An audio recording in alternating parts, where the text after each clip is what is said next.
Yeah, to me, it's a really really huge thing. It's a for lack of a better descriptor, I'm saying like it's a really huge thing for any ordinary. Not saying I'm ordinary, I'm a talented piano player, yada yada, but like uh, working class dude, and now like you can be your own Tucker Carlson on the expediency provided by the online world. Did I get that right? I think that's pretty good estimation of it. The expediency provided by the online world, and here we are. Here I am, right? Most importantly, right? Well, I'm gonna stuff my shirt here pretty quick, Um, and what was I? I had this profound thought, and I'm thinking like a lot of you out there, like you've got, it's like you're like you're rampantly, you know, rubbing two nickels together and thinking like, man, like I got the solution. All these headaches that everyone's experiencing, if only I could be the social engineer, I could fix everything, right? And haven't we all thought, like, I don't know, any good-minded person, it's like, what is going on? And like, if there's people starved, like that should not be a thing. You would think, like in this, modern era that we have, like, well, clearly, like with our like the spice trade and everything, like no one should go hungry, especially like innocent, nice people. Like you don't want to see, like, um, I don't know, dear viewer, like if you've ever experienced even a tinge of hunger. I have. I was like, once upon a time, kid you not, I was like mixing peanut butter into oatmeal, like just to get like a belly full kind of thing, right? I'm like, what am I doing? Like, what am I doing? You know? And at the same time, I was like, thank God I've got peanut butter and oatmeal. I'm not gonna starve to death tonight. Maybe tomorrow will bring like some better futures, like, and I'll be smoking cigarettes and having a having a Belgian ale or something, right? You know, yeah, uh, yeah. It's all relative. It's all relative. And if you're someone from a third world country, and you're like, I'm complaining about the whole like first world problems. It's like, oh gee, I gotta fix the roof. Like someone out there is like, well, I wish I had a roof. You know, it's like, fuck yeah, man. That's the it shouldn't. Maybe it shouldn't have to be that way, or maybe it's the way it is. It's how it is, and yeah, yeah. But I think it's unjustly geared, if that makes sense. It's like a little bit like, the guy, like, you imagine the rich dudes, it's like, and then all the poor people are like, oh, we want some, flambe peaches too, and so you pull up the ladder, it's like, no, no, not happening. uh, uh, flambéed peaches. And I was thinking about that earlier today, and my dad made that once. I was like astounded. I was like 3 years old. Watch my dad like whip up like copper oblong, copper pan and alcohol burners and peaches and brandy and stuff like that, and sugar and everything else, and just doing up this, and then serve it up in little stemmed cups with vanilla ice cream. And I was, oh my, like, that's possibly the sweetest thing I've ever tasted in my life. I'm telling you, that's if it weren't for my dad, never would have experienced that probably.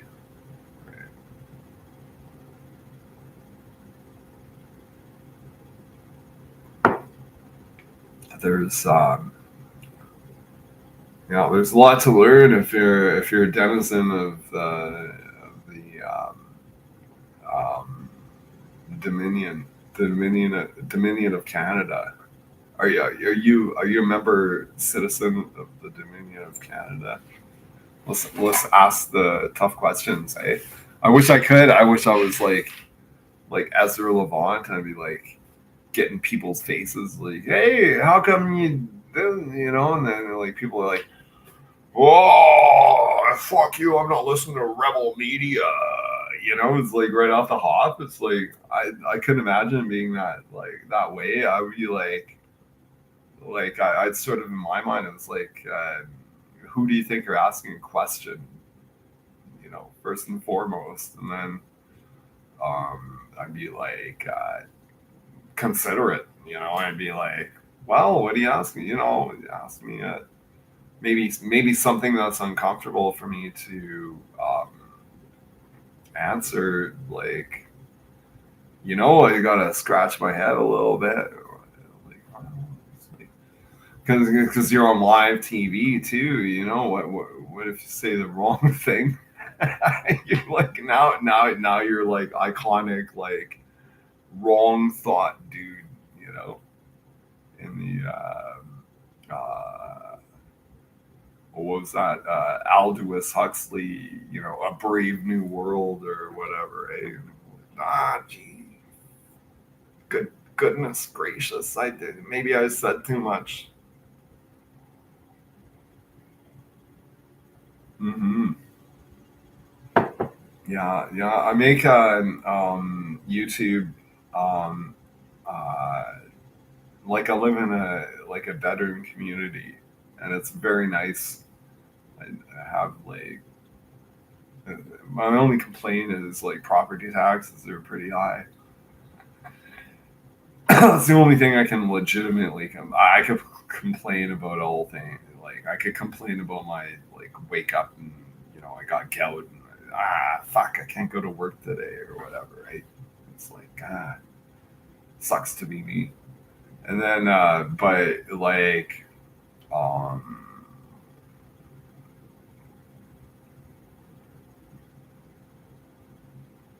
yeah, property taxes. I'm trying to think. I had a train of thought here, and now it's like going off the rails on the crazy train. You know. Uh, yeah, yeah. What would you do if like Ozzy Osbourne showed up at your door one day and he's like, "Hey, hey, bro, let me in." Like, well, I don't know how Ozzy Osbourne would be. Um, but imagine that, eh? It's like, well, if you're like me, like I don't have a young family or anything to worry about, so just be me and my dog, and it was like my dog would be barking. It's like, ruff, ruff, ruff. And imagine your dog barking at Ozzy Osbourne, right? Like it's like quiet, It's like wag your finger at your dog. It's go to your bed or something, right? Like this is Ozzy Osbourne at my friend.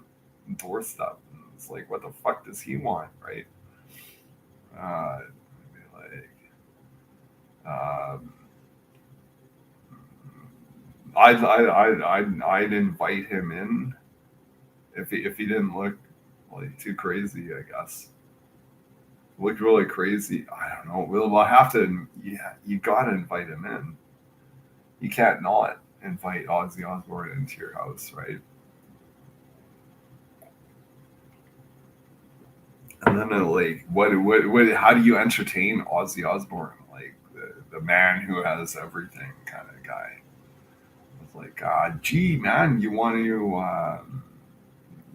like play a game of crib, smoke some crack. Kidding. I wouldn't recommend that for anyone, but like, I bet Ozzy maybe would. I don't know. I don't know. I never heard any tales of him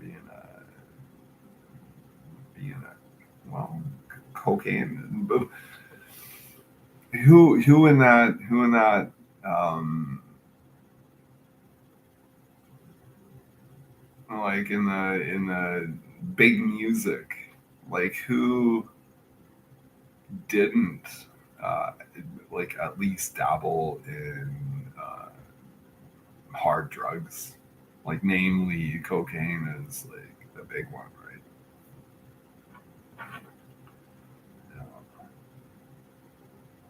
Love like talking about. There's a book out there I read. It's called Billion Dollar High. And it named Bill Clinton governor of Arkansas in the United States of America, right? Like, and then setting up shit where he kind of ushered in all kinds of like cartel money and flowing into the U.S. and then like turned uh, ghettos into crack havens and shit like that, right?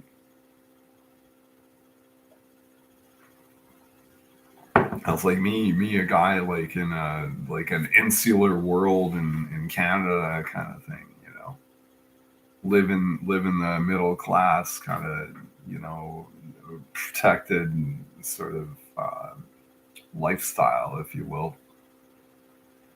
And then reading about like, whoa, like it's like the amounts of money, the the the impact, I'm saying that politely, like the impact that these drugs and cash and everything had on otherwise, like maybe it turned like ghettos into even more ghetto. It's like shootings and like just the level of like addiction, incredible, you know, and really nasty. I think we can all agree on that. It's like, and then we could go on and on. Like, don't think that I'm not aware of the like pay for prison system, right? It's like, yeah, we got to get maximum residency in our prison. It's like, holy fuck. And then that could even be entertainment for like people on the out, like, ordinary people like myself. It's like, oh, I just want to, I got to do my laundry, go grocery shopping. Like maybe the most like edgy thing I do is like, oh, go bag a, moose or something, right? You know, um, like wholesome shit. Or like like the baddest thing I'll do is like I'll blow a donut on the street in the snow, right? Like on a pickup truck, I'll be like, like run around. And, my neighbor's like, oh, there's that young man again, like being cheeky. I'll be like, Yeah, no, let's crank up Deep Purple, like shadows can't conceal you.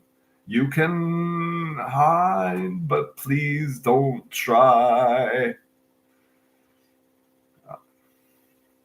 I got carried away there, but you know what I mean? Like, it's like, yeah.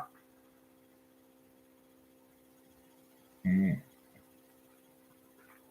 And it's like you can't, like, I was thinking about this as like, we're at a level of seriousness, with like here in Canada, you don't even, it's like our parliamentary proceedings and our legislature and stuff like that. That just pales, it's just like first world problems sort of thing. Meanwhile, there's like a war in the Ukraine. There's war, there's war in Palestine. There's a war going on. So how do you like even rectify?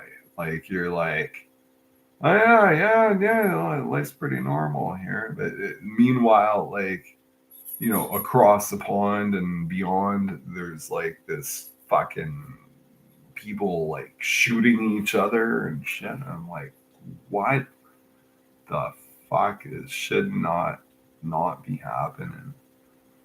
No rational mind, and like it's like honestly, you're what putting young men in uniform and like go in there,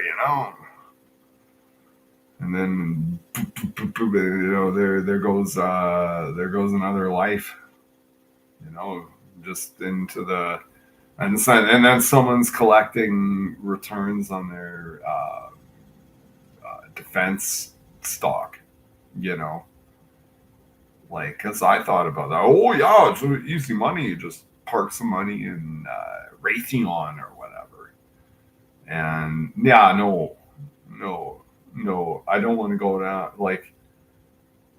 Um, Not saying I'm going down in the history books or whatever, but like if I were to, and then it's like, oh yeah, well he made money off people dying. No, not my. So I don't jive with that kind of stuff.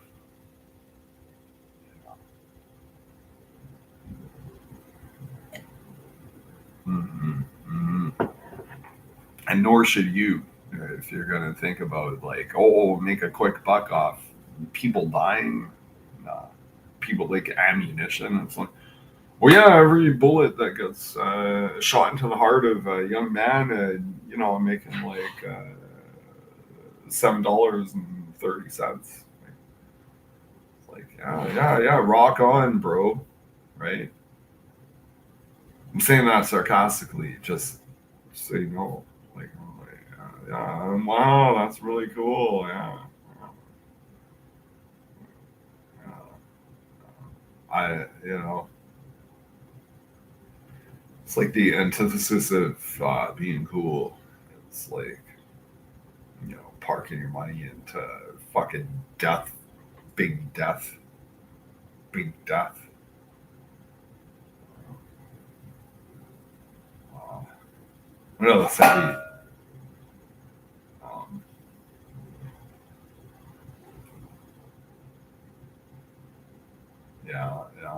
Mike Pompeo, there was the name, just came up to the surface in my thinking. Mike Pompeo, Dick Cheney, or who's that mustache guy? What's his name? He's like a real war hawk guy. He's like fuck. He's just every day he wakes up thinking like, how can we go to war? How can we like get a fucking killing machine going? Like if you're not putting bullets in people's organs, you're not really living.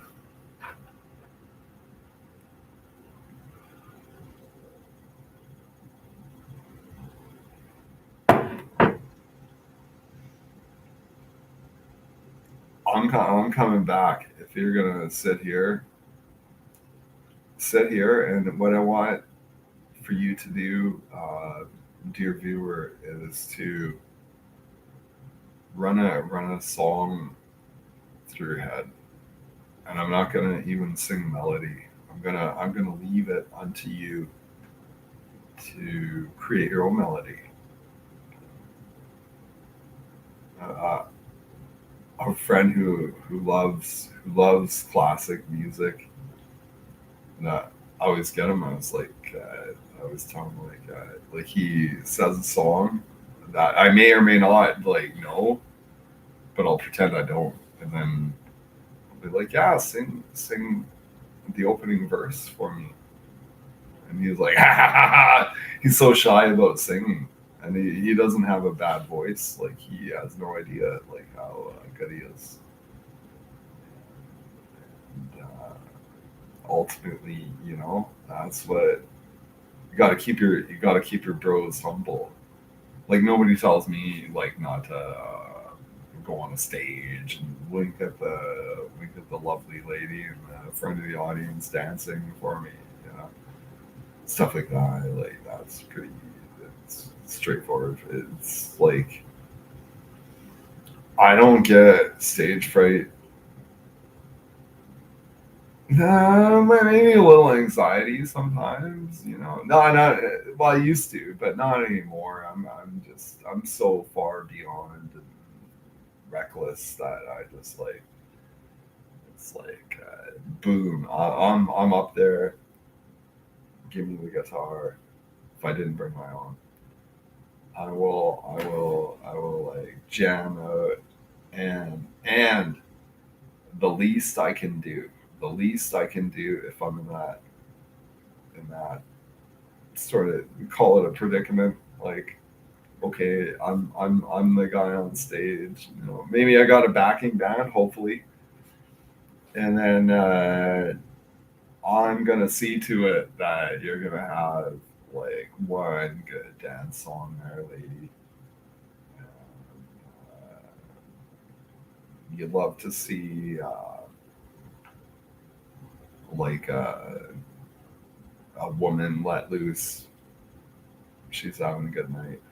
Dance away. All the men are like, wow, look at that buttocks. You know, I don't know if you're like an ass man or whatever, but like that's sort of me. Like I'm like, wow, look at that midriff region. Butt cheeks and the denims. I'm like, it's like totally hypnotic, right? Like a horny devil's perspective. And yeah, so that's where I want to be, is like in a position to be able to do that routinely, where I can go out, perform, sing some songs, maybe get like you know meet up with a saxophone player I meet at the drop-in center at the homeless shelter or something. It's like, yeah, where do you meet musicians? Like, well, I'll go to the homeless shelter. You'll find there are aplenty, right? Yeah, do that. Keep the wheels rolling, like keep it.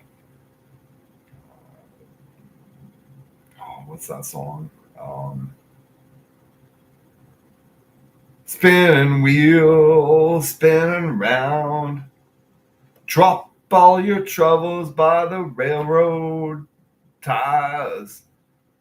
The spinning wheel, let the spinning wheel fly. Dun, dun, dun, dun. I remember hearing that song on the radio when I was like 6 years old. I was like, yeah, that's cool. I was like, stop, drop all your troubles, by, because it created that sort of like, the lyrics were creating got like a menagerie, as French might say,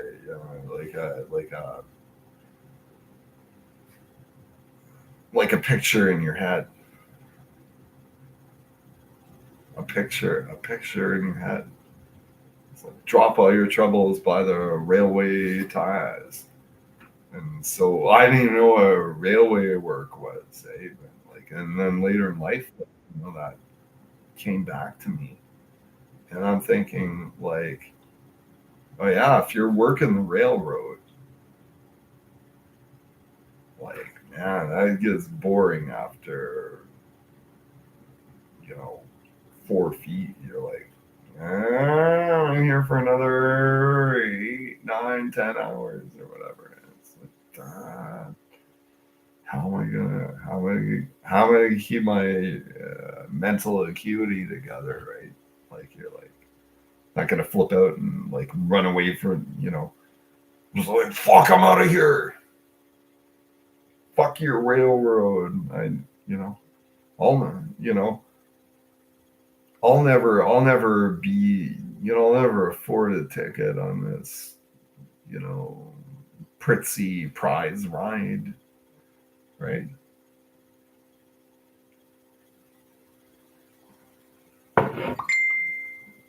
But I'm coming right back. That's the nature of my podcast, is that, like, I've got to, I'm not good at editing. I don't edit stuff. Like, I can, I have done so in the past, believe it or not. Like, I did some like pretty savvy post production type stuff, I guess. Not happening today. I don't have the wherewithal. I'm thinking, like, this is a cool thing. Like, this is real. Like, this is me. I'm actually going to take a, commercial break. It's like, yeah, I don't even know what to sell.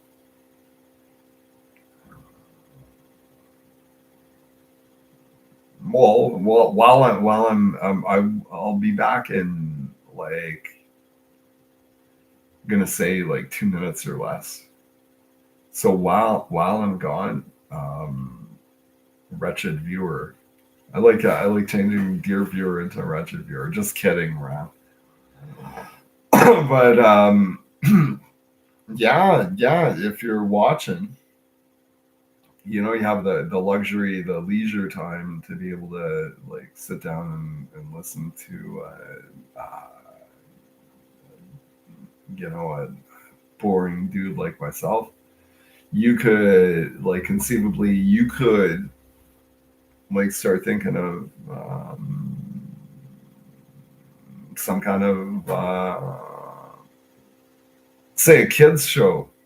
You know, that's something you can make. Like, I'm thinking, like, way back, like 20 years ago, there was this, like, group call themselves the Wiggles, and I thought that was pretty.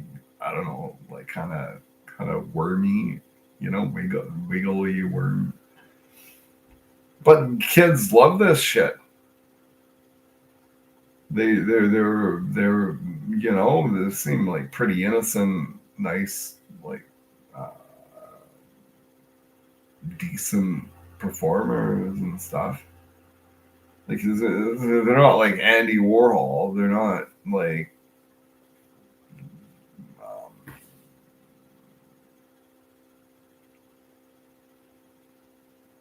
see, what's the $100 word I'm looking for? They're not. Um, oh man, I've got the word, tip of my tongue.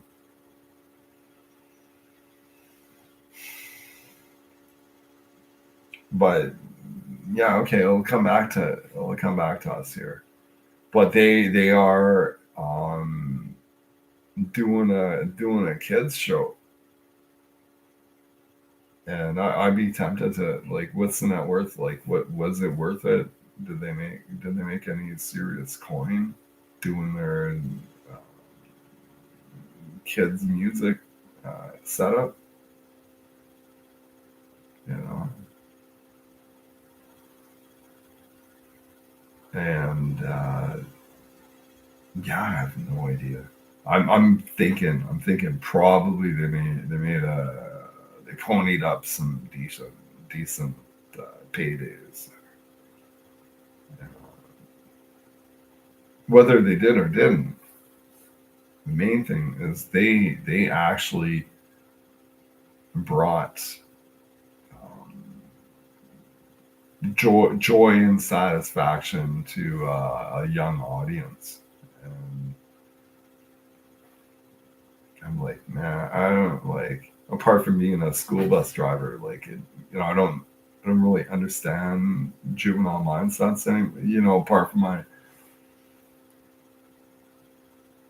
say apart from this and that, but yeah, I remember what it's like to be a kid. It's like everything was like, wow, this is so cool. Mr. Rogers, love Mr. Rogers, like uh, Fred Penner, Mr. Dress Up, all these TV dads. Hey, it's like while your dad's at work, and maybe you have a day off school because like you're like, Mom, I'm sick, I can't go to school today. Like, oh, are you sick? You know, you're just joking around. You just fucking don't feel like going to school, right? Like, it's like, yeah, Mom calls the office like, yeah, my boy's sick today. I'm like, yeah, fuck it, it's pumped. Fucking right. And then yeah, and so now you watch your surrogate TV dad frame dudes. It's like Fred Penner. It's like going and it's like, what the fuck? What is this like old man doing? Like I'm like 6 years old and like watching like it's like comes on the TV and it's like Fred Penner's place. What the fuck? It's Fred Penner's place, and it's like, and then it's like, and then you got the guitar going. It's like ding ding ding ding ding ding. It's like, man, this is like almost as good as Friendly Giant theme song, right? Like, and then he's got a whole like introduction. He's like crawling through a little like brush tunnel, like into his like his little grove. Like he's got this grove, where he's got the guitar. And okay, I'm gonna be right back.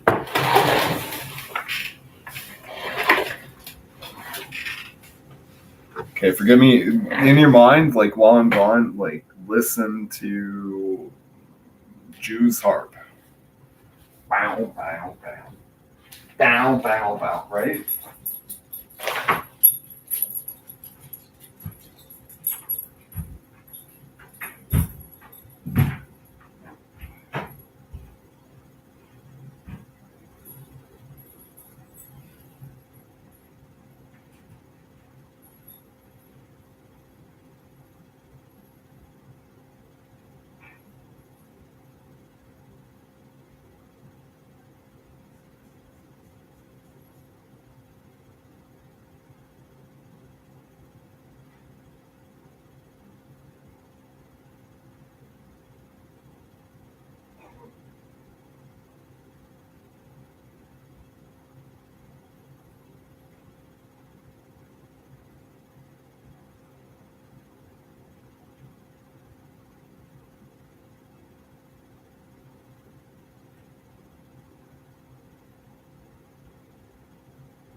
Yeah, excellent. Like, did you think about what I left you with? You know what I did? I left my dog outside. I have a little dog. I might bring her into the picture here. Um, but I'm thinking within it, like you do a countdown, like 40 seconds, and this dog is going to be like, here's how she vocal, here's her language. This is my dog's language. It's like woof. Like that's as like uh, concise. Like that's as I'm thinking of the right word here. Like I don't want to say eloquent. I want to say like that's, if you speak French, you're like, mais oui, mademoiselle, or whatever, right? And, like a dog is like, woof! There's not much beyond. There's no nuance. There's no real sophistry or anything. It's just like, woof! And then like the best she can do is like, do some like little growly shit. And it's like, fuck you. Like, you're like 13 years old and you still can't even like make a sentence in English. Like, how fucking retarded like can a creature actually be, right? Like, mm.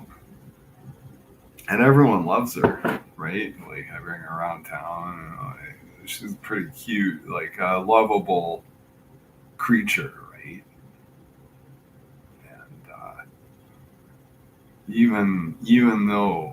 even though she's like a highly trained combative unit, what? I tell people that, and they think I'm joking, but no, she'll like,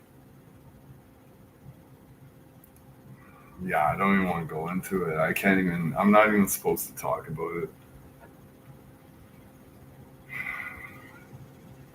Yeah, yeah, so I won't. But yeah,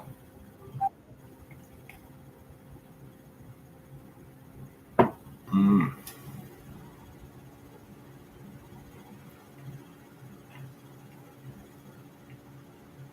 Thinking about like lots of stuff all the time. Um,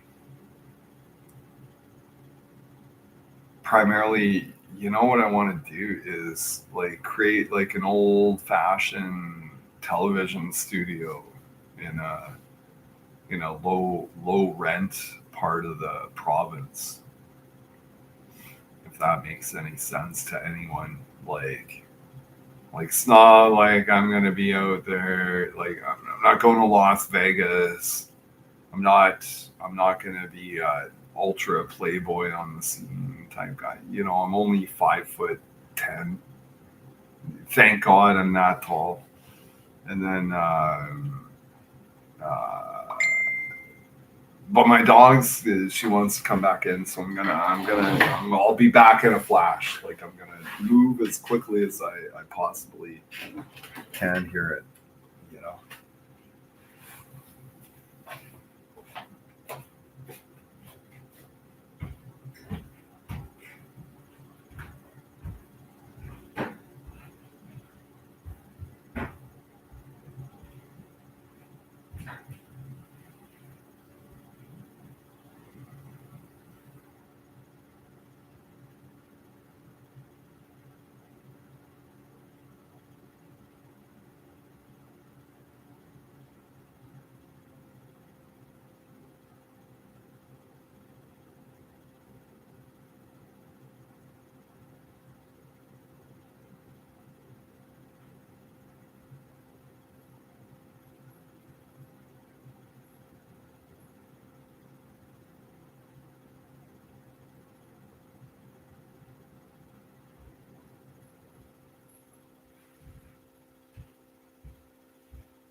Yeah, yeah. I got the little dog. I'll show you. I'll show you her. I got her. Well, this lighting's not the best, but okay, come. Nah, you know what?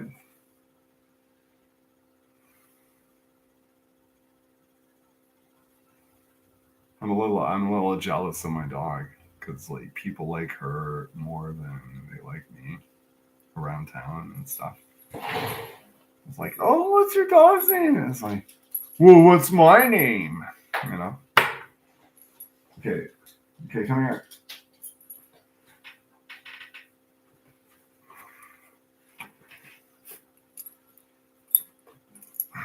It's like everyone sees her and they're like, "Oh, your dog's so cute" and stuff like that. Like they have no idea what a cantankerous bitch she really is.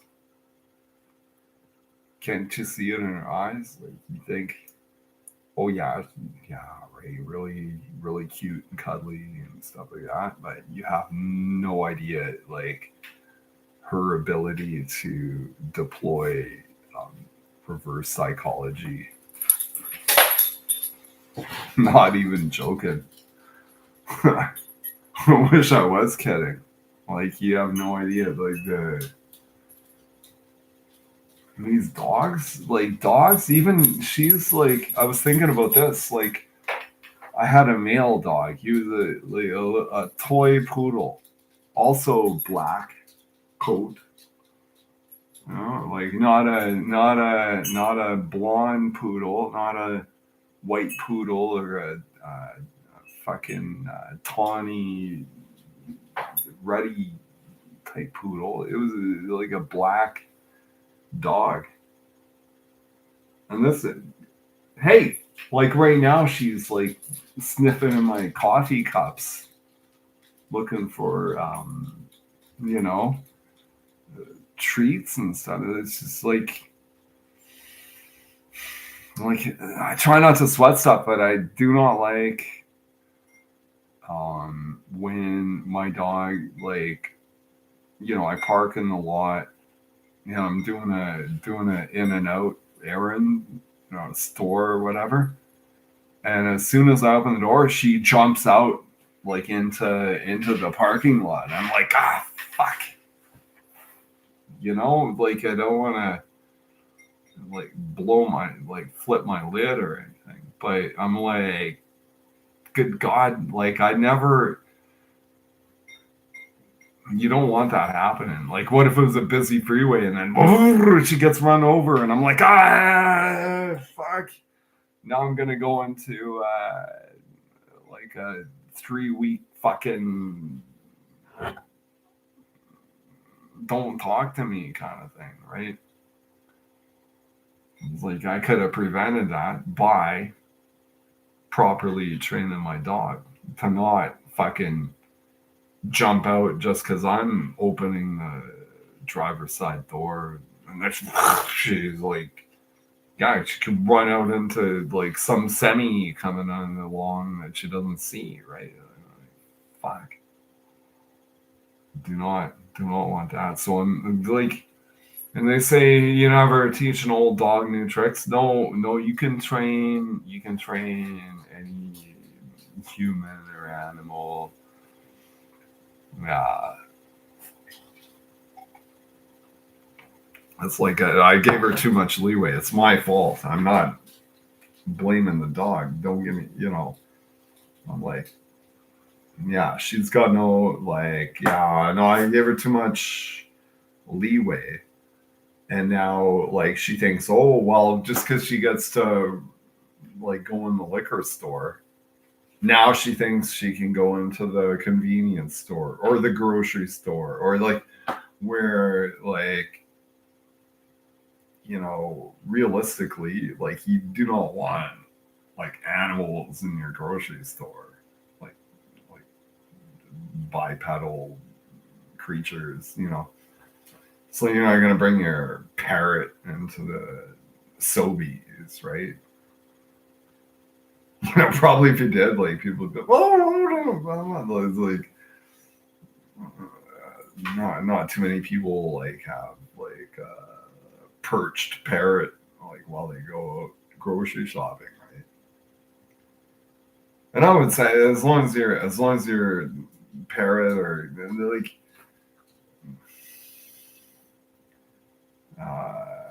like exceptions to the rule, I guess, but like generally speaking, you do not want um, pets in grocery stores, convenient, anywhere you're selling food and stuff like that. It just makes sense. Um, Liquor store, everything's capped off. Like, yeah, that's all right. That's cool.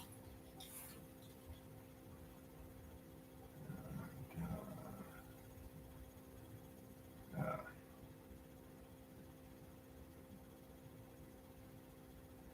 Bring it up. You got it. You've got the service dog, or it's like, oh, if I don't have this, iguana, I can't function in society.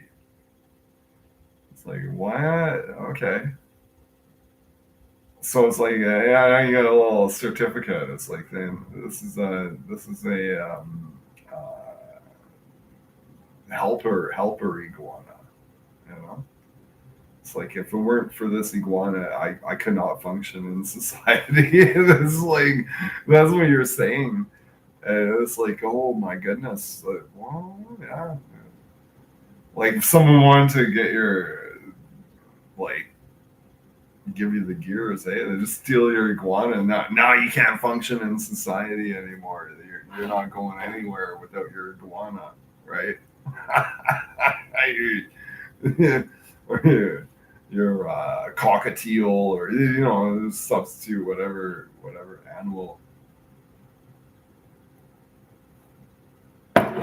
Yeah. It's like right, like yeah. Without my familiar, I'm not conducting business in the community.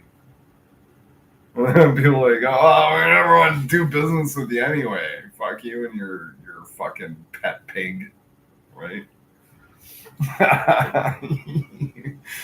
Like, yeah, I was really like, oh, this guy thinks he's high and mighty with his fucking uh,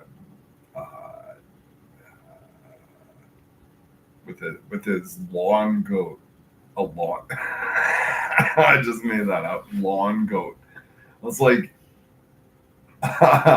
if I had the money and the time and the wherewithal, like I would like totally like see if I couldn't get away with like having a goat kind of take up residence around the house. Like you build a little like barn for him.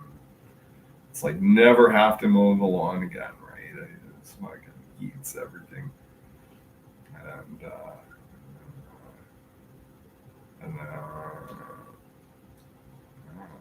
don't know, what would I call what would you call your goat? How would you name your goat? I'm thinking, oh boy, right off the top of my head, I'm thinking Bradley. That's not the best name. What would be a cool name for a goat would be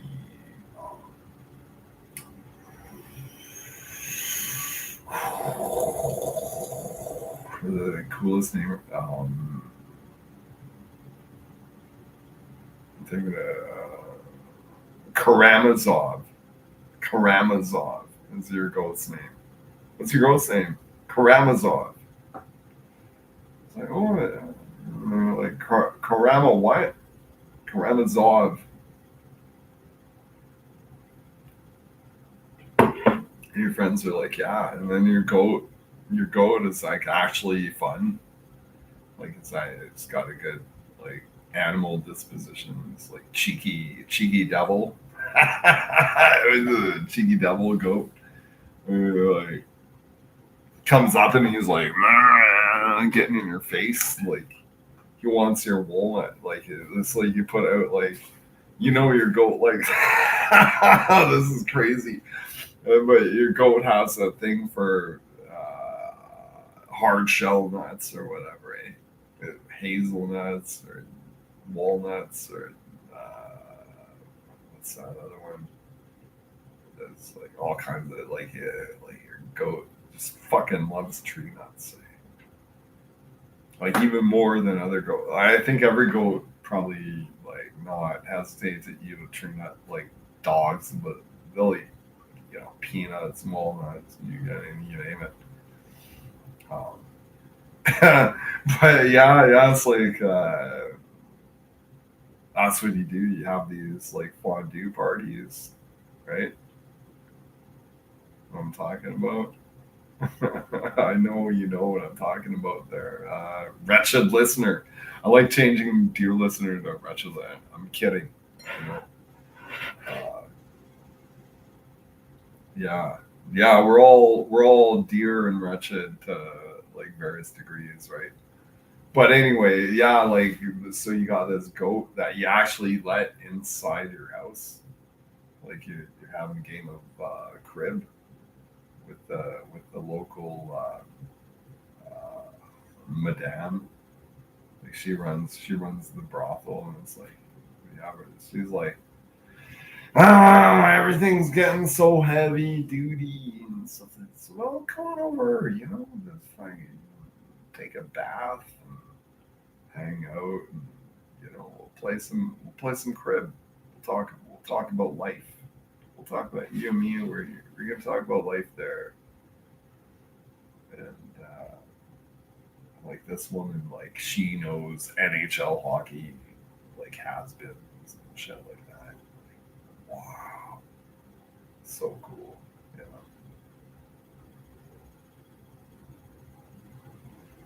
You can't get more elite than NHL, right?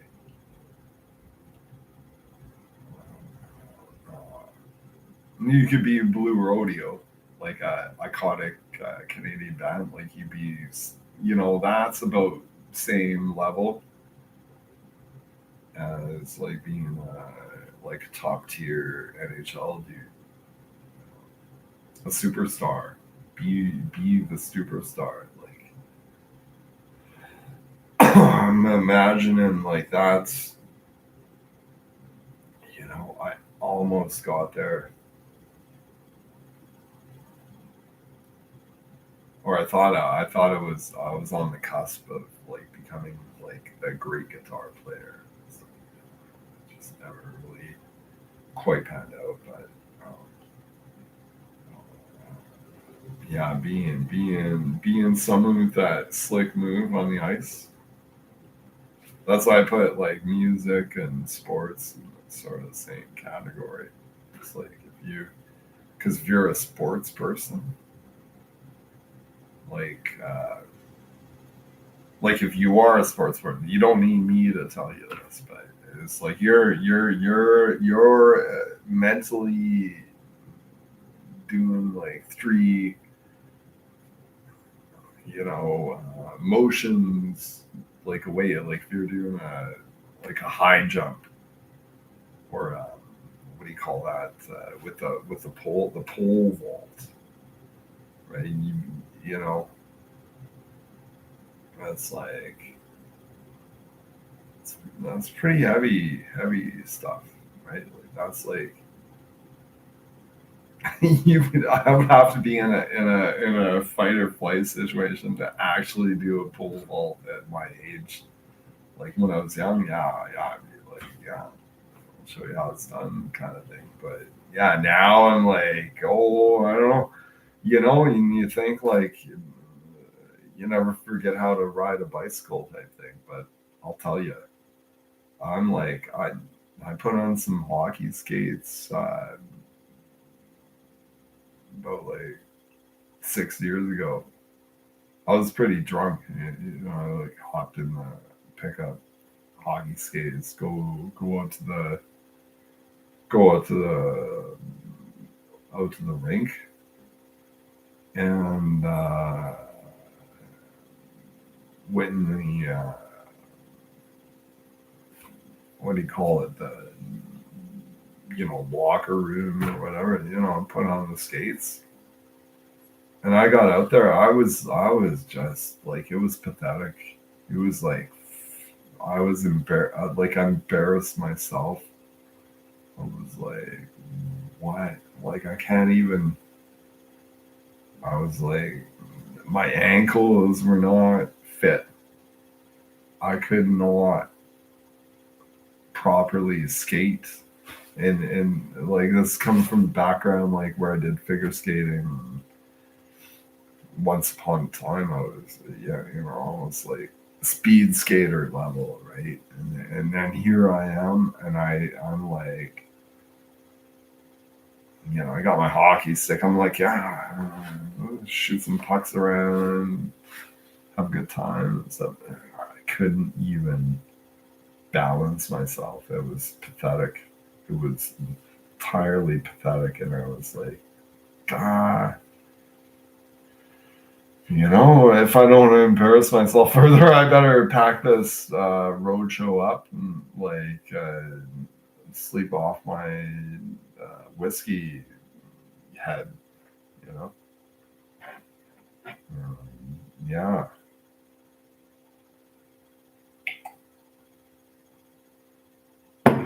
yeah. I know in the grand scheme of things, like with all the things going on in the world, like, this is like fuck all. But like, it's like, yeah, that's it. It's a thing. It's a thing that.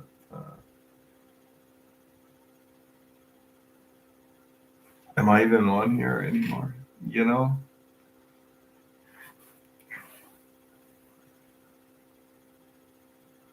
Yeah. Yeah. I would challenge like just about any one of my like friends to wrestle me. I would totally. I probably yeah. I don't know. Thinking about it. Like yesterday, I did like a chin up sideways. Like I just did it on the like unfinished bathroom. Like there was like 2x4s going around there. I'm like, just like, actually, the first time I did it, I was like, I couldn't do it, and then I was like, fuck that. I'm going back. I'm gonna do one chin up. If I can't do one chin up, what's my societal worth, right? And if you're crippled or challenged stuff like that, just because you can't do chin up doesn't not you know what I mean? Like, I'm grateful that I can even move around most days,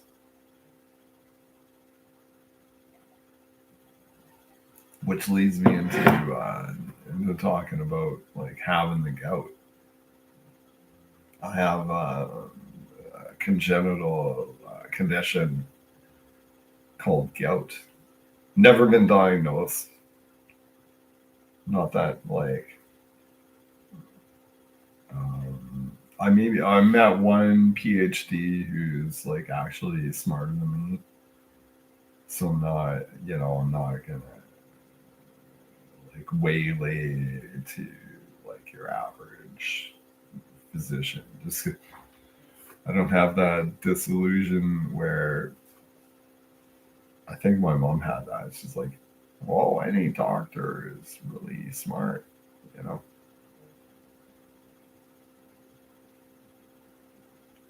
Like, what do you think? Like, yeah, to get your license and everything, you can't be an idiot. You can't be well, no, maybe you could be an idiot, but you've got to have a bit of smarts in order to go through that. So that's like a lot of people are saying, oh, doctors and lawyers, right?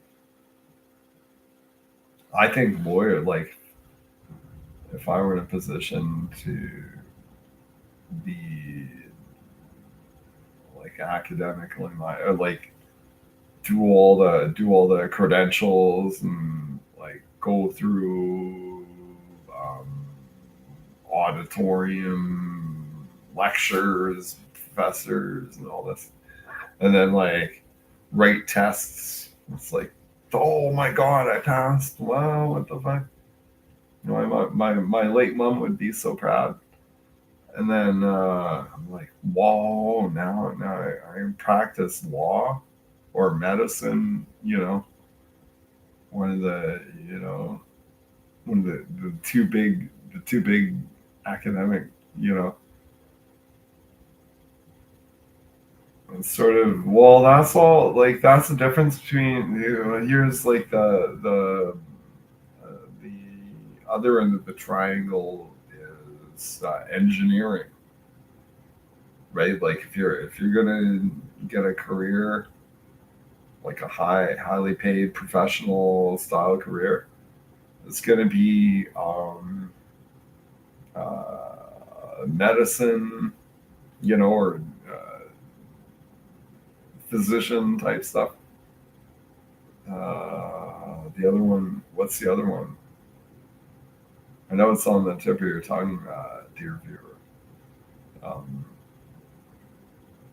so medicine, because I'm thinking like engineering. That's more like you need a bit of a, like, you could be a memorization uh, demon, right? Like it's like, oh yeah, well, I'm a biology major. You learn all this stuff, and it's like, wow, now I'm a doctor or a nurse practitioner. You could like downgrade a little bit. Like, I'm wondering how that works. Like in the healthcare setting. The healthcare setting is where you've got like two different levels of nurse. You've got your practical nurse, and then your nurse, your registered nurse, right? Like, it's where, and the difference is like practical nurse um, gets paid a lot less than the registered nurse, and the registered nurse has like authority over the practical nurse. That's what I'm thinking. I was like, it would be, uh, and then there'll be like a lot of women would hate me, like if I actually went to school and like got the credentials to become a registered nurse. Take me like fucking 4 to 6 years probably. But it's like now all these like girls I went to high school with, they like they're practical nurses. And now I'm learning, like, keep in mind that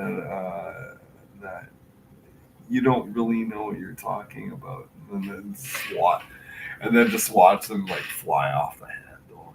Like, so it's like pull up my cell phone and say, yeah, putting this on Facebook.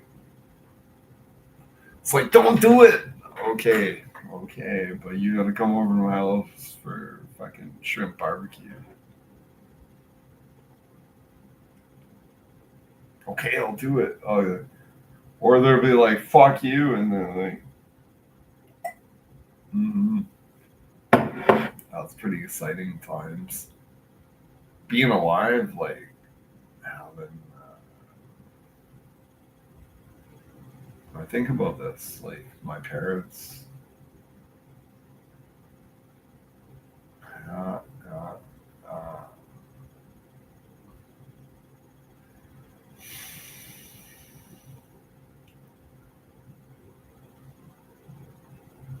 yeah, all things considered, I don't. I'm sitting here like listening to you, CBC radio.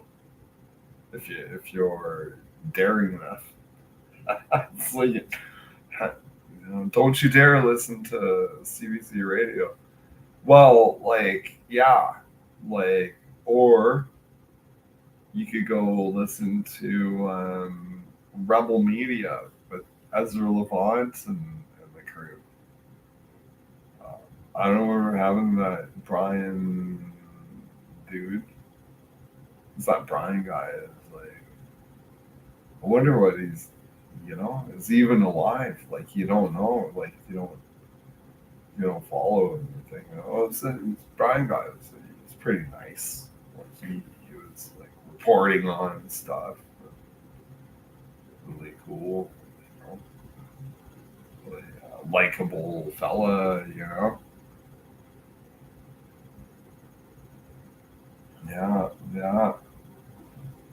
And then, like, what do you do when you wake up tomorrow? I don't mean to get too heavy or anything, but like, it's like every day, like, I wake up, I'm like, God, good gosh, what am I going to do today apart from find a way to drink booze, smoke cigarettes, right? That's not cool. That's not cool. Like, it's like honest, but it's not cool. Uh, then, like, someone out there they're gonna wake up and they're gonna get a cool idea in their head. They're gonna be like write a song or like conceive of some mechanical contrivance that's gonna like change the scope of this or that. And it's like, yeah, man, you gotta root for the people. And that's what I think is like, if you're a family person. So I'm gonna end this on this. And um, like, it's sort of like I don't, maybe I feel like I don't need to tell people this, but maybe some people need to hear this, right? It's where, if you're running a household with a family, because I grew up in a family, and uh, it's tough. It's tough. Like, in Canada, even in Canada, like first world country, like, yeah, it's like probably a lot easier than growing up in Romania in a certain sense. But Canada is like $65 a pound for beef, you know? I'm sure that's the same across North America and Europe. It's just a ranching ranching issue, It's like, thank God we even have it, available, right? Like, alternative is like, what are you gonna do? Go shoot a deer? It's like, deer, deer, deer, deer, deer, deer, deer, deer, deer, deer. Imagine like shooting a deer in the neck, and then you're like, it's gonna keep me well fed for the next like few months at least, right? City slickers, like they have no idea. They have no clue. They have no no clue. See, I looked into the camera there. No no clue, bro.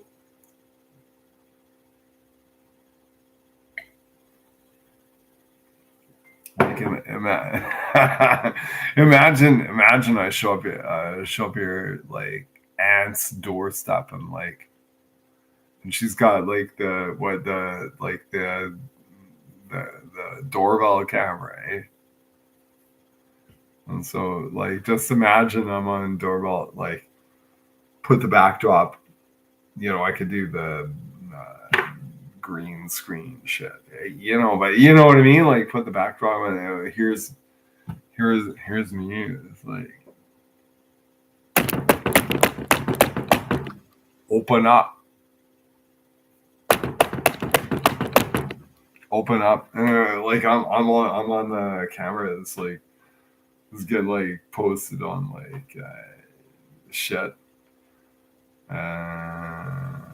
Yeah, I know. I don't want to get into that. Like, but this is sort of funny. It's like, yeah. No, like she comes out. It's like, what are you doing on my property? I'm like,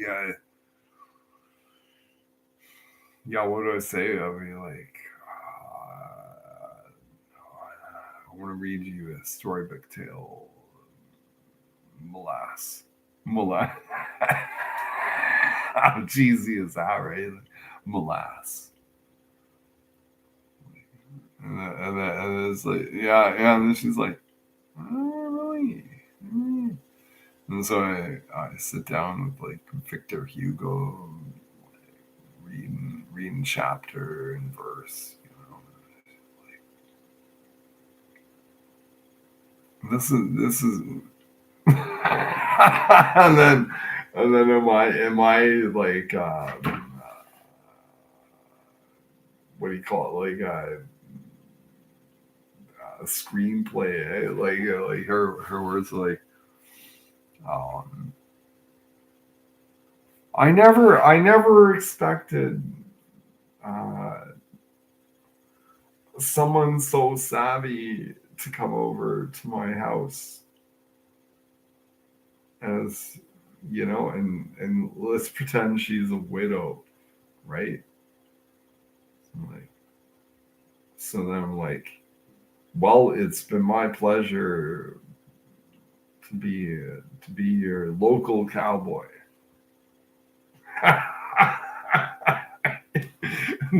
It's my pleasure to be your local cowpoke.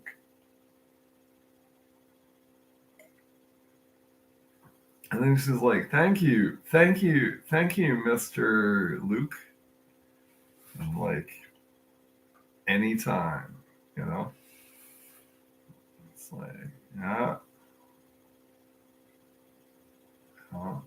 No joking around, YouTube. That's really fun. You know what really kind of like gets me nervous, a little apprehensive, I guess.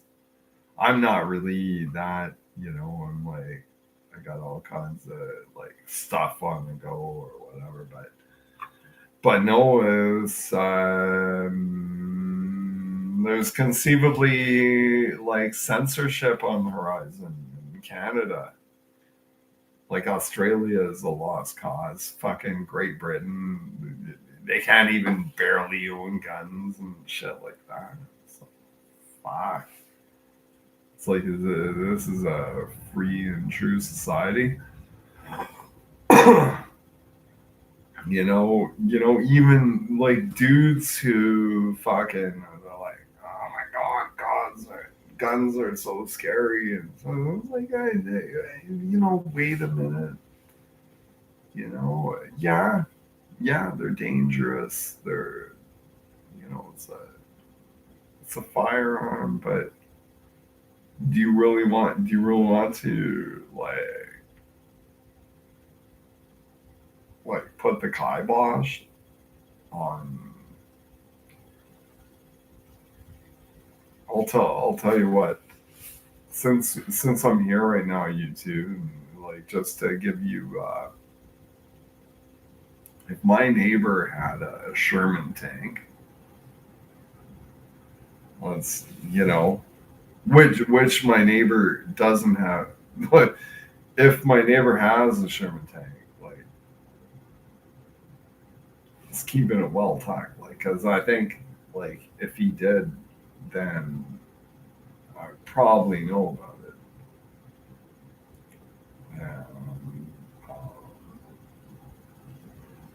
Or like grenade launchers, like um, that is the whole like the whole speed like the whole idea is that we're all brothers, like we're all like um denizens of the crown at the end of the day.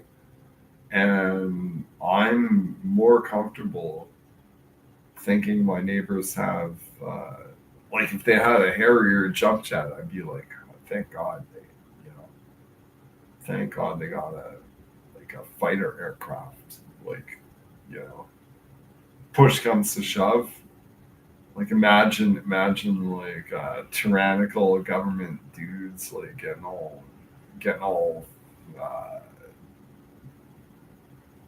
topsy turvy or like you know, and you're like, whoa, like you need to have like battle armor at least, and then like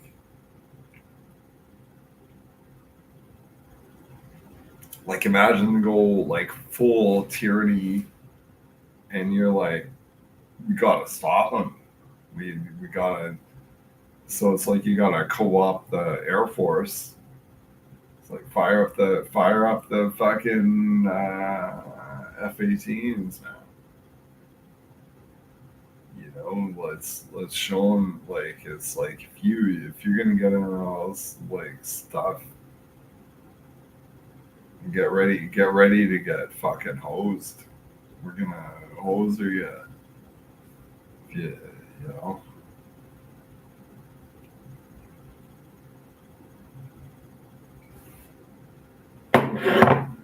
I know I feel like an idiot. We're gonna look at this tomorrow. I'm like, what was I doing? Like talking turkey. But yeah, like um, end of the day,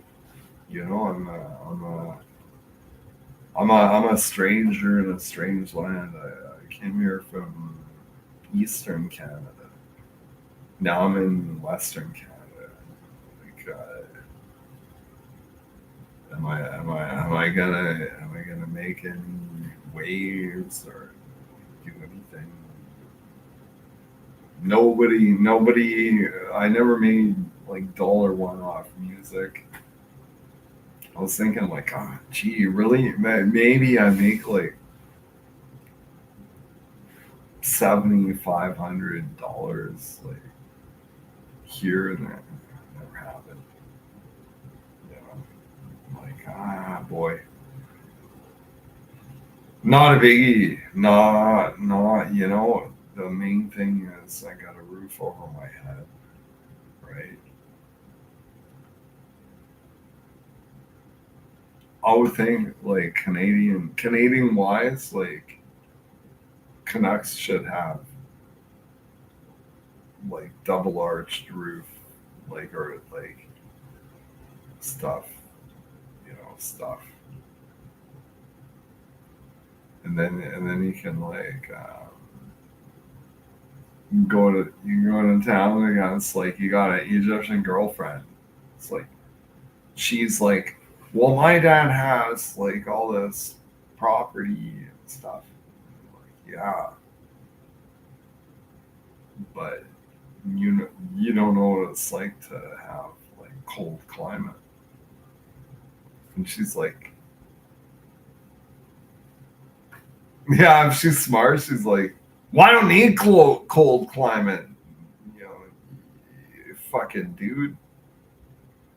And then you're like, yeah, yeah, if you're smart, like, you're like, yeah, you don't need that. You're right. And then if she likes you, she'll be like, wait a minute, like you do the reverse psychology. It's like incredible, like how far that can get you. Just like telling someone like what they don't want to hear.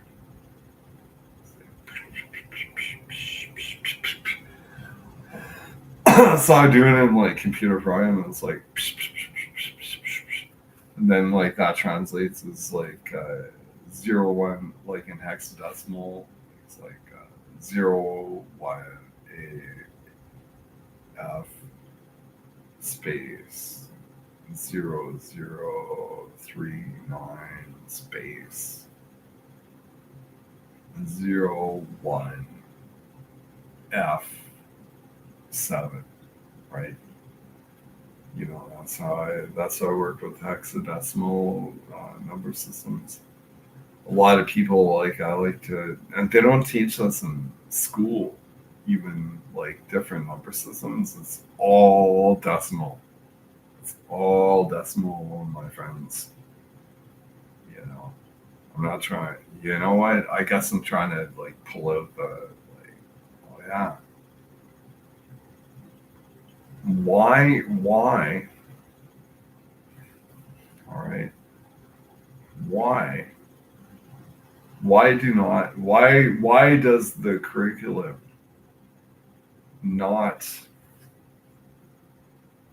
try and tie in into number systems? And when I say number systems, well, one number system we're all familiar with is like the base 12. That's your like measuring tape, right? Inches, yards, imperial measuring system, stuff like that. And it's like, okay, you learn it on your own petard, if you will, right? Your own petard. I just said that, right? Like nobody tells me I can't say the word petard. Like that's like a could be good, like Scrabble point. Anyway, like it's like uh, base 12 versus base 2. Like people don't really maybe know this about me, but I'm kind of a mathematical type guy. Like it's in my name, like math use, right? Like, oh, you think I don't use math, right? And like when it comes to like base 12 versus base 2, like you could, like, I'm a little soft in the head. I'm gonna admit it. Um, but not so soft that I can't think about setting up numerical stuff. It's just I'm getting lazy there. Like I was gonna like set up some stuff there, but like bottom line is like yeah, bitch basic shit in the terms of like arithmetic and numbers. Base 12, well that's your measuring tape. That's your imperial system, base 12. There's like you can't top the 12 inches, right? Like 1 foot.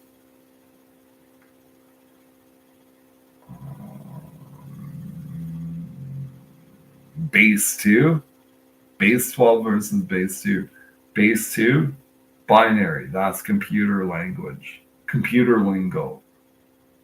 It's like 001000001. It's like what how do you constitute that number? Well, it's like, you know, 43, you know.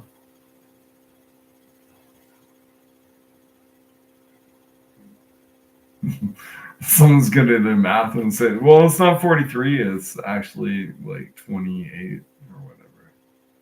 And I'm like, you got me. I'm a charlatan. You know. Yeah. It's a cool thing. Imagine being well, there's no more telephone dudes anymore, right? But door to door. It's like I was like Like I'm thinking like pedestrian stuff. Like I like to do like the finger walk. Eh?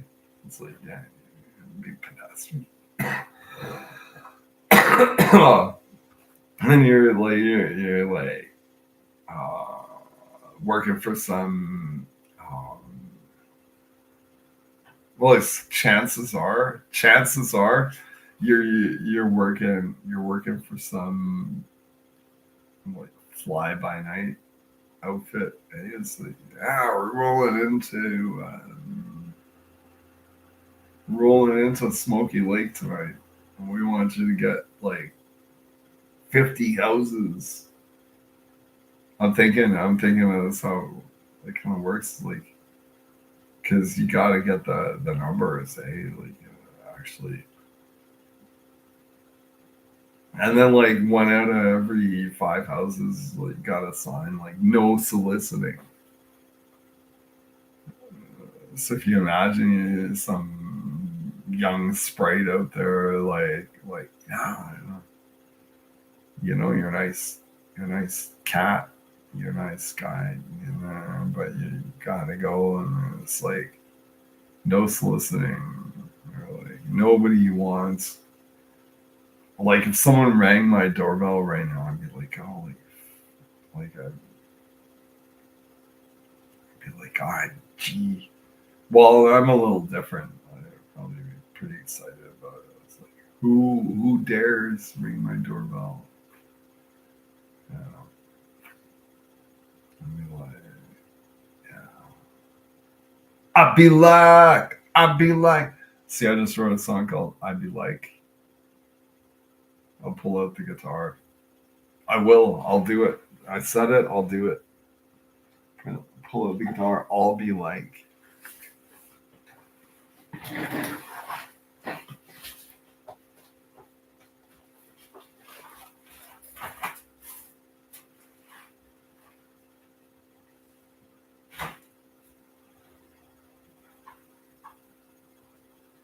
Yeah, I'm coming back. Don't get off the line. I'll be like.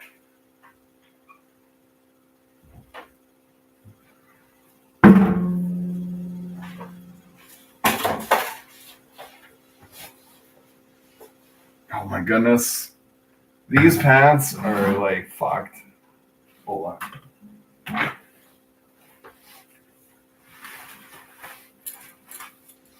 Gonna like get a welding torch out and like fucking fuse this belt and then never take a shower again in my life.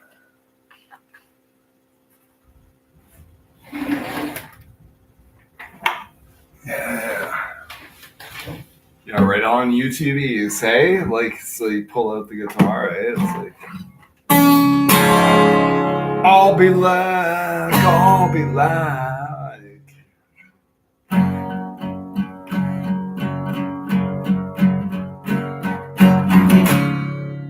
I'll be like, I'll be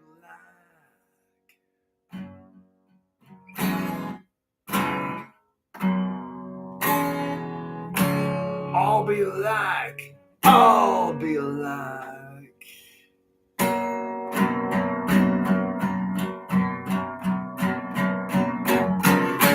I'll be like, I'll be like. I'll be, see, I turn it into a whole like reptilian shit. Imagine that. Like, you go, like, a lot of people think there's like reptilian. Because, reptile, like, you've seen an iguana or like, snakes, like these different, like, they're the same as like avians, really. Like, because they got a two-chambered heart as opposed to the four-chambered heart. Like, they're cold-blooded creatures, right? And it's like, wow, sometimes these chickens can be really warm-hearted. Like, they're, you see a Facebook video and there's like a chicken warming up to a puppy, like a little dog, and you're like, oh my god, that's the nicest like cross special thing I've ever seen. I was like wow, this is, I gotta share with my friends. Like, look at this. Hmm. And I'm like, wow, man, this is the beginning of the end times, like they told us about in uh, what's that religious cult? What do they call it? Like the Jehovah's Witnesses. They bring them the magazines. It's like all these animals, like sitting around in a like coffee drinking setting. You know, you're like, oh, yeah. That's so nice. That looks so nice. You're like, yeah, man. Like, what am I doing wrong with my lifestyle? Like, am I screwing shit up? You know?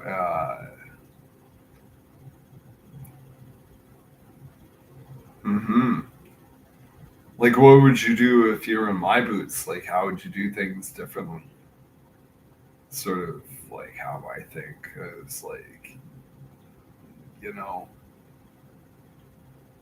my friends are like wagging their finger at me all the time. It's like, what? Why aren't you doing things differently? And I'm like,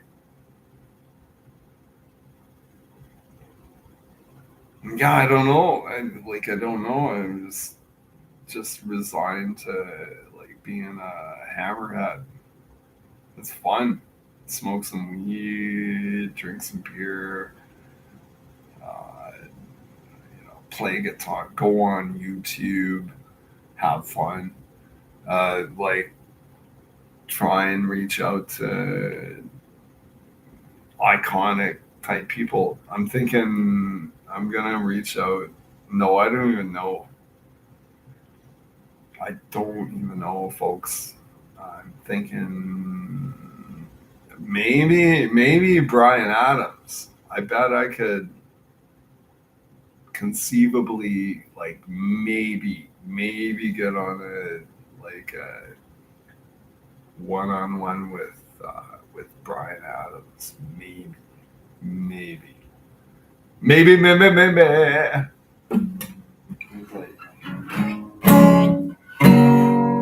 Oh, oh, thinking about our younger years.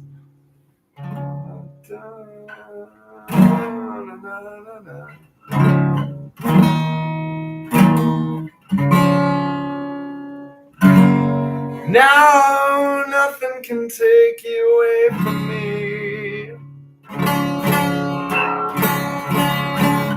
Been down this road before.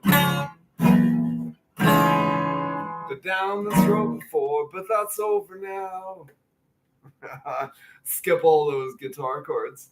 Keep me coming back for more.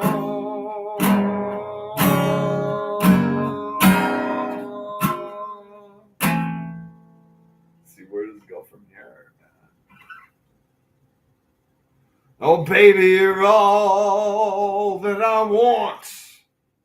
When I find you here in my arms, like that to me, like that goes back to like innocent, like puppy love. Eh? Like you got a girlfriend sleeping in bed with her, so nice, you know. It's like, wow, no, now nothing, you know.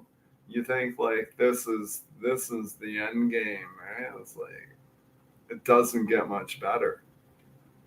And then it's like reality sets in. And it's like, ooh, property tax. You better go to work. And then it's like, ah, God, fuck. And I don't know. That's me, but it's a lot of dudes are like, yeah, go to work.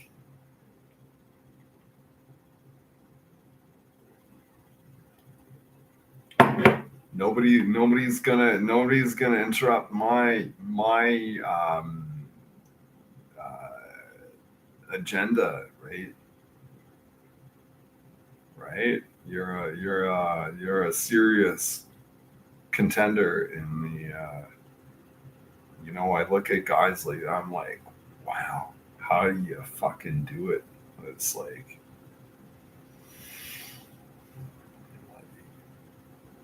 I like to think I have a little bit of resolve and ability to, dot some I's and cross some T's and everything. And like ultimately, I'm not barely functional in the grand scheme of like modern day life in this region.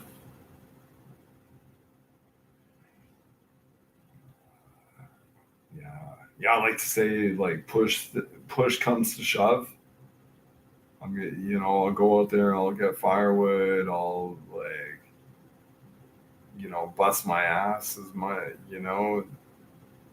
I'm gonna get through the winter. Hopefully, it's not easy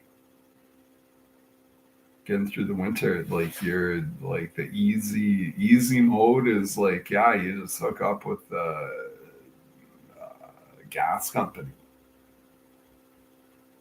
and then you're like surprised, like bill one is like, I'll only use $187 worth of gigajoules, and we're paying $296 bill. So, minus, and it's like all that money is like service type charges. And you're like, what the fuck? It's like, yeah. Yeah, and then if you're smart, like you're gonna think like, oh, if this is my landlord, okay, now I see why my rent is so high because it's like bill, you know.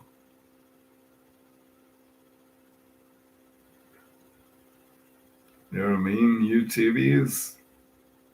I say I like that. I like that YouTubies. Like I want to be a YouTubie, right? What? Um, uh, I was Well, I'm gonna say girlfriend. I may as well just say girlfriend, like a friend who's a girl, like who is like she's from Prince Edward Island, and I think about her all the time. Always had a crush on her, and she always dated like younger dudes. And it's like I'm out of the picture, eh? Like I'm not getting any from this girl, and like her dad liked me. I think he in his mind he's like, why don't you go with this guy?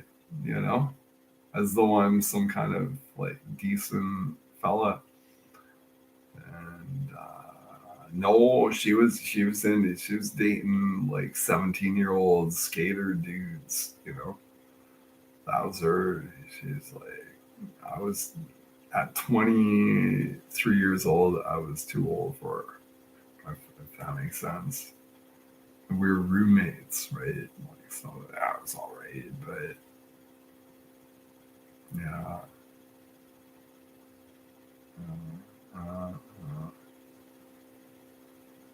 you know what? I'm gonna go replenish my drink, and then I'm gonna have a smoke.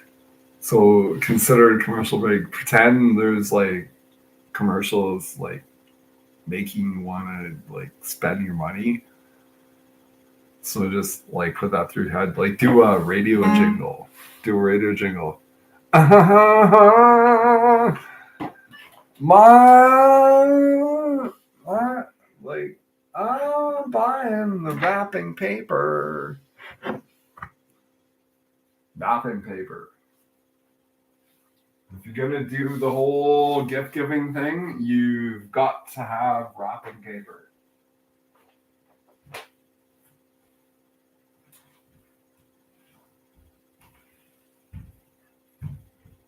I'll be right back.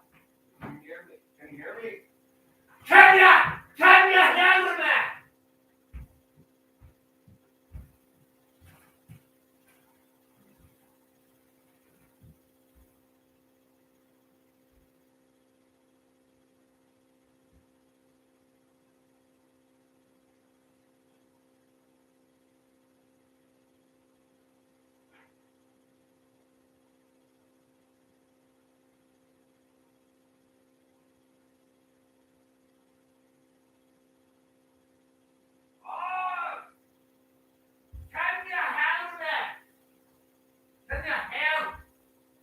That's like HAER.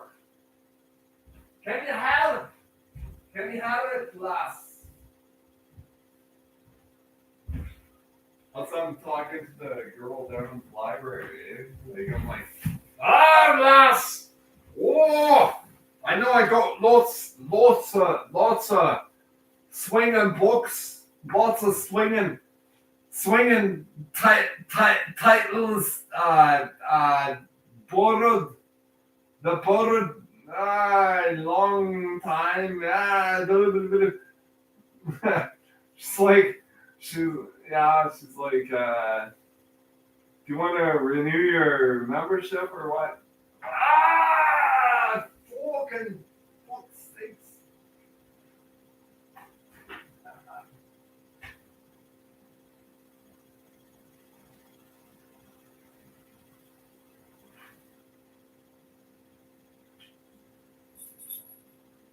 Oh, fuck.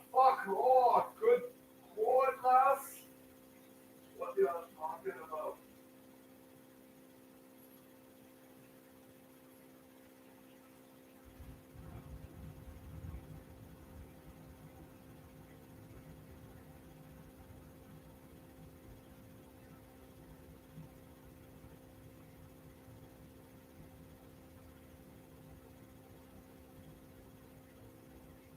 Oh, yeah.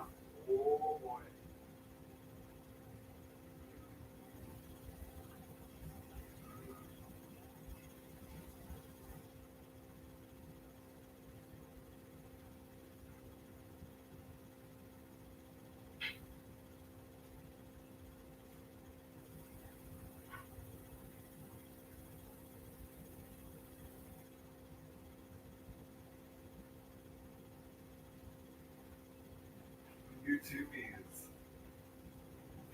YouTubies. Listen, you know what? I don't mean to be.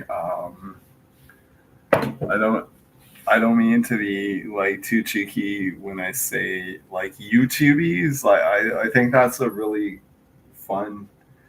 Like if you call me a YouTubie, like what am I gonna do? Is, don't you dare call me a YouTuber. I'm a YouTuber, right? Right. It's like, yeah. Well, are you serious, bro? Like, I'm like YouTube. Tubi. That sounds pretty cute, right? Like that's like, oh yeah. I'm a YouTubie. A Tubi. Like you put the IE on the end of things, and it's like it makes it more like, or add a Y. Like, what's your name is Rick, and then like they say, hey Ricky. It's like sort of like, don't call me Ricky. I'm Rick. You know. Or what? It's sort of like you put a cheeky note on. It's like. Your buddy Rick, yeah, he's altogether serious fella. No, ever, never fucked anyone over. Solid, solid dude. But you call him Ricky, because maybe he's like 5'8", 160 pounds kind of guy. It's like no one's gonna really like be afraid of him. Was he like fucking studied martial arts in Japan or some shit? Hey, it's like, whoa, it'll take your eyeball out before you know what happens. I know you wanna hear like a good fighting thing. It's like God told me. I never even think about like hardcore like fighting. YouTube, YouTubies you. Um, yeah. I got told like this like building manager, and he made a point of telling me like one story. He had to like get heavy. He had to get heavy with these like denizens up in the 10th floor of the building and stuff. And he's like a French, friend. Like English is his second language. He's like from like Bellwether, Quebec, eh? And he's like, yeah, man. I grabbed the guy by the fucking throat, and I grab him by the nutsack at the same time, and I throw him down the stairwell. I was like, fuck, man. Yeah, someone's fucking around, and your job is to fucking. It's like how more expedient can be. Grab someone by the throat, and you're like, give them a good grab. If you got strong hands, like fucking your airway is cut off. You're like, what's going on? You're like, holy fuck, this is happening. Like if that happened to me, I'd be like, and then the fucking nuts, like, God, that's like fuck. And then you have Yam by the neck, and the nuts at the same time. You just fucking walk him around anywhere. You can just fucking. They're gonna be like, they might want to fight, but they're like, you got their fucking nuts and their fucking throats at the same time. It's like and then throw them down a staircase, right? It's like fuck you, you getting in, you're trying to fuck with me. I've got a call, and this is the guy like clean out the building. Like, yeah, I grab him by the nuts and the throat at the same time, and it's like, and then I thought like, fuck, if you like expediency, it's like, yeah, that's what you do. No fucking around. You got to get this guy out of the fucking building, grab him by the nuts and the throat at the same time, and throw him down a fucking staircase, right? That's like. He's gonna be like, he hits the bottom of that staircase and like, what the fuck, eh? It's like, you know what it's like. One thing I like to like while I'm here on YouTube, like talking to everybody, you know, I want to.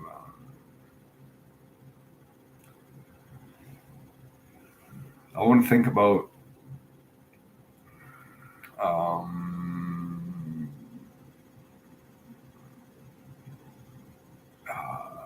young juveniles who have ADHD, attention deficit hyperactive disorder, or whatever.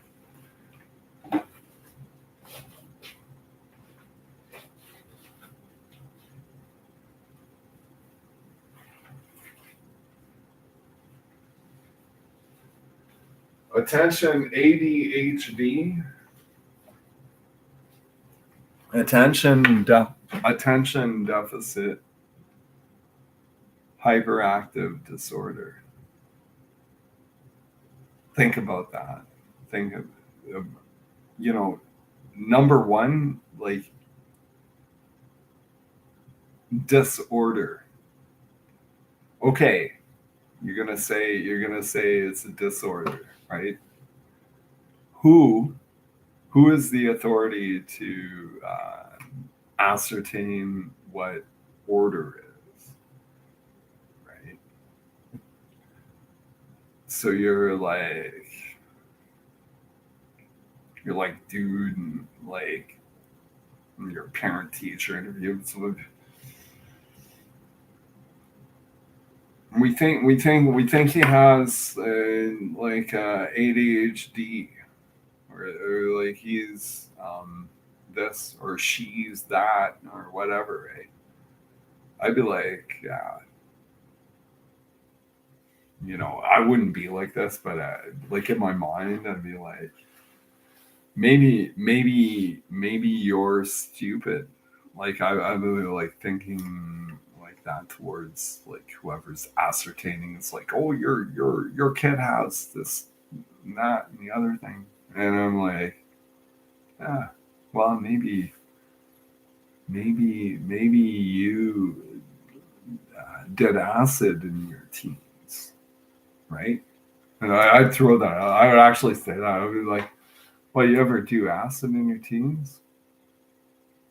To me, but that would be like teachers like what the fuck, and like then like chances are like she probably had one night where she did like mushrooms or some kind of psychedelic drug like back in the day, like in our age group and everything. Right? So like now I've got a little legend there.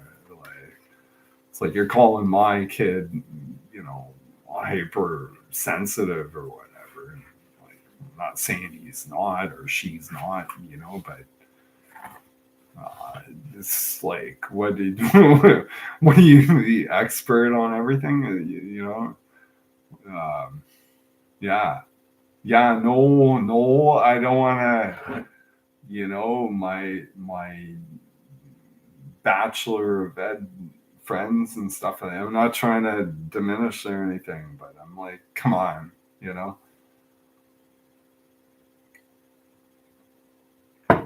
And this is where it all gets really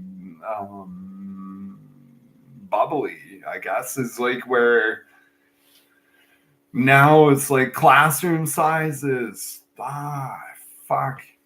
You're like, holy shit, like I got 40 kids. I couldn't imagine like um between you and me, YouTubies. Like I'm here now. I can't believe I'm doing this. Like for starters, I'm gonna be waking up tomorrow. Like, oh boy, what did I do? But um, I drove school bus, so I know like um,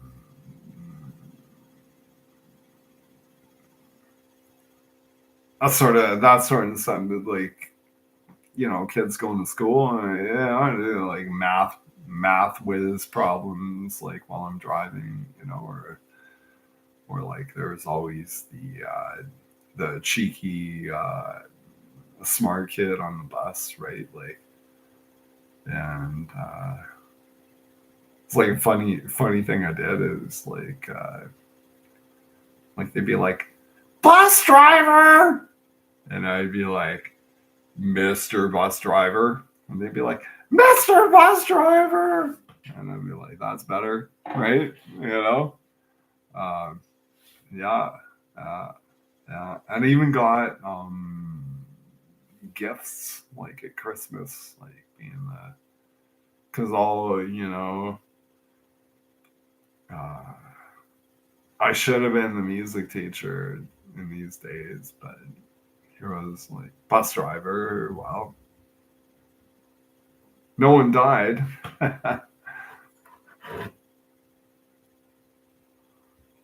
mm. There was only one scale, like one little moment, and it was a winter of let me think here, like 2019, I'm thinking, like 2018, 2019. And early morning, I was going out to, like I had a bus run. I had to drive like 40 minutes to go out to kind of what was this place? Like, if you can imagine, like sort of out in the boondocks, kind of a little bit like outside of town.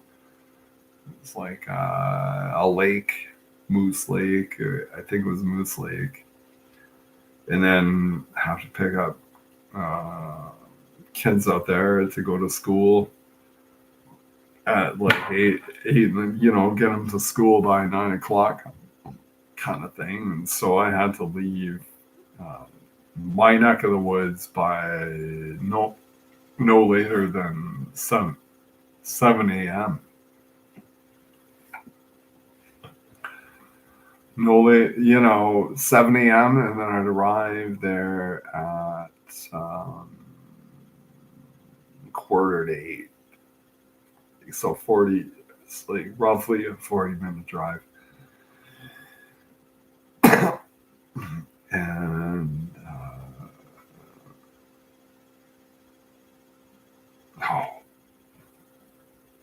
it's one like early winter. I think it was November. So like today is November. Like, so this is November, like 9 years ago, kind of thing. And I'm out in like the Moose Lake. So there's like a dozen kids that I'm picking up there, and then maybe half a dozen more. Like, anyway, long story short is like, I picked up one passenger when driving the bus, and then I had to go down this like really steep, just snow and everything else. Like, and I'm driving the school bus, like a 42 passenger unit, and I'm like,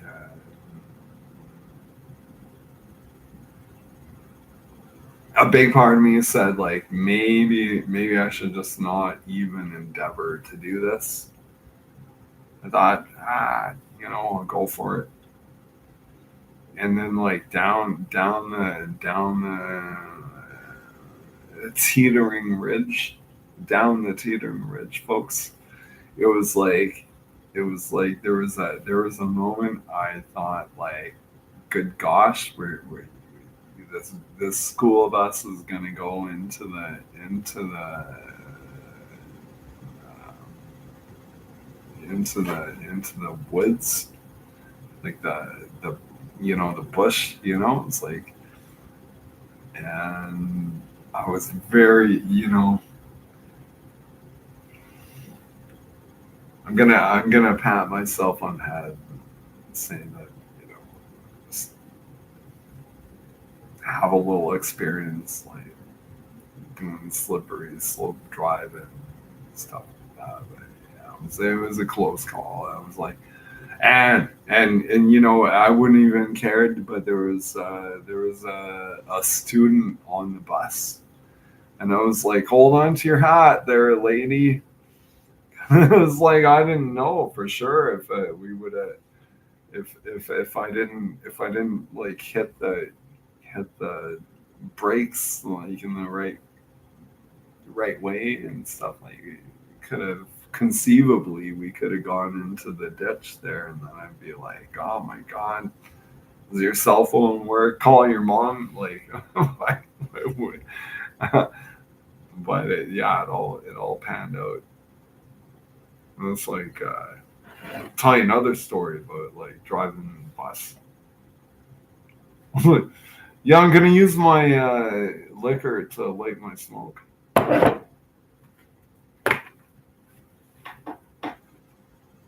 Oh my goodness.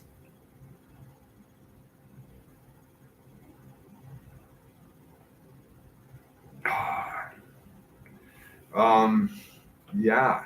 Um, yeah, I was driving like it was a military job.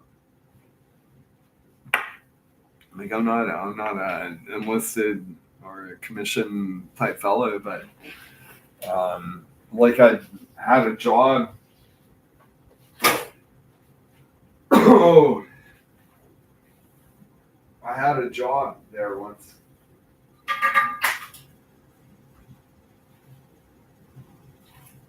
Once upon a time, this is like a recurrent job. It's like, woo, I'm like skating around this like floor here. It's pretty fun. Um, yeah, like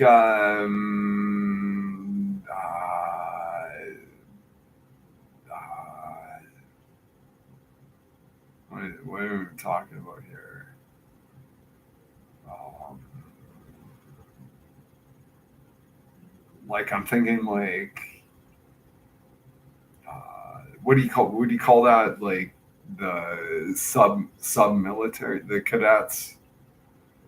So what's this cadet? Oh yeah, yeah, yeah. I was like the local. I live in a Air Force base place, and uh, got the air cadets, like they have a whole like summer camp, right?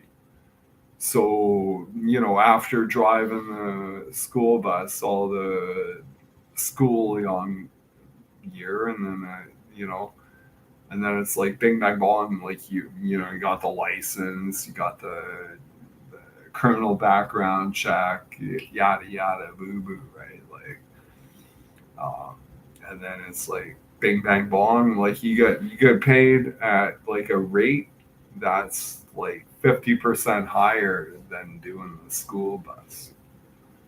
This is okay.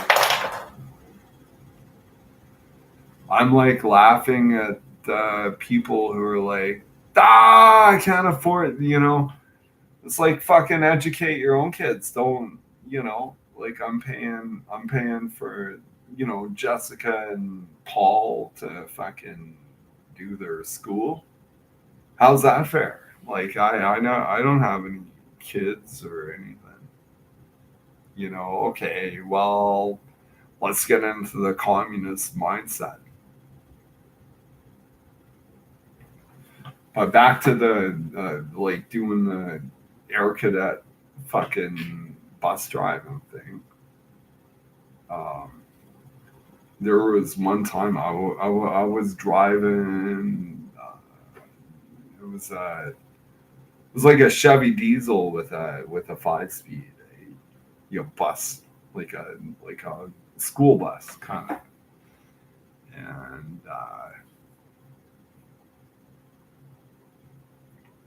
it had been raining for the last um, 4 or 5 days. I'm thinking, it was like, and I was tasked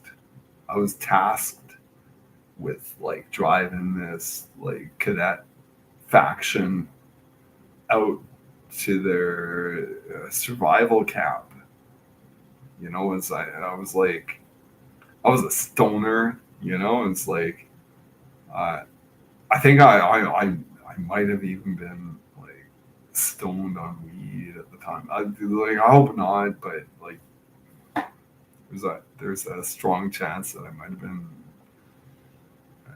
And I wagged my finger at like someone, like I think one of the keen cadets like actually like noticed that I'm fucking high as a kite. And I was like, how dare you even, you better sit in your seat, lad. You know.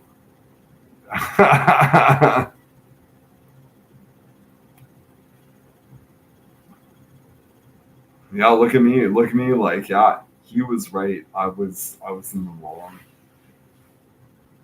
But at end of the day, like who else is gonna drive? You wanna drive the bus?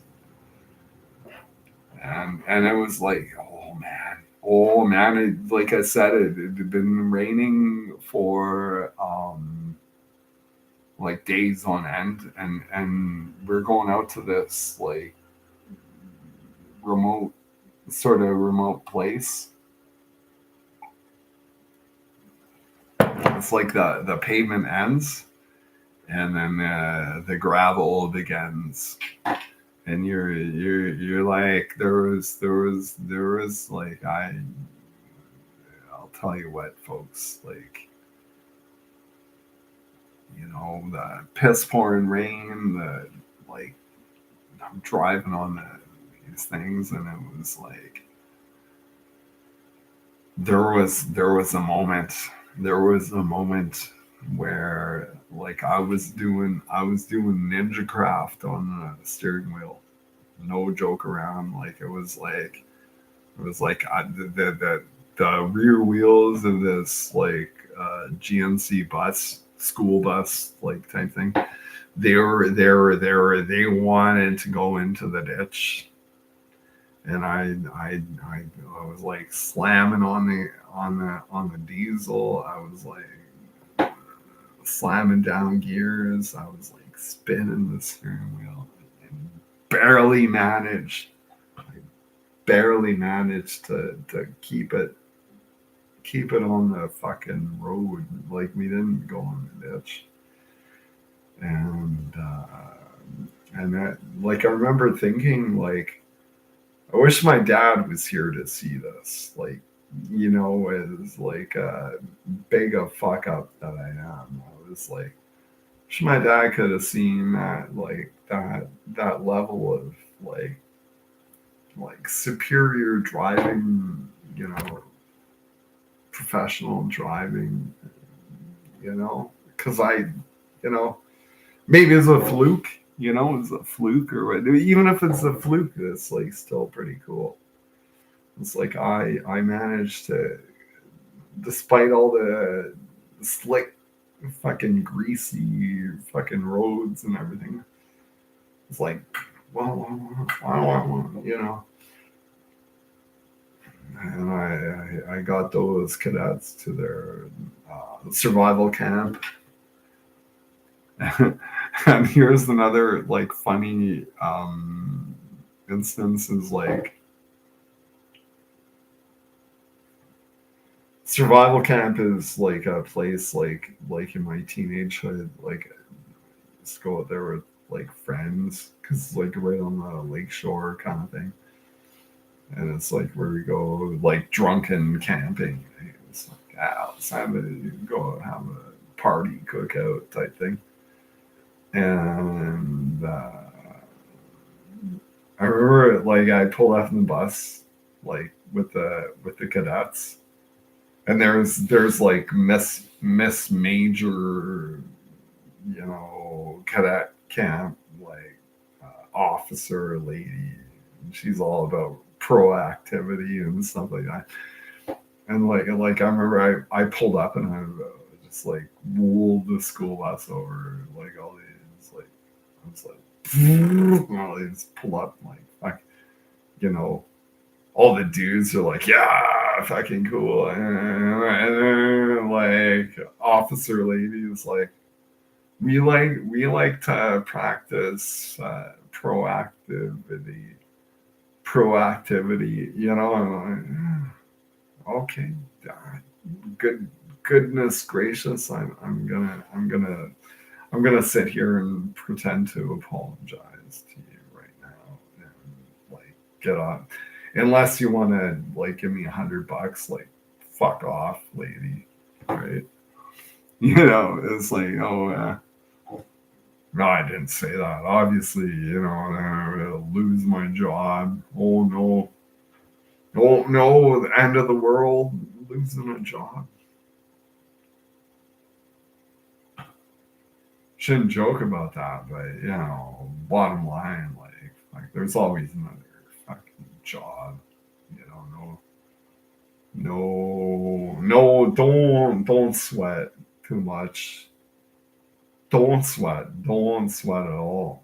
Like, just recognize that, you're more important than anyone thinks.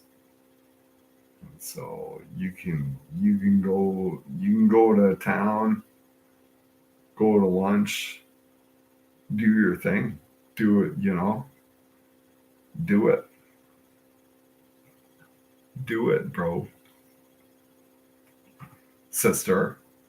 You know, not trying to rule out like the fairer sex or anything. It's like, hey, sister, do your art, do your like write a storybook or something. Or like everyone makes fun of you. Oh, you're so daft. You're so helpless, and you can't even afford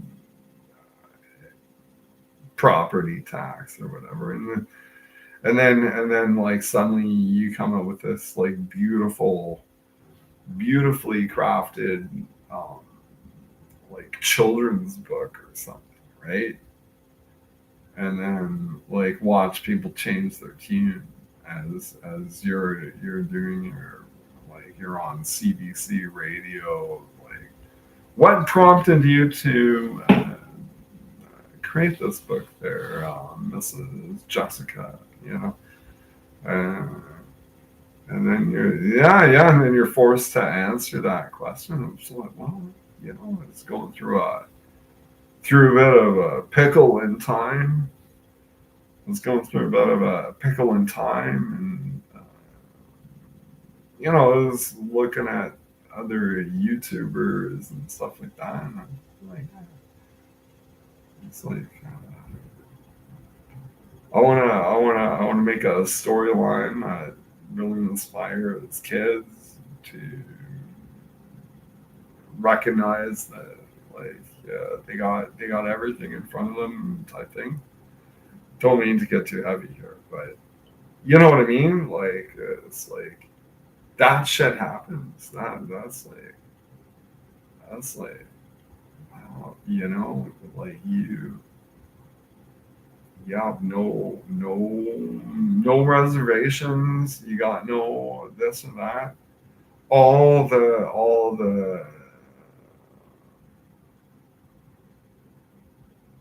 uh, paramilitary shit. It's like it's up there, but you're like, fuck that. You know what? I'm just gonna do my own. I'm just gonna do my own thing, and hopefully, like, school kids will like get a glimmer of hope. There's a lot of school kids are thinking, ah, fuck, it's all fucked. What are we gonna do?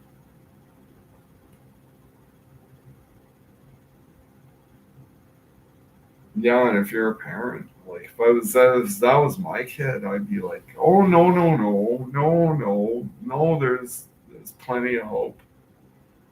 You can do whatever you want. Like, oh, no, no, dad, no, I can't. Like, God, gee, you gotta try. You gotta do it. You know?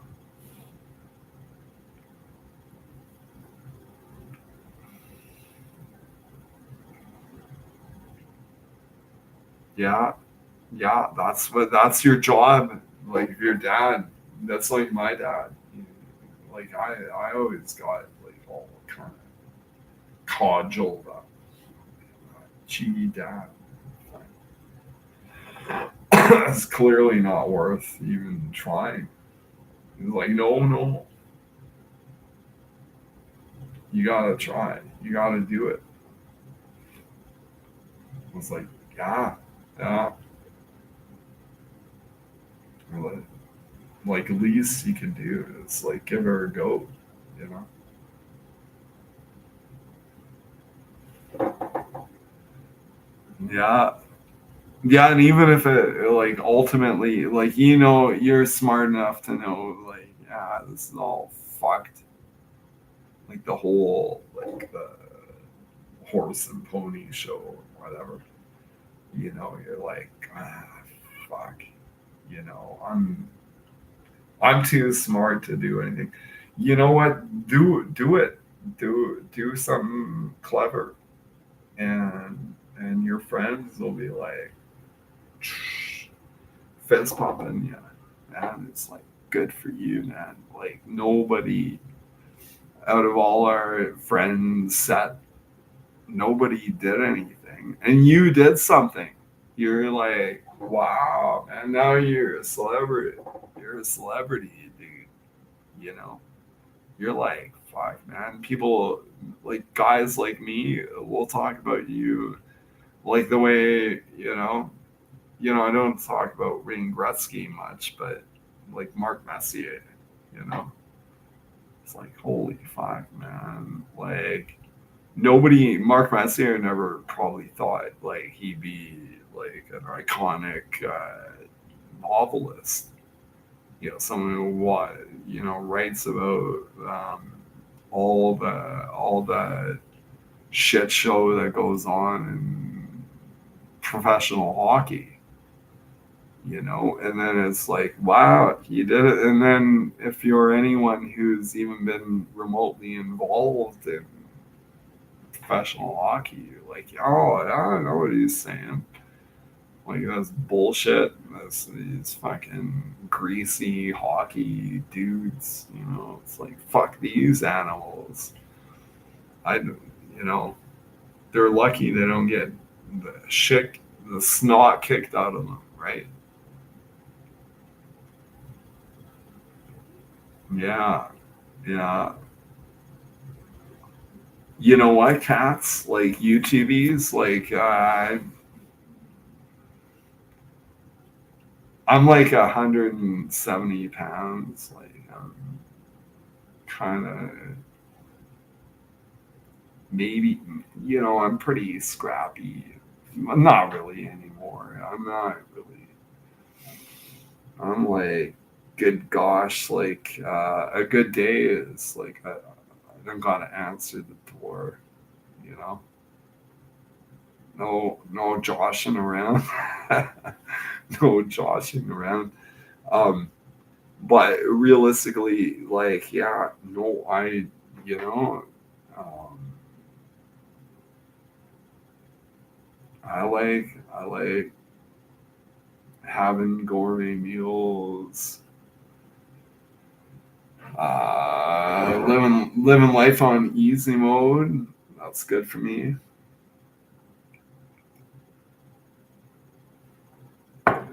Like, there's a part of me. It's like, yeah, getting a scrap. You know, maybe you have friends like that. Eh? It's like, yeah, it's fucking getting a scrap. It's like, don't fucking show this guy who's boss, right? Like, you know, or maybe you get your ass handed to you. That happened to me once. Like, I got the shit kicked out of me. I was writing this stuff on anonymous like shit, But I'll tell you right now, like straightforward. Um, it was in Calgary, and I was dancing around on the stage, like being Mister Conservative, like because that was sort of in these arenas. It was unpopular to be, uh, you know, conservative, but I was like, I had a leather jacket, and I was like, yeah, I'm conservative, and I was hanging out with like youngster. I was only like 25 at the time, and then like I'm hanging out with like 20-year-old faction, right? And then I was like too drunk to drive my own car, right? So I what do you call it? Like enlist, this group of youngsters to like, can you drive me home, and then like I'll pay for, you know, a taxi for you to, you know, like get my car back to my place. At the time, I was living with my cousin, and I was like, "Can you do, you know?" And then like they're pulling out of the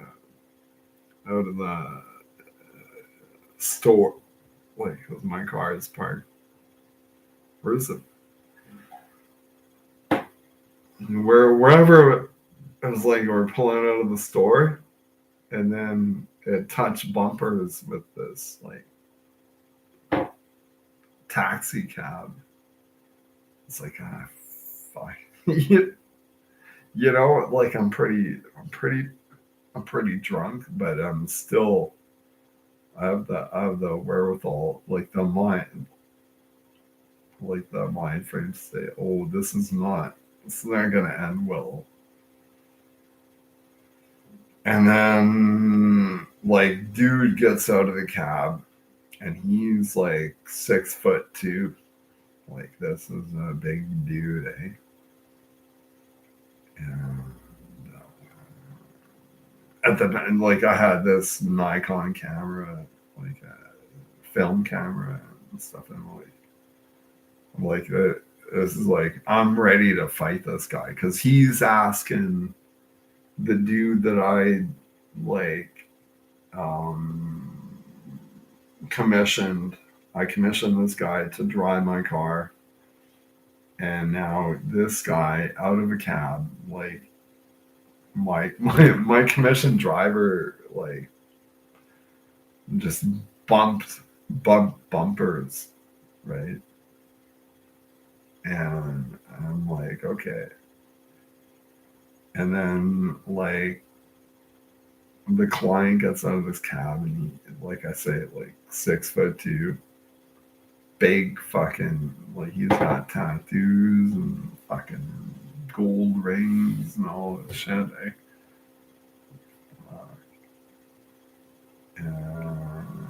I put my camera away. I'm like, I'm ready to, like, let's go down. Say, hey, bro, you think you're so tough?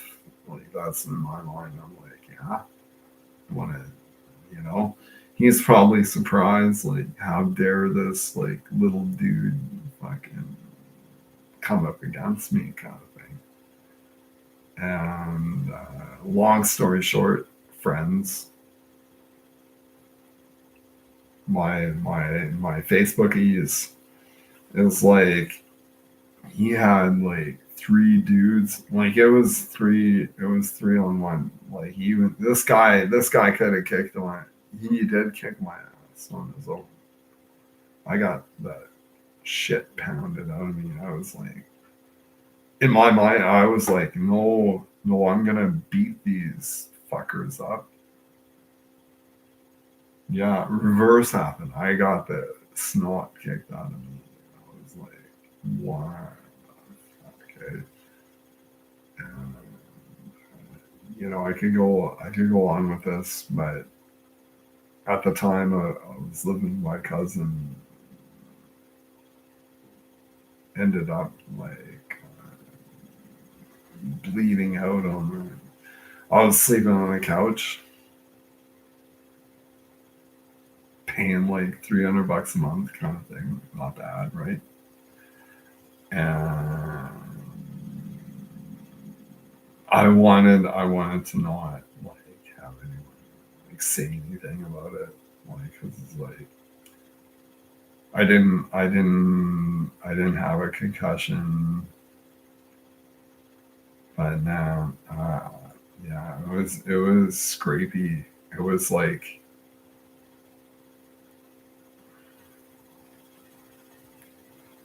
yeah, I didn't have any, I didn't have any soldier fire, like, friends to help me out in that situation.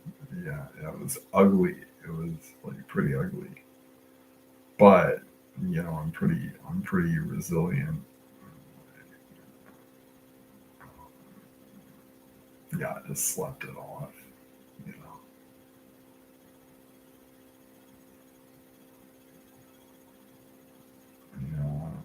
Yeah, yeah. So that's the thing. Like, if you think you're 10 foot tall and bulletproof, which is sort of like is my mind. It's like, no one touches me, and then like boom, you get the shit kicked out of you, like badly, like dangerously almost. Like it was like, whoa.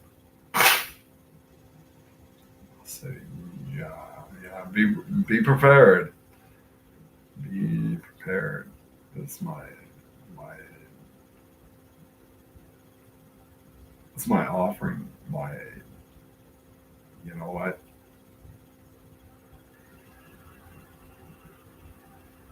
Yeah, yeah. You want to be a tough guy. And tell you another story. Like, this is a story told to me, and like one time, like I was walking along White Avenue in Edmonton, right, and with a friend, like we're like going out, like getting drinks and whatever, and then like a couple of like fucking Belgian. I'm gonna call them like glow niggers, right? Like they're behind us, and they're talking turkey. And so I turned around and I fucking clocked them both. Like it was like a 1-2 maneuver. I just laid them both out on the fucking sidewalk. Like bam, bam, bam, bam. It was that quick. It was like no hesitation. I was like sort of like building up, and then they're such. I'm gonna say cunts.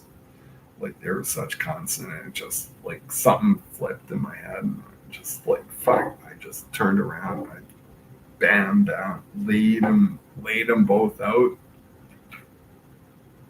Them both like it was like I got like two solid like bam bam, or it was like four, like it was like four, like bam bam bam bam bam, and they were both like laid out on White Avenue on the it was on the north side of the avenue, and I was like, my friend was like, "Wow, what did you just do?"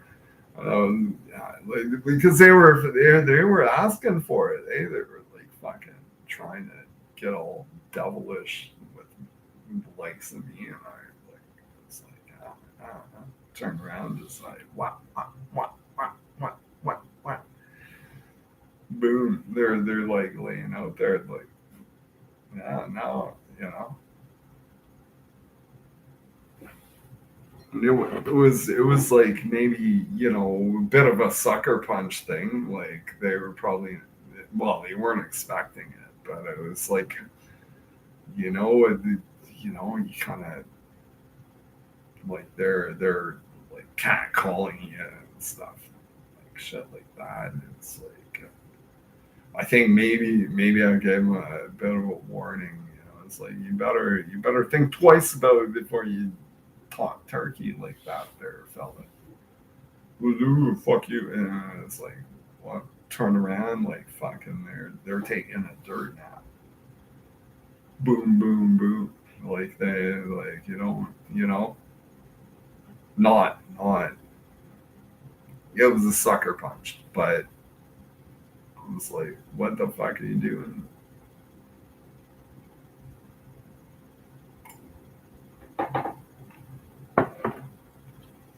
You know what I mean? Like it's like, good God, like you're really poking the hornet's nest, right?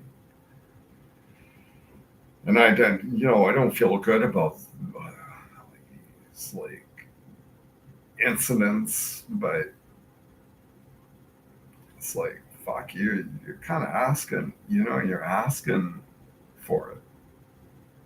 Like me and my pal were just like having having a nice time, like walking around, and then you're behind us, like catcalling us and shit like that. And I'm like, and I never saw it coming, but it was like they never saw it coming either. It's like prepared for the dirt now, like get punched like square in the face really hard, and it's like, fuck, it's like that's enough to knock you out.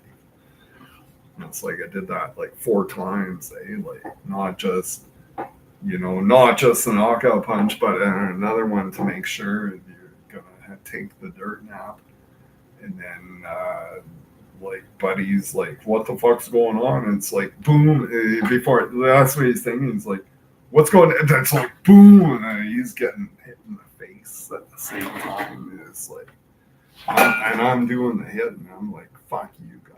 You're gonna fucking try and fucking get cheeky with the likes of a stranger in Canada.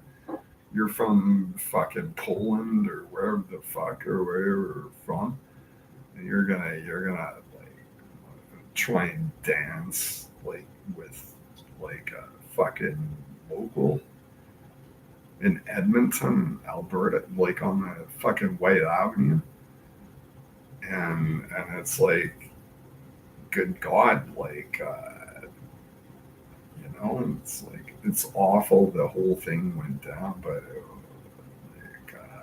yeah, it was that quick. It was quick. It was like within 3 seconds, they're fucking knocked out. They're fucking laying on White Avenue. It's like thinking, you know, 20 seconds earlier, they thought they were pretty clever, like, talking turkey and shit, right? Now they're like, it's like, let's keep walking, like, make sure, no police shit, right? Like, I don't want, you know.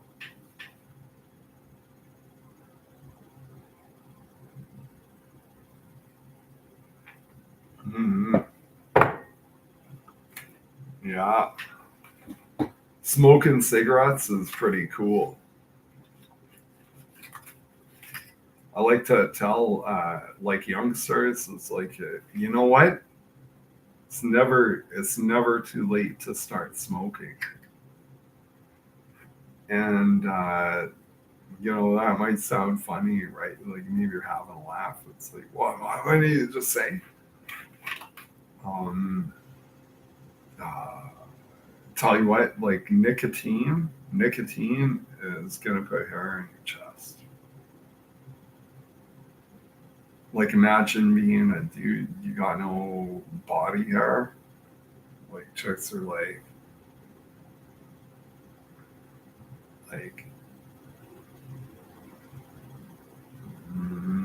in that you got a chick and she's like she likes you and stuff like but then she's got like another boyfriend and he's got body hair.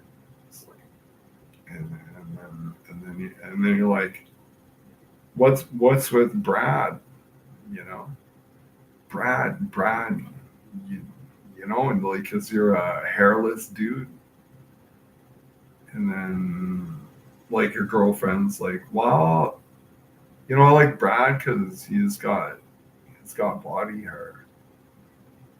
And you're like, oh no, oh, because you're so in love with this woman, you're like, oh, ah. And you can't compete with Brad because like he's got the body hair and you don't. And you're like, gee. When the girlfriend knows it, like she knows like you're hurting because like she is into the other dude. And you're like,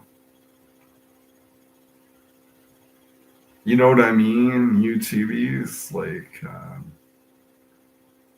yeah, yeah. You know what I saw today? I went to the Circle K to get a pack of smokes, and I saw ex-girlfriend's mom, like, and I couldn't help but notice, like her. No, I'm not gonna say it. No, let's just say, like, I saw a little, like, lower half, and looks good.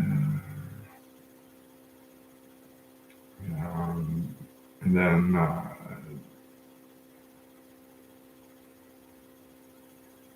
yeah, I'm thinking, like, my ex girlfriend from way back. Um, it's like down in Fraggle Rock, down in Fraggle Rock, down in like, um, we had so much fun together. Like, it was really fun. It's like my parents. Like, they were always like making each other laugh and having a good time. I'm thinking, wow, like living in a small town and stuff, you know. Yeah, I'm kind of wondering what's going through her mind, you know. Like, um, I guarantee, folks, YouTubies, everyone, like, she would, like, whatever I say is wrong. It's probably, like, it's like no joking around. It's like, no, if he said it, he's full of shit. And like, she's right about everything or whatever. But yeah, yeah. End of the day, like, we're all friends, aren't we? Imagine, like, here's your situation. It's like, hold on, allow me to get a light here. This is so much fun. And it's so incredibly cool, like, being able to talk shit on open airwaves, if you will, right? You know what I mean? It's like pretty cool. Yeah. No, you know what? They, you want to put it, air quote, they take that all away from us. Like, guy like me, like, simple working dude,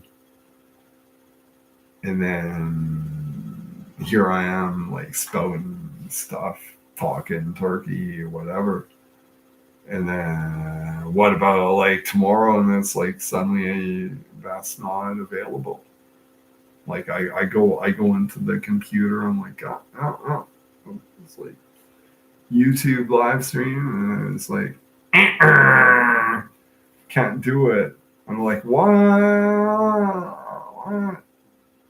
And then I call up my phone, and my phone doesn't even work. It's like, and I'm like, God, die. What do I do now?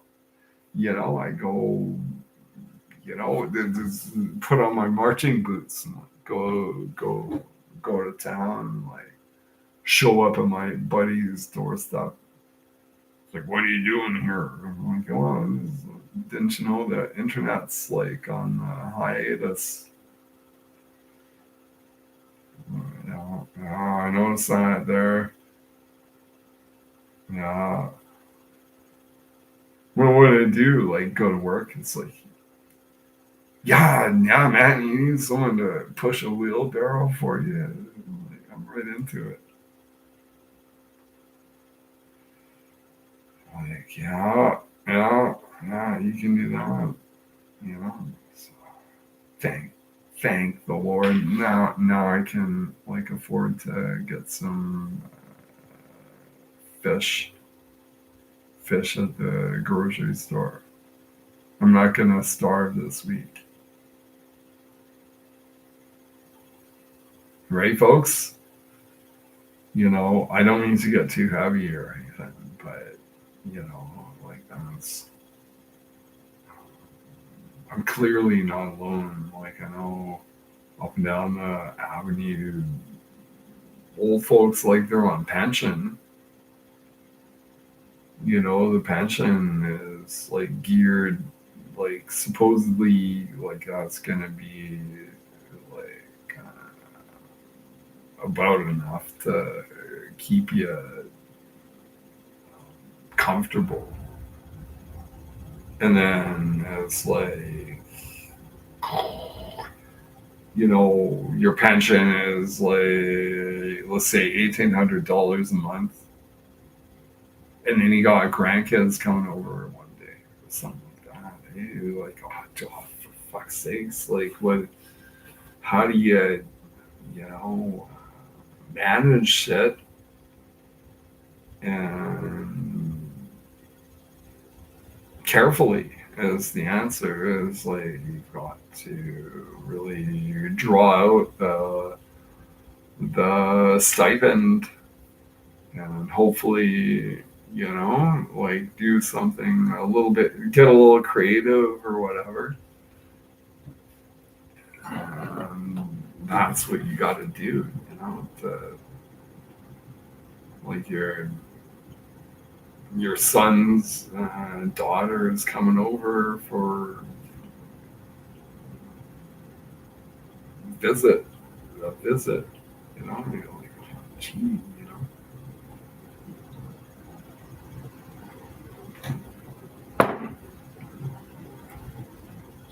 And if they don't know, if that granddaughter or that, you know, that juvenile or whatever has conceivably, like, they've never even known like a poor day, like, they're just insulated.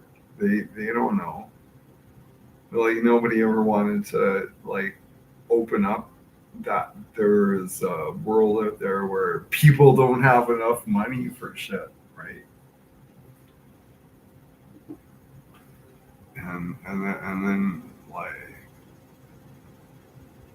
yeah, maybe one day you've got to be the eye opener and say, listen, lad or lady, you know, it's like, this is like sort of how most people live, you know. It's awful, but this is how it is. Only the top 5% people, like, have it good. It's like, well, how do I get in with those people? Well, you got to do sports or music.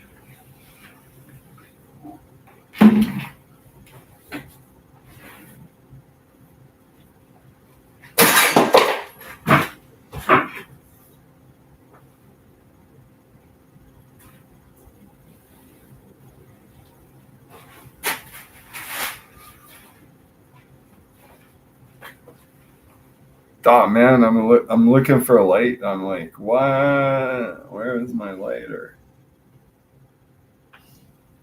I know it's around here somewhere. No joshing, no joshing around.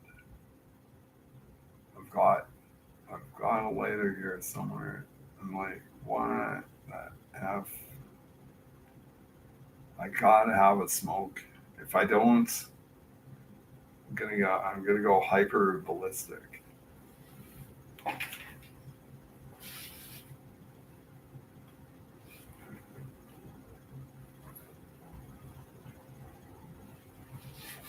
Oh, I found it. Oh yeah, oh yeah, oh yeah. Yeah, it's like it could have been like a 7 hour sojourn, you know. And where's my lighter? But it was sitting on the floor under my feet, kind of thing. And I'm like, oh, yeah, all right, no joshing around. I'm having American Spirit cigarette. There's one thing I want to like cast out there is like cigarettes. Like, this is like $1. This is a dollar cigarette. Mm. But it's so good. It's like I cannot I cannot get enough. I know you're gonna. I know you're gonna think. You're gonna think. Stop thinking. The thing is, this is top tier tobacco smoking. Back in the day, like I remember back in the day, like he had like we're talking like uh, 1999, 1999. And if you go to the fucking convenience store and you buy um like a John Player special pack of smokes, that's good smoking.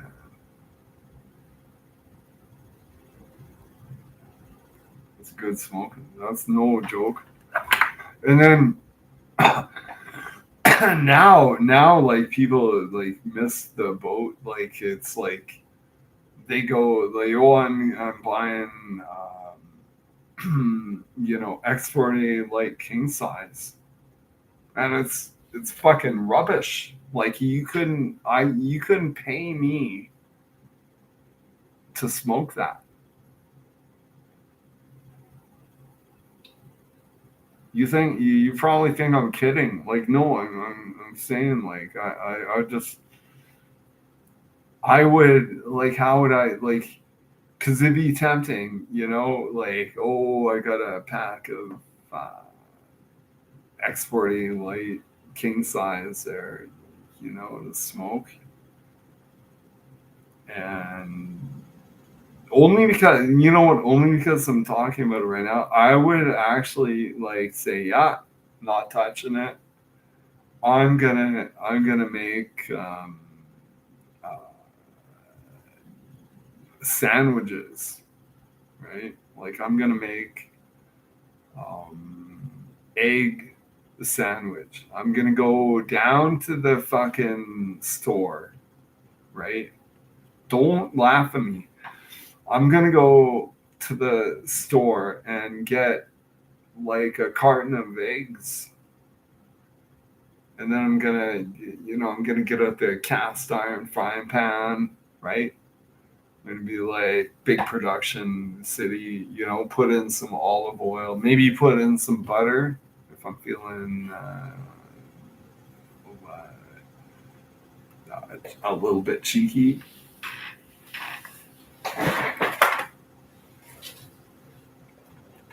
Yeah, and then Bing Bang Bong is like dudes who are like super fucking uh, well, excuse my language. Okay, super duper dudes doing like culinary stuff, eh? Like cooks, like serious like online cook dudes. They're like I catch their attention and they're like, yeah. I'm like, yeah. All these broads like need a wake up call, bro. You know?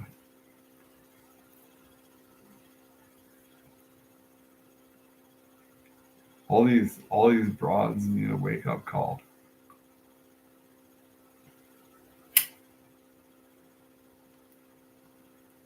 And yeah. And then he's like, yeah. What do you mean, man? Like, well, they all got tattoos on their skin. And, yeah, and he's like, whoa, what's wrong with that? And I'm like, yeah, what's wrong with that? Go get inked, lady. Go get inked. What do I care?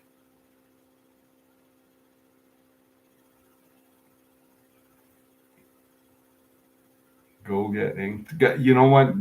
Put a fucking ring through your nose. See if I fucking care. Do you think I'm gonna really care about that?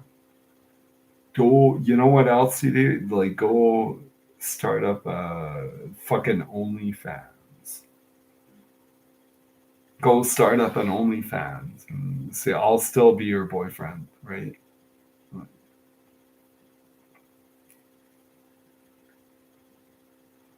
Your tattoos and your fucking bull ring and all this shit. Your OnlyFans, and yeah, I'll still be your boyfriend. I don't know. Don't sleep in too late. Huh?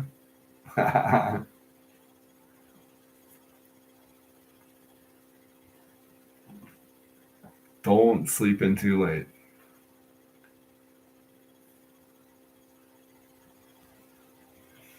Mm-hmm. Mm-hmm. Yeah, I got this like girl, like I'm really totally crazy about her. I don't care like about all this shit. And I'm just like I'm like in my mind, I'm like, come on over, you know? She doesn't come over and I'm like, I'm just alone all no, I'm not okay. Like maybe I'm asking for a little sympathy. It's like, oh, like give your emotion to me. I'm so lonely and stuff like that. But yeah, after like 4 years, like it's like fine, whatever.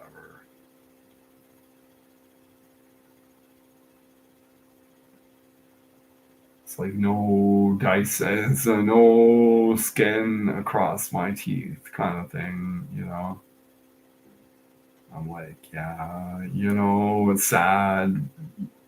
I love these girls, but like, yeah, maybe I'm not even worthy, right? And that's okay. That's okay. It's okay. You know what? I got like the champion fucking sit here like F you prerogative. Nobody tells me how to run shit. I got a lawyer. I got like all this shit. It's like food, fireplace, like no joking around. It's, it's sad and tragic, but at the same time, it's like, yeah, it's like total, like, yeah, come at me, bro. I'll bury you, right? If you did, how dare you even,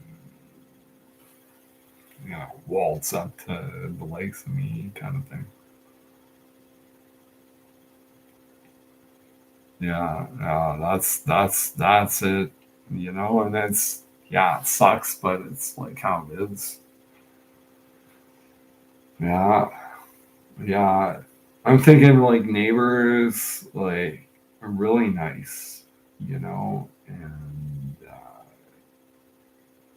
I would go to court for my neighbors. Like there's nothing they've ever even come close to like doing untoward and no untowardness. So as the least I can do is be an advocate. Hopefully, I want to get out of here. Like it's like too much.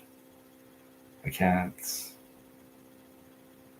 Um, I mean, I can, but like living in a 5 bedroom house, like one dude, little dog, like it just seems a little bit rich, right?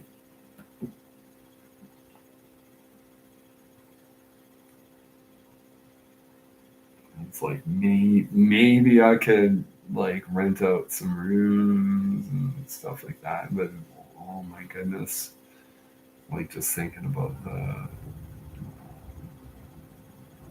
potential for like bad shit happening. It's like, fuck. It's like, call up the lawyer. Oh, what do I do?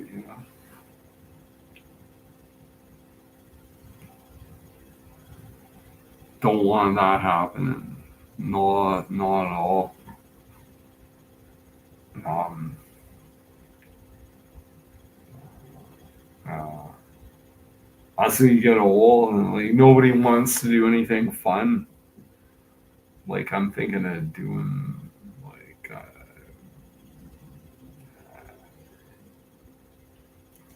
what do you like a musical, like a musical, stage play, stuff like that. Like that. That's not actually thinking of doing this. I'm thinking like, what else are you gonna do? Like, are you gonna sit there and just die, or like, what? All right, paid $3.65 a pound for broccoli. It's like, no, you gotta be the beachcomber, dude. You know, it's like fuck it.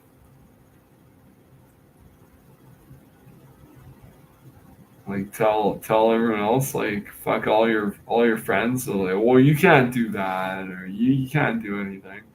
And it's like, watch me, and then boom, you're a fucking actor. You're on the stagecraft, right? It's like fucking right on. And then deliver a line, deliver an iconic line, like say something really like goes down in the history books or whatever. Like, like I'm thinking like Rob Wells of like Trailer Park Boys, like someone's like deadpan delivery. It's just like what? And that's so funny. It's like freaking amazingly, you he, he is the master of like appearing to be like a dummy, but delivering like these lines that are like iconic. Wow, I'm watching stuff. I'm like, whoa, that's so cool. Yeah, yeah. I like to imagine like imagine how like someone renting a room or something. Right?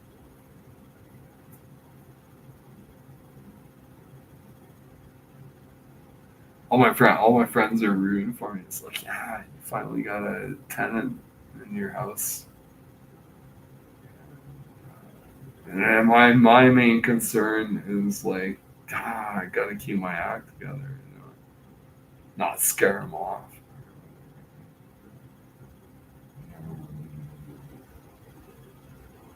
And then like, yeah, maybe one day they come up with like a total lyric. Like, yeah, we're gonna turn this into something. Shadows can't conceal you. You can run, but please don't hide. And anyway, here you that's Mindplex. Mindplex.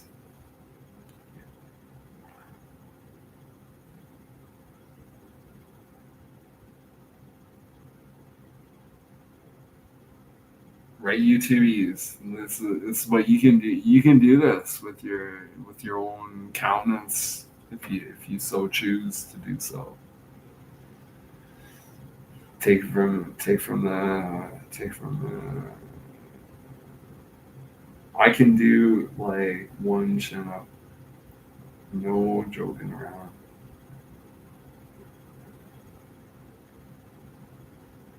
You know, it's people they can't do a single chin up. Like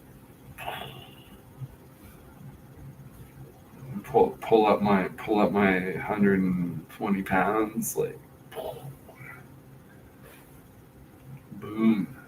And it's like, and you're sitting there like, wow, I wish I could like, do a chin up, right? Yeah.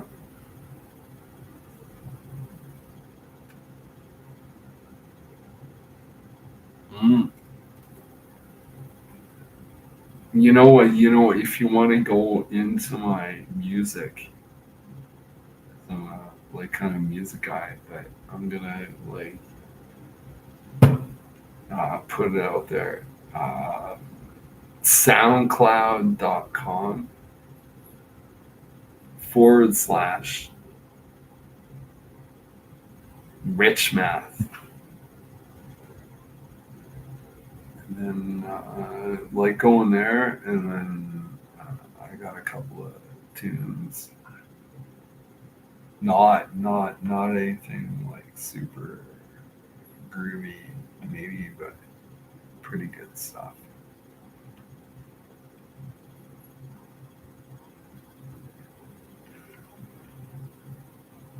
Yeah.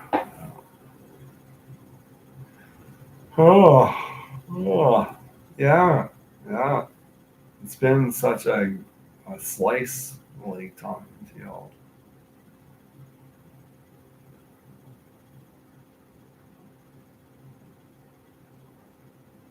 It's hard. It's hard. I'm not gonna get into it. You know what? It's not that hard. It's pretty easy. I'm gonna try and keep awake here, and you can feel free to give me a ring a ding, right? I mean, like my phone will go off. I'll be like, the heck is calling me? But you can do that if you're so inclined. And I'm gonna scramble off here right now. Like I'm really drunk. I don't know where the booze came from, but it came into my purview. And all things considered, my friends, is that ultimately we're all in it together. Tomorrow is going to be interesting. Tomorrow is like that's up to you. Want to do like tomorrow situational stuff? Do it. Do it. Get up. Get up in the morning. Yeah, I'm gonna make some positive change. I'm gonna move stuff around or whatever. You know. And if you don't do that, that's okay too. That's okay. If you just want to have a day, like you're gonna like just take it easy, whatever. If someone comes at you and says like wags their finger, I'd be like, how dare you, how fucking dare, like that would be like impetus for me to get out of bed and say you want to go for a wrestling match. Is that you're up for that there, bro? It's like, oh no. And it's like, yeah, come closer, right? Come over here. So no, I'm getting out of here. No, come back. And it's like before you know it, I'm chasing him out the door. I'm like, yeah, no, come back, bro. Like, no, I'm out of here. And yeah. Or, it could be a big dude. It's like imagine that. You want to go, like, and at that point, like, you don't want to be a pussy. You're like, fuck, yeah, let's go, bro. Like in your back of your mind, you're thinking, oh, what am I doing? It's a big fuck. But then, you just because a dude's big, like, doesn't mean you can't. Like, imagine like socking him right in the balls, like really fast, and he's like, he's like breathing in, and then you fucking jump on his fucking throat, and you're like strangling him, and you're like, and it's like he's coming toward, he's like, it's like his nuts are busted and shit like that, and then he's like. It's like, oh boy, this guy's getting up, and then you give him like an elbow right in the head, like just give it to him once, and then if that doesn't like phase him, like 2 more times, like 3 elbows, like real hard, like just fucking try and knock the fucker out, right? And then it's like. And you're straddling them. You're straddling them. Like, it's like, yeah. And then at that point, if he's not fucking knocked out, well, it's like you gotta get even meaner. Like you put your knee right in his throat. Put your knee in his throat and then hit him like 5 times, like right in the head. And then that'll probably do it. Like fucking after that, like just forget about it, right?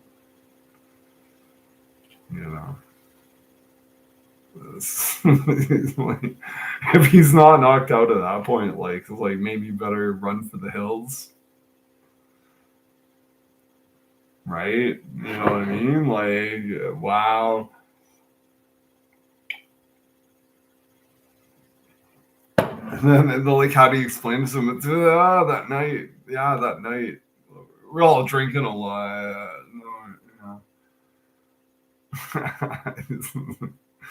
Like, he was like, I had to get, like, I had to get, what do you call it? Like glasses, like, prescription glass. I had to get prescription glasses after that. After you hit me that one time, like, yeah, my eyesight went all wonky. I was like, fuck, I'm sorry, man. But yeah, but then they're all on top of you, like, so you're just kind of defending yourself, right?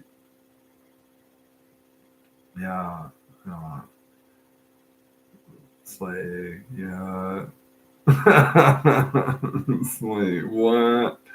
And yeah, dude's like, it's like you're doing parkour, like you're just minding your own business, like doing your own like shit. Dude's like, what are you doing? And then you're like, who the fuck are you to ask me what I'm doing, right? Well, I'm the mega bitch, dude. It's like, and then you beat him up, you fucking, because he's not expecting like anyone to really pull rank or whatever, right? Just beat the fuck out of this guy, like hardcore, just like fucking, like he's not even expecting it, but you hit him hard, like right in the face, like just boom, boom, boom, like not just once, but like 7 times, like man, 7 times in the face, and it's like, wow. he's all stunned. He's like, fuck, what the fuck? And then, like I say, like if you want to take it further, like put your grab, put your knee like right in his fucking neck. Put your knee in his neck, and then hit him a couple of times, eh? And he's like, fuck. If he's not unconscious at that point, like it's like you better you gotta get ready. Like it's like put your other knee in his face and hit him another 6 times, you know, like boom, boom, boom, boom, boom, boom, boom, boom. He's like, it's like if he's not unconscious at that point, like fuck, maybe run to the hills, right? Like it's like fuck, man. If this guy, you know, now you're in trouble if he gets up, right?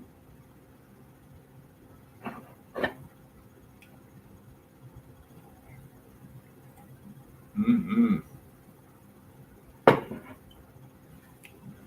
Yupper. Yeah. Yeah. Fight City. And go to fight ski school.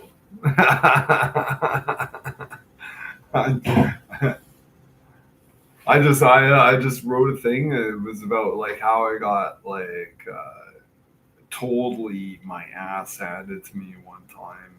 Like you know, like guy like me. I think I'm invincible. Hey, nobody's gonna fucking if I go to fight school. Like nobody's coming out. You know, I got my ass handed to me. I got like totally just bled out on the fucking sidewalk. It was awful. It was really ugly. And talk about an eye opener. Talk about an eye opener. You know you think you're all tough. I thought I was. You know I thought I'm invincible. You know no one's gonna. And then I got my ass handed to me like big time. I was like, whoa. And lo and behold, folks, um, these rich kids like brought me over to their place, cleaned me up. I, I got to play a little guitar and stuff, and everything like panned out.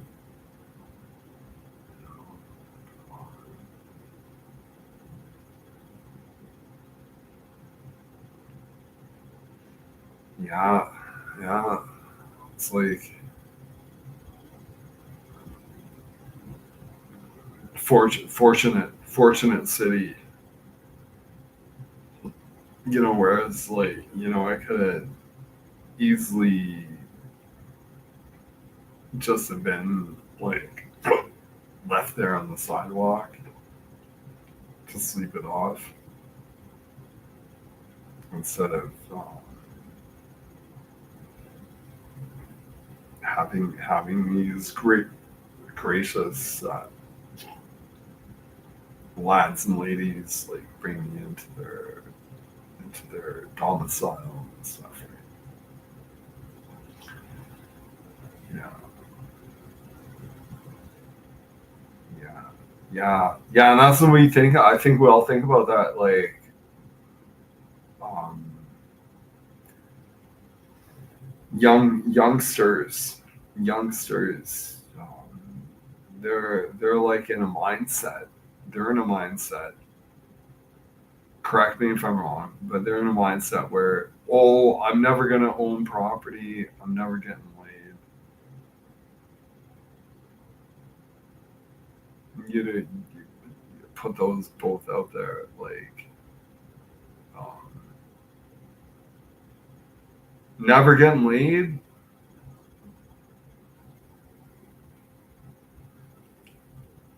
Never getting laid. And I can see that. I can see like these poor fellas, like like doing everything right, doing the thing, being a good lad and everything else, and then these girls are like, wow, if you don't have a 16-inch cock, like, what are you doing? I'm like, okay, I don't have my cock's only 10 inches or whatever. You're like, fuck, I got no action. And that's like a big thing. That's like, whoa, now this guy's like, what am I even working for? He's got a decent job or whatever, but now he's like, God, fuck.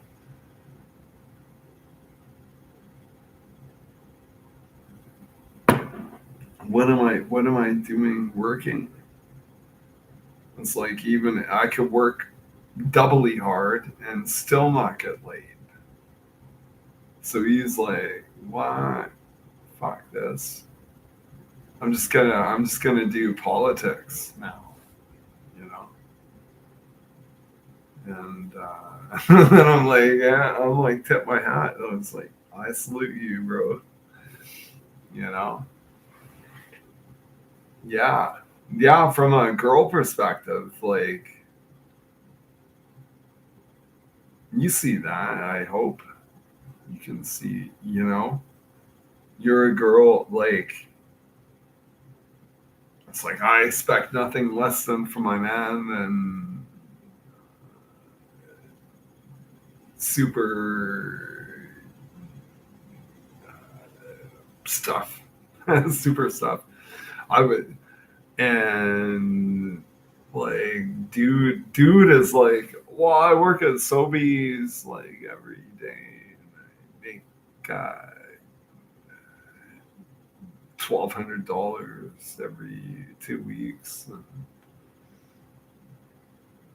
not good enough. Not good enough. You need to make like fucking $3,000 a week if you're gonna get your dick sucked, right? Let's be honest. Wish I was kidding around, but I think that's a fair thing. Like, no self worthy cock smoking bitch is gonna suck your dick for less. And like, if you're not making 90 grand a year, you better go to another town, man, if you want to get your dick sucked, right? I know that's a hardcore thing. You know, I know, I know, I know. My aunties and my cousins, so they're like, well, how dare you be so impolite? Well, hey man, fuck, this is my life, man. I fucking talk how I want, right? No joking around, And I don't think I'm that cool, like doing YouTube or anything, but that's pretty cool, right? Like, I'm like, yeah, nobody is gonna interrupt my lucidity of thought, stuff like that, right? Like, nobody's like, who's gonna, what, are you gonna come over to my house and like, whoa, I'm gonna get mad? Or you'd be like, you might want to rethink that one, eh? Like I'll pull out the sledgehammer or something if you're gonna get all that dicey with me. It's like, oh, rethink this, bro. Go, I'll give you the guest room. Go sleep it off, bro. You know, no biggie. Well, everything will be okay. Tomorrow, I'm gonna make you some like bacon and eggs, right? Like, no joke. Go sleeper off. Don't you dare. How dare you even, challenge me, right? Like, I mean, like, because I kind of welcome fighting. Like, I'm like, you want to fight, you know? Are you sure?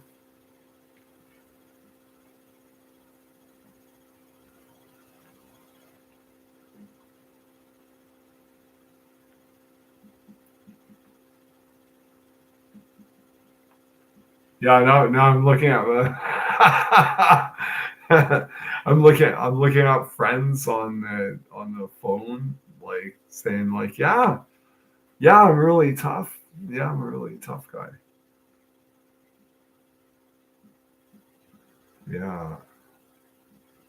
No, yeah, bottom line is like I worked with like young hockey players, like push comes to shove, like I'll be the guy taking a dirt nap, like, I like to think I'm tough, but yeah, I'm really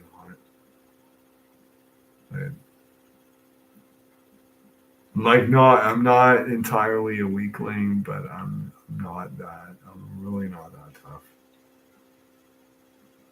I like to think I'm tough, but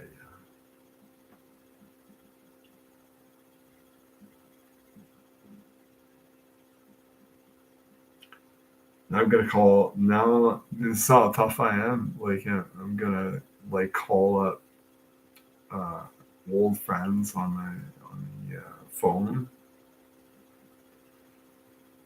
and there's a strong chance they're not gonna answer. They're gonna be like, yeah, they're too busy. I get it.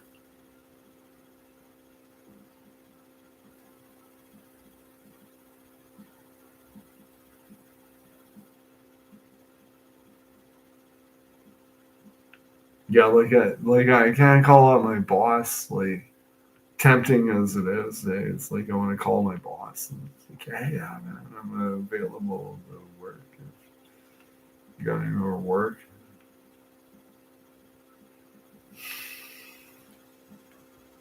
I know he'd be like doubly cordial,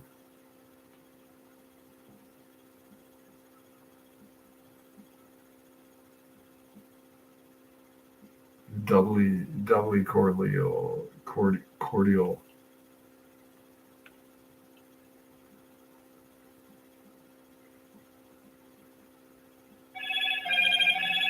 Oh my goodness, I've got a phone call coming in.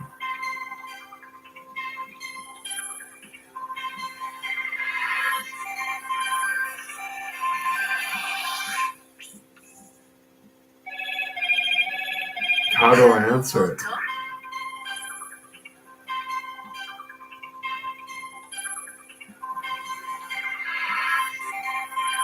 See, I can't even answer my own phone calls. You're gonna have to like call this fellow back, I think. My like Uncle Cliff. Let's try and call him back here.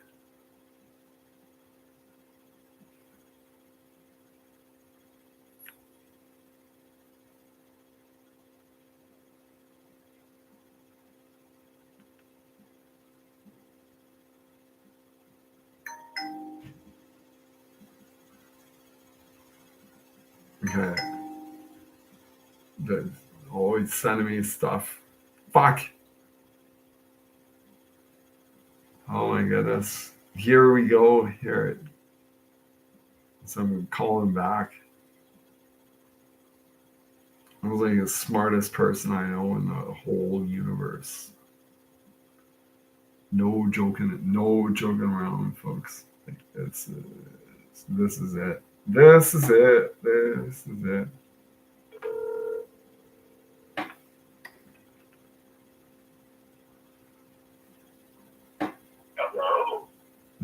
is it. This is it. Straight ahead, what you do. Keep on doing what you do. Gotta die. This is it. Do. Make no mistake where you are. This is it. It's not about the Father. This is it. No one can say what the future holds. This is fun. I'm like, God damn, I gotta have a. That was like the Doobie Brothers or something. I love their throaty falsetto, you know. The Bee Gees falsetto was a little bit on the shrill side.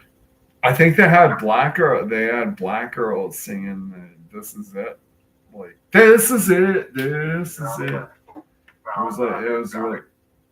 It was really what do you call it, like what do you call that, like churchy stuff, like Oh sure, yeah. yeah, the him and praise, him and praise, HYMN and praise. Hey, did I ever tell you a funny story? So, like, I really was not part of any church or whatever, and blah, blah, blah. I ended up marrying Janine, and her mom is, like, one of the head honchos of the Catholic Church. Oh, really? Oh, now you're in trouble, City. So, anyway, they, well, from what I understood it, I was the first non-baptized person to ever be married in their church. Oh, really? That's a unique. To get married in the Catholic Church. It's unique. And they don't even, like, at that time, they didn't care if you were baptized Catholic. Mm-hmm. You had to be baptized. I wasn't baptized. Anyway, on we go down the road, and Janine and I get married, yada, yada, boo, boo. Mm-hmm. And one day, we're thinking, hey, maybe we should go to a church. Because I've been, like, yeah, you know, like reading and dreaming, and things are getting spiritual, and dreams are becoming true, and all this other kind of thing. Yeah, okay, yeah, no, you know, Cliff, like, you know, like, hey. So I end up going, like, I know that's the pages, thing. like, you take a yellow pages, Mm-hmm. we flip to, like, churches or religion or whatever, and then there's probably, like, 30 pages of the religion. We just look through bing, bang, bong. Uh-huh. We ended up going to this church. Mm-hmm. Well, like a Pentecostal outfit? They were a fucking new gospel ministry, blah blah. Long story short, Yeah. They weren't as far into it as name it and claim it. I fucking don't like that stuff. But they were far enough into it that they had kind of scams. The only way like we can make this work is like if you get me drunk and then like get me into like I'm gonna sign up at this church, and then you get the video camera rolling. No joke. And then it'd be like Blake Meister on the scene is like I either get killed or what a freaking incredible cops get called. It's like fuck you. There's one thing, like I wanted to go somewhere for one of them Easter Sunday presentations, right? Mm-hmm. And it happens like on Church Park on what we call Baseline Road. There's like about 5 different churches, and I pull into this area. Uh-huh. Until I get my head on straight as is to fucking weed up, right? Yeah. And then like my fucking car goes on crawl mode almost by itself into this Pentecostal church, right? Yeah, that's like God's intervening. Well, you know, like they're the fucking like the Catholics. There's all kinds of different. I don't know how many brands of Tide there is, but anyway, the Pentecostals are about as far away from the Catholics. I'm gonna say like nine brands of Tide. Doctrinally. Uh-huh. And there are 2 big mega churches in Sherwood Park are literally around each other. Yeah. And the Pentecostals literally don't think the Catholics are Christian. Yeah, I'm gonna like don't tell anyone I said this. Catholics are devil worshippers. don't tell me who would have said this, but like I kind of despise megachurch. Well, I don't mean mega church. Yeah, don't tell anyone. 2,000, big ass church, not like that reading house. Yeah. Like I'm talking. Okay, wait, Cliff. They were both big enough to get up concerts there. Allow me. Where Listen. worship was an auditorium. Allow me to hit the rewind button, and like I don't have a mean bone in my body, like I can get mad at mega church or whatever. Yeah. You know what I mean? I'm just like, it's like I'm okay. Yeah, it's a bit much. I mean, but like those two churches both had big things. Yeah. So in my life, Jeremy, who was born in '97, he was going to his friend's birthday party. Would have been about 2004, 2005. Yeah. And I had to drive from where my mom's house was down Baseline Road, drop them off, came back, and I felt like I needed to get a pray on. Oh, pray! Like you had to pray to God. Yeah. I didn't prefer one or the other. I wasn't attending any of them as a regular or whatever. And so this particular day, I pull off the Baseline Road. I go to the Catholic Church. Mm-hmm. Mm-hmm. I'm in my car in the parking lot. Yeah. It's not a Sunday. It's not a Sunday, so it's not like a pray day. So like they got like a main entrance and a big ass parking lot. Yeah. And we got a side entrance that goes into the office. And it also goes downstairs, and from that little foyer, you can also go into the auditorium. So what's your mindset at this point, if you don't mind my asking, Cliff? Like I pull into the freaking parking lot near the office. Yeah. I get my pray on. Like I smoke a joint. I'm inspired. So you're actually praying.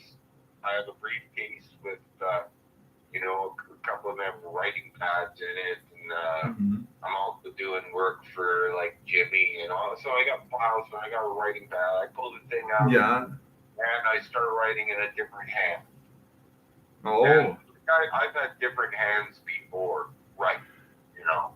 Okay. And they say interesting things. Like back in my early days, it was like I got to ask the universe and someone from. No, what do you mean by that? Like if handwritten notes. You know what, brass tacks, like I can write with my left hand. This isn't writing. I can play guitar. This is like I am getting out of the way and letting my body be used to write. Yeah. Oh, yeah. So it's more of a like it's like being an instrument instead of being the author. Forgive me for like not the writer. Yeah, it's okay. I got you.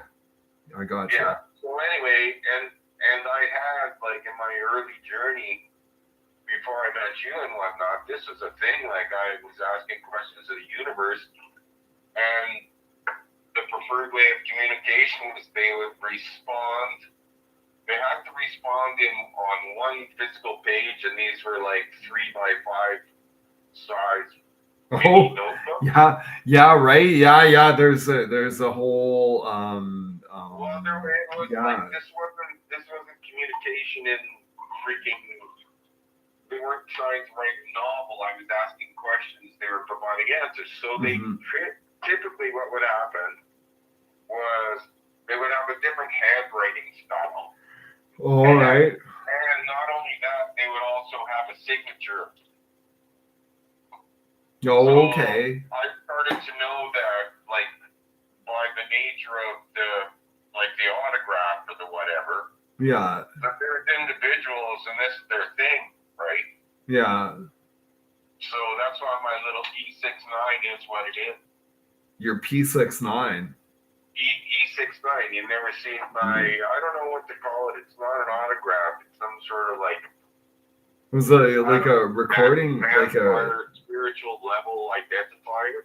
Oh, really? Yeah, it's got one.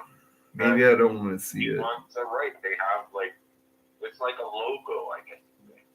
What if I came to visit you and they were like, Blake, check this out? I'd be like, I don't know if I want to see that, Cliff. That's one of the reasons why I think, who was that friend of yours you were living with, the Montreal guy? French-Canadian fella? A fella? Yeah, you know, Maurice or some fucking thing. A French-Canadian guy. He's with the girl. They were living at that place that you were their roommates back in the day. Pasquale or something. Oh, when I lived at Laurie's. Pascal. Yeah, Pascal. Yeah, he was. Yeah, and that. So yeah, one time I ended up bringing over, and stayed overnight because I knew Pascal. Like we met through you, but Pascal and I and our band and his band traveled through Penticton and shit for a summer, right? Okay. So after that, bling blang blong, something happens at home. And I end up freaking taking a computer in a box, like stuff that I got at my mom's house. Yeah. Because I think he was calling the fucking nutter cops on me. Who was calling the cops? What? My mom was calling the nutter cops on me. So I really? Looked up my shit. I knew I had 5 minutes. I loaded my car and got the fuck out of it. No. I would scold my mom if she ever called the cops. Guitars, computers, and a fucking goalie bag full of fucking clothes, right? Yeah. So anyway, Pascal's nice enough to let me crash there that night. I tell him I'm in fucking trouble. I'm storing my goods, this, that, and the other. Mm-hmm. And I'm truly on what could only be called a fucking breakaway. Okay. Like, it isn't drug addled. This is like I'm understanding the relationship between quantum particle shit. Yeah, right. Yeah. So like, they're asleep and my mind is active and this, that, and the other, and blah, blah, blah. Mm-hmm. And I had to, I carved my E69 I think I magically wrote it over the entrance to their door. Yeah. Like a lock. Yeah, like the E is a 6. It's like a mirror image 6. It is. Yeah, I know. They're all the same. Yeah. Right? E6 and 9, they're all the same. Nobody tells my friends how they're different anyway, so I magically do that. Something comes to my mind. And I get this great idea. Because Pascal has this thing on the mantle of his, he doesn't have a fireplace, but it's a fireplace looking thing in that house. Okay. In the living room, and he has this, there's a porcelain black cat, it looks like. And my grandma had porcelain black cats. And, you know, they're about, I don't know, 5-6 inches long, you know. Laying down, not standing up, like kind of hunched, you know. Nah, like a cat size, like 6 inches. Yeah. So he's got one of them, and my grandma had a porcelain cat. So anyway, I go over that, I'm drawn to that, I pick it up, and it's fucking heavy, man. Yeah? Like heavier than porcelain? Like it was made out of gold. Oh, really? Wow. Yeah. And so I fucking get the idea, and on the other side of the living room now. Mm-hmm. And it's like, is this made out of gold? And it's like, scratch it, you know, and it's like fucking gold, right? Yeah. So it's like, well, let's test it. So I lay my acoustic guitar with the pick up, my beloved, that's on my little album there. Mm-hmm. And I take it out of its case, I lay it flat, like in the middle between a coffee table and a little couch. Okay? You're laying out what are you laying out? Like, what are you talking? So I'm standing on the other side of the coffee table. Yeah. And I gotta bounce this fucking thing off the strings of my guitar and onto the couch. That sounds pretty hard. That sounds like life on That's hard not mode really there, hard, but I Cliff. was focused, man. Sounds like one of the hardest things. Like I move things around, and this, that, and the other, blink, along, and I settle in, right? I have a lot of friends. They're like. So what I do is I fucking toss this thing flat. Believe it or not, it hits quite nicely right over the round hole onto the strings. I don't even think it hit wood. Yeah. It bounces up. It goes right onto the couch, right onto the lip of the couch. But low, it fucking falls back down and cracks the base of my guitar.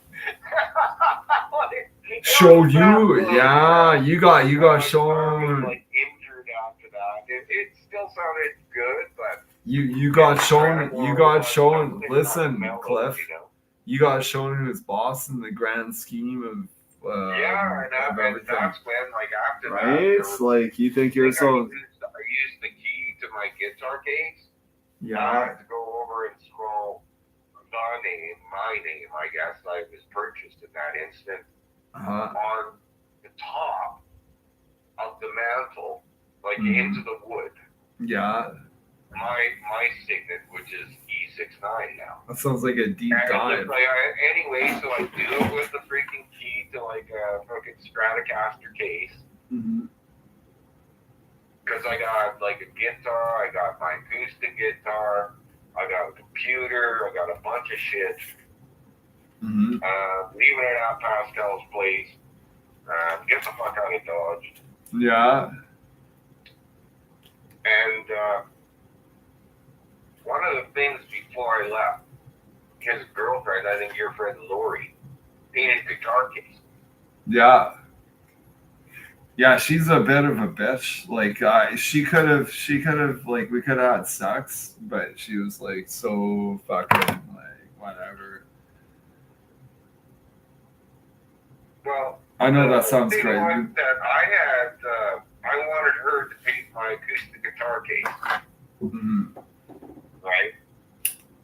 And I left my acoustic guitar. And I've left that case, right? Yeah. So she could paint the case. Yeah. I get it. Yeah, you're leaving it out there. So anyway, after that, I was in the morning. I went somewhere, and the freaking cops got me. Yeah. Me and Lori, we were kind of like we were like. In Alberta Hospital. I've been that nutter for I think that was my final stint. Me and Lori, we were like. And my girlfriend, I get her to go to fucking Pascal's place and get my guitar, and I tell her it's the one in the painted guitar case. Me and Lori, Cliff, we were like so God. She brings me Pascal's guitar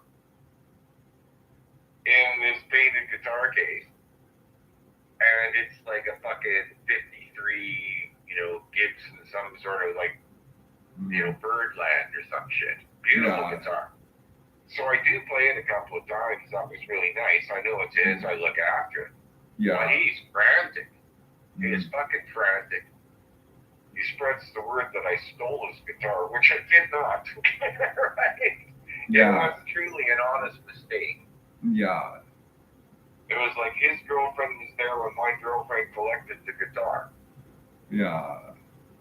And long story short, I played it a couple of times. I gave it back to him with the closest thing to a solid gold, like, them things that allow you to tune like the whole string section from E. You can all of a sudden tune it in G now. Like a capo tasto. Yeah, I had a gold fucking high strum capo that I put and gave to him, and I hope that was it. Is that not good enough? Like I left $5,000 worth of shit at your house, man. Sakes, right? Steal your guitar, man. It was an honest mistake. Yeah, Pascal, he was a bit of a fuck non, like, and. Oh no! What if I beat him up? I asked her to bring the guitar in the freaking case It's a big case and it doesn't have paint on it. But I could have beat the fuck out of him. Pascal's girlfriend is about to paint my case. I don't know. I might have put his guitar in my case. Here's one thing about me, Cliff, is I don't have a violent track record on my criminal history. So no, criminal violence is one thing, just scamming and pissing people off is another, Sure, right? Yeah, I know, but like bottom line. Now, conduct where really, you're making them pay a $500 deductible, and you're, putting an otherwise $28,000 Jeep on the market for fucking 15. Yeah. No, but if I'm gonna get rocked on you're only giving that fucking $15,000 discount to fucking people who deserve it. It's gonna be heavy. Like if I ever go fucking ballistic, like fuck, it's gonna be like all my friends, like, what are you thinking? I was like, fuck it. You know what? I had to do it. The weird ass thing about being a general, right? Is that you must speak in generalities. Right. There's yeah. So many things going on at the higher level.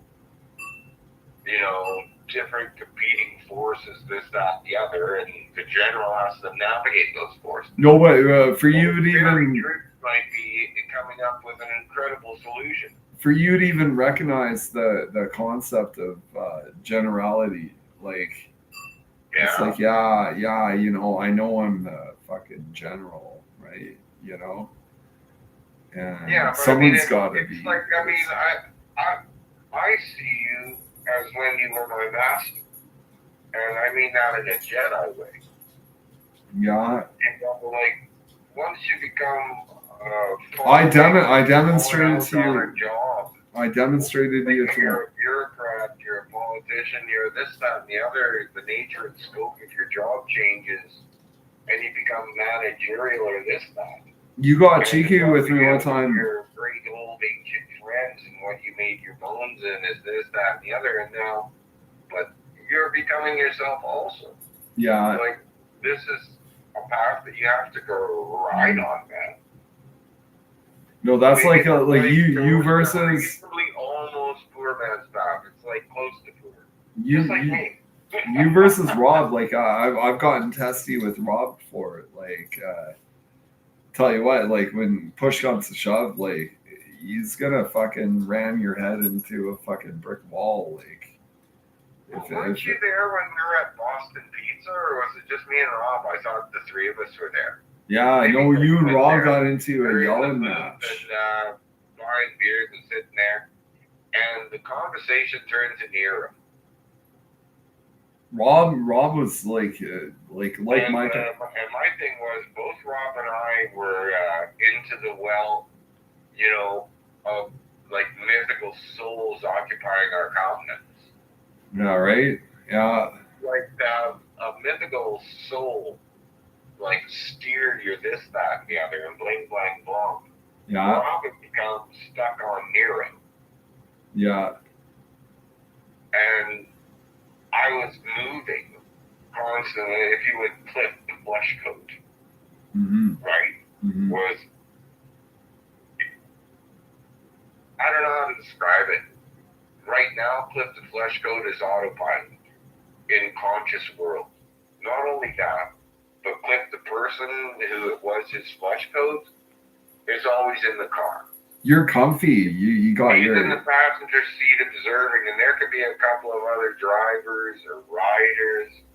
The point of the matter is, man, I had to fucking fight back and get boundaries.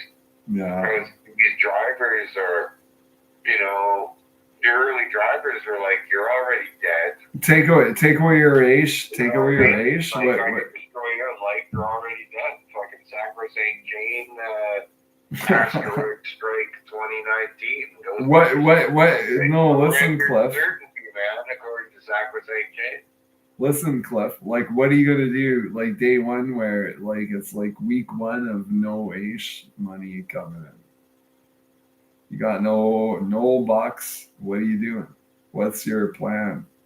This is my If fucking the rebels daily finally reality. win and the Cash Money Syndicate death cult ceases to exist, This is my daily reality, bro. what Like, will I I'm do? like, oh, fuck Basically, that. all of the capital assets lay in place. They call it in state, right? Mm-hmm. So I don't have to pay for my room. Mm-hmm. It's all of a sudden amalgamated into the nobody owns anything thing, and I'm just squatting here, but it's my place. Yeah, Now, right? Yeah. does the building get heat in the winter? Yeah, right. Yeah. That's a negotiation, you know. That's a harsh How much reality. gas are we going to get from our beloved benefactors? Is gas supply going to be good? If gas supply is cut off, can we centrally heat this fucking boiler system? Uh-huh. By just putting heat to do it? Yeah. We could fucking nickel and dime it. We'd have hot water, but it'd be like, if any of you fuckers want to take a fucking hot shower, That's too much. That's too much. You'll be answering to the building, body and board, and there'll be like gardens on the top of every breeze to the extent that it is practicable, right? Mm-hmm. Quickly. But what are you gonna do? You gonna go hunt your own chicken? what are you gonna do? Yeah. I'll tell you what, man, the fucking Canada geese be leaving Canada faster than you can shake a stick. yeah, they're all out of here. It's like no big fucking turkey. I'm like, what? No, you're not allowed to leave. Yeah, come back. Learn how to peel a goose, like. Come back, How do you geese. get rid of all of these fucking feathers, man? They're stuck right into the skin. It's like pulling teeth. It's like you geese. Hurt me more than you, Canada goose. You think you're so smart? Pull all your feathers out, you know. Flying away to Florida or wherever you're going. Like, what the fuck? Like, stay here, you bitch bird, right?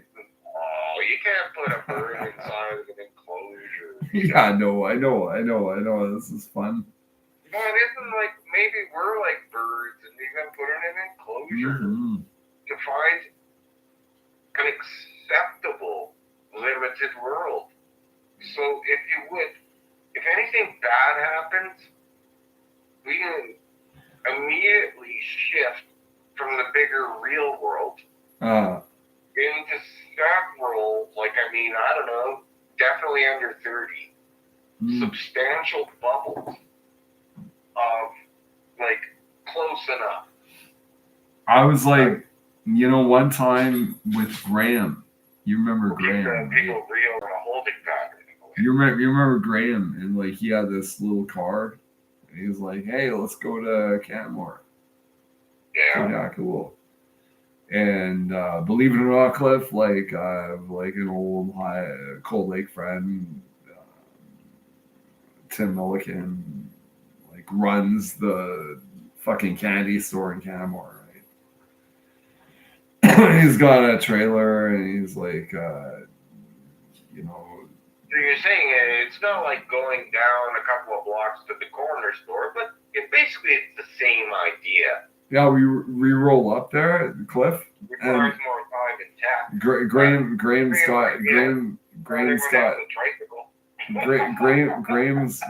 got a 2-liter Pepsi, right? So you get out of Graham's car and there's Tim Milliken, he's like, "Hey, Graham, rocking the Pepsi, are ya?" Graham's like, "Yeah." That's what he did. Eh? He loved the fucking sugar water, right? It's and then go over to Tim's place, and then his younger brother, comes in with a fucking M1 World War I fucking rifle. Eh? He's like, "Holy fuck! Don't shoot me, bro." He's got a pointer, or he's just carrying it. Yeah, he's just showing off, Oh yeah, okay, yeah. It's like an M1, right? And it's and I'm like, "Oh fuck, give that to me." You can feel the death off of ones that have killed. I got a photograph taken of me with the M1. There was an actual real thing when it came to weapons collectors. Is that like this gun must have killed? Like, Fuck, I right? only want a gun that has killed. Yeah, it's like a Like huge the gun can kill magazine. again, you know. It's like Like a what? bullet went from this and killed somebody. Man. Yeah, it's like Can't one. teach that to the AI or the fucking plastic weapons they want to try and fire actual lethal shots out of. Yeah, They but the old one, it's like a fucking 50-pound unit, you know. Like I put it on and said, take a photo. I had my Nikon camera and I was like, Graham, fucking take a photo. Me with the M1, you know. It's like, you know, Kevin the crazy brother, he's coming in and it's like fuck, man. I hope we're not gonna get shot, right? Yeah. Hey, I've finally seen resolved something that I've been kind of really interested in for a long time, right? Mm-hmm. Like, there was a while there after I was like accosted by two thugs when I set myself on murderous thoughts. All right, yeah, right? Like how to protect myself, how to kill. Yeah. Because sometimes got to. So it was like, you know, there's laws, there's different guns, there's this, that, and the other. What do you want to kill for? This, that, and the other. But when it comes down to it, I was looking for close combat. Yeah. And I was looking at killing humans. Yeah. How you do it? Quick. Oh, I was looking at, like, self-defense. You could trigger a self-defense by calling some skeezer bad names and saying you have to defend yourself. Yeah. Now, it turns out that the best airsoft rifles, right, and these people, they gear up and they have, like, these airsoft pellets are about a quarter inch in diameter. They're spears, right? And they're super lightweight. Mm-hmm. That being said, the best airsoft rifle, which is armed by springs and compressed air, can shoot at 420 miles an hour. Like that's pretty deadly. Little plastic beads will break apart on glass. Will fucking bust open a person's face, like. Right, they can't. Like a single bead can't hurt anyone. Yeah, that makes sense. Yeah, one close range shot. How fast could they shoot a ball of metal? I'd fucking kill you if you shot me. And the answer is about 155 miles an hour. You can shoot a ball of lead. Right? If I survived it, like you better hope I get knocked out. It might like do just like 17 or 22 gauge pellet gun. Yeah. It would pierce your skin, but it would be non-lethal. Yeah. So it's like, okay, we take all this airsoft stuff, this, that, and the other. Now, the other side of airsoft, which is still an air gun, right? Yeah. These people are using those little pellet gun ideas, and they're shooting rats and shooting crows at fucking 60 feet. Yeah. And they're even recognizing that, like, there's a technological term, but basically, you know, you've had a pellet gun. You know, it has, like, the weight at the end, and then it has a hollowed out thing in the back so that it's going to take air, right? Yeah. And so, like, to have a pellet gun, like, you know, a BB gun is like you can self-charge a BB gun and shoot, you know, a tiny 17 caliber fucking BB out the end of it at fucking, I don't know. Yeah, it's like 9 miles an hour. You know, charge it fucking 30 times. Close range, that could fuck someone's Somebody face could up. put an eye out, right? But pellet guns are like, this is rodent killing gun. level. Okay? Yeah. And it's like 17 to 22. That's it. Okay? So 22. It's not big caliber, it's small caliber, right? Yeah.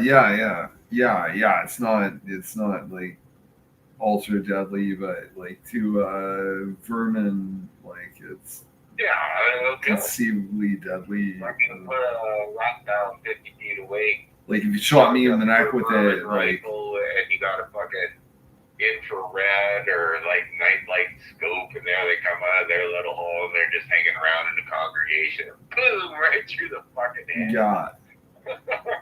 Or like imagine a guy like me, like I'm fucking killing these animals. I'm on the scene, I'm talking turkey and stuff like that, and then someone shoots me in the neck with one of these units. It'd be like it's gonna be like it might draw blood, right? It probably would. Yeah. And I'd Yeah. be like, fuck. So anyway, going with the air rifle concept, even the pellet gun concept with like CO2 air, you know, you can kill a vermin. You could even pierce skin. Like, I mean, not just cause a bruise, but actually, you were not going to go in far enough to hit the bone. But you're going to be subcutaneous damage, as they call it, okay? Sure. Yeah, it's going to... Now, what if I want to put poison on that? Yeah, right? If you're going to be... So I can legitimately get a fucking decent pellet gun with a night scope, and if I'm within 50 feet of vermin, right? Yeah. And I mean, these are penetrating enough to fucking kill and knock out rats and birds. Yeah. So I don't think it's fucking maybe an eighth to a quarter inch in. It might be a half-inch penetration through skin, you know? Yeah, right? Yeah. And it's poison too. Yeah. Yeah, it's coated in like bad there's news. handling, there's this, that, and the other. So now, let's go back to actual fucking gun. Okay? So the idea is we're going to put enough powder in the cylinder called the shell. And we're going to have the tip, which is called the projectile. Yeah. And it's going to have a certain, like, diameter. 22 is small, but 22 fucking fired at 900 miles an hour.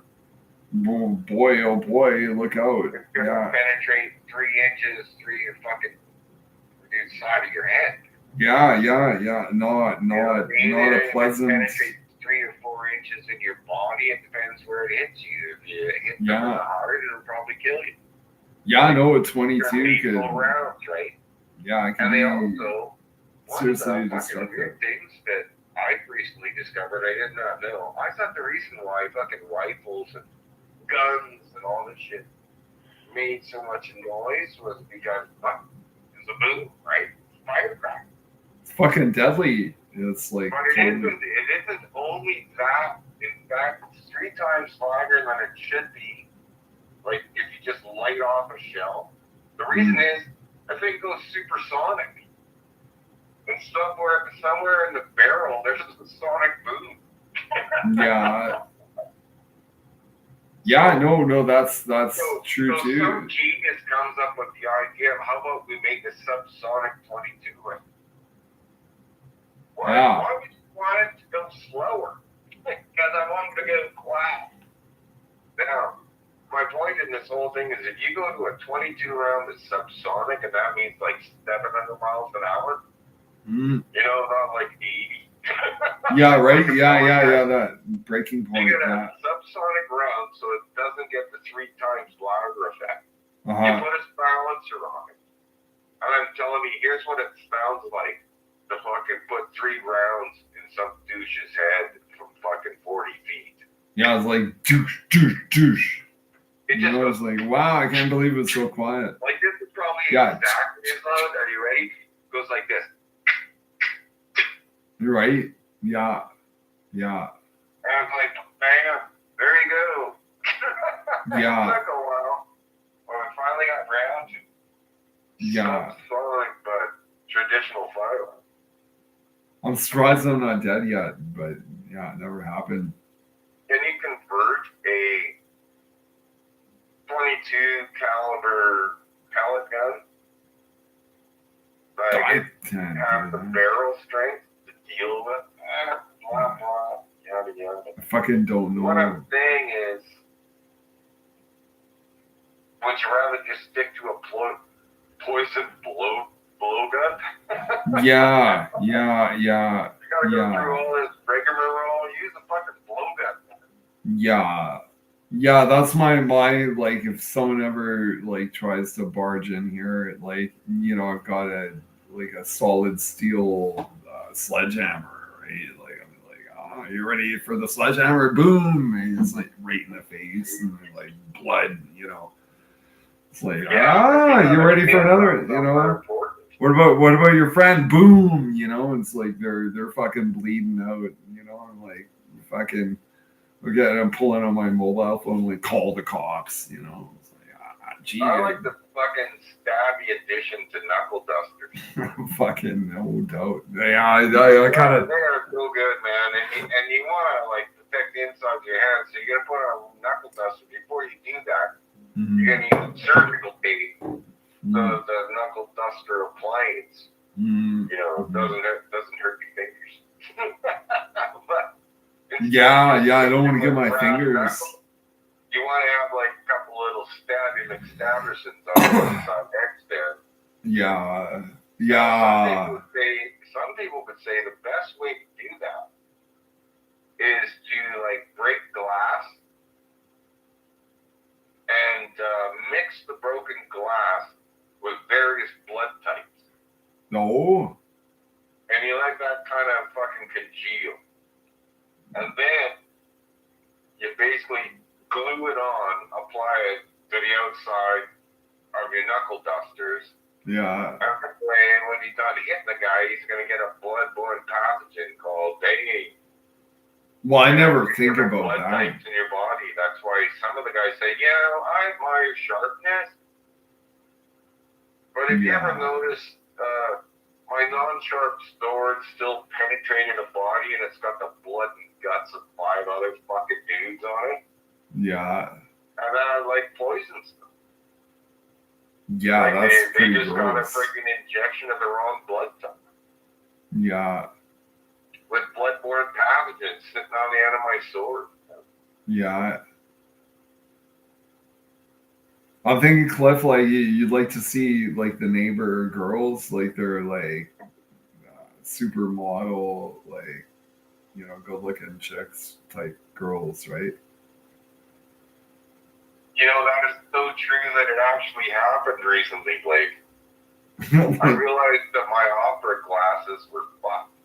But anyway, my son was over. Uh-huh. And I'm sitting outside on the balcony, and lo and behold, the building across the alley on the top floor. So probably a good 90 feet, 100 feet away from me. And up a story and a half. Mm-hmm. There obviously is the bedroom of this apartment, and there's also the kitchen is lit. But in the bedroom, like for whatever reason, the blinds aren't freaking they're open, Venetian blinds that are open. Uh-huh. And this bedroom seems to be these freaking 2 or 3 fucking cubies. That are doing a freaking like a underwear try-on. QB units. Yeah, cool. Yeah, like they're far enough away that with my eyes, I can't see anything. Yeah. And that's why I was like really disappointed, I should have brought up, I should have brought up my phone and zoomed in with high res. But no, I'm not a pervert. It was just so cool that these girls are like jumping up and down, grabbing their titties, fucking trying on that bra. Right. Over to trying a new set of panties and all fucking giggling together. You know what, Cliff? Like, let me run this by you. Like, last night, like, I talked to, like, one of the top tier, like, dudes in town. And, like, the whole time, like, I'm kind of thinking, like, I'm not really talking to this guy, right? Like, but he's so cool. He's nice, like nice lad. You know, his dad is a bit of a hard ass. Like, but, it was like, yeah, man. Like, we're like, you know, flash rewind like 20 years ago, and it's still like, you know, I was bringing up like instances of like, yeah, I remember like coming over and like this guy had like the projection screen, you know, ultra computer like back in the day. Me and Rob, you know, Rob, go over there and like smoke weed and hang out and stuff. Right? It's like, Well, I could see the attraction, man. oh, so But we nice. butted heads, like we were too much alike in some certain areas, especially on our crazy journey, right? Yeah, I was so We're in the same, you know, class of underclassmen.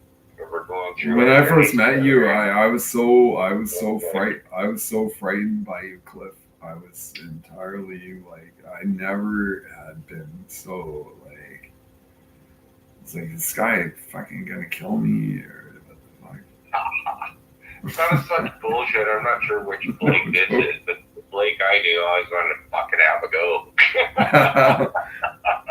And I called up my buddy Danny, like he was living in the city at the time. I was like, Danny, you gotta get over here. Like, this guy's crazy. And then, yeah, Danny came over, and then of course, like, Yeah, Danny not only came over, he helped me move that one time when you came down with the goats. oh I yeah, didn't even know that it was your friend Danny, like, because I was at karaoke out in Sherwood Park. he's a sweetheart. And I was, like, he wasn't at the karaoke place or nothing like that. I was just fucking going home, fucking full of the piss and vinegar. And yeah. I had to cross by a Shell, you know, gas station convenience store. It's like about 4 blocks away from the karaoke place. Okay? Oh, one of those places. So I go in there. I got my freaking, I don't know what it was, my hoagie or whatever. Yeah. Right? And I come out front, and there's your fucking buddy. I didn't know him at the time or whatnot. I didn't know he knew you from that.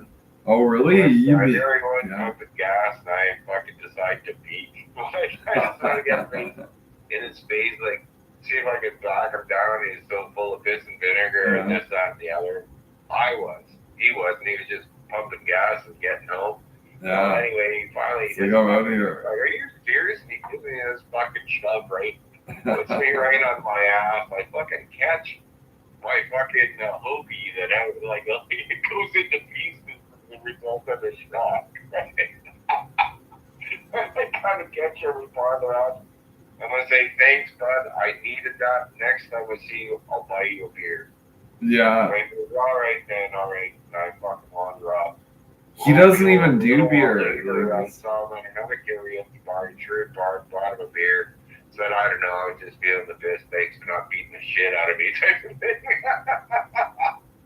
And the next time I see him, oh, you know, my buddy, this, that, and the other. It's gonna be you, me, and your buddy for whatever move I gotta do. Yeah, no, I don't think Danny can take it. Is that way out of laugh? He's So pretty. good on you for not showing up. He's pretty scrappy. I'll Like take a move or something weird thing. Danny, he's got this uncle. Like he's around town. Like he's a feisty. Small world, as they say, like a small world. Yeah, I'm like, you know, I kind of like scrapping, but like. They're 24 Coke stamp bubbles that are spun off. Yeah. Reasonably real. So they can all be okay, this, that, and the other, bling, bling, bling. The shitteroo's over. Bottom line, Cliffy, like we can let you filter back out into the real world now. It's okay. You know, it's fucking conquered. I think it's okay. It's coming full circle. Everything's gonna be okay. That's what I think.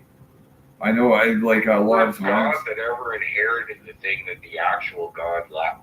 I get all verklempt, you know, like all the time. Like, you know, you're like the for no reason. I was like the leader of the majority party, and no one knew what to do. Yeah. I mean, like, holy fuck, man. And all that against you. You got to take that over. Before any of that happened, it was like rampages into the unknown on the regular, and the this, that, and the other. Like, The rapular. bad God's protection. You were aligned. Everyone was perfectly aligned in the wonder of that. Sure. And like, but what about if we take away, and there's no doubt that fucking the Yeah. is behind all of this. And it's like, you took it too high. You had to run with it, but you're not the be all and end all. You never were meant to be that, but I mean, Right. there's probably a whole bunch of people around. Yeah, no, I like to think I'm God's gift to the And again, universe. it's like generalizations. It is general shit. Yeah. And I've had the luxury of continuing to be a working person. Like, Sure. a person like at my level was when ours the Nothing wrong with that. If you're So, gonna. like, I don't see you as the Dada. That being said, when there was the Dada, we didn't have politics and all this other kind of shit that we need to deal with. We all had our lanes and whatnot.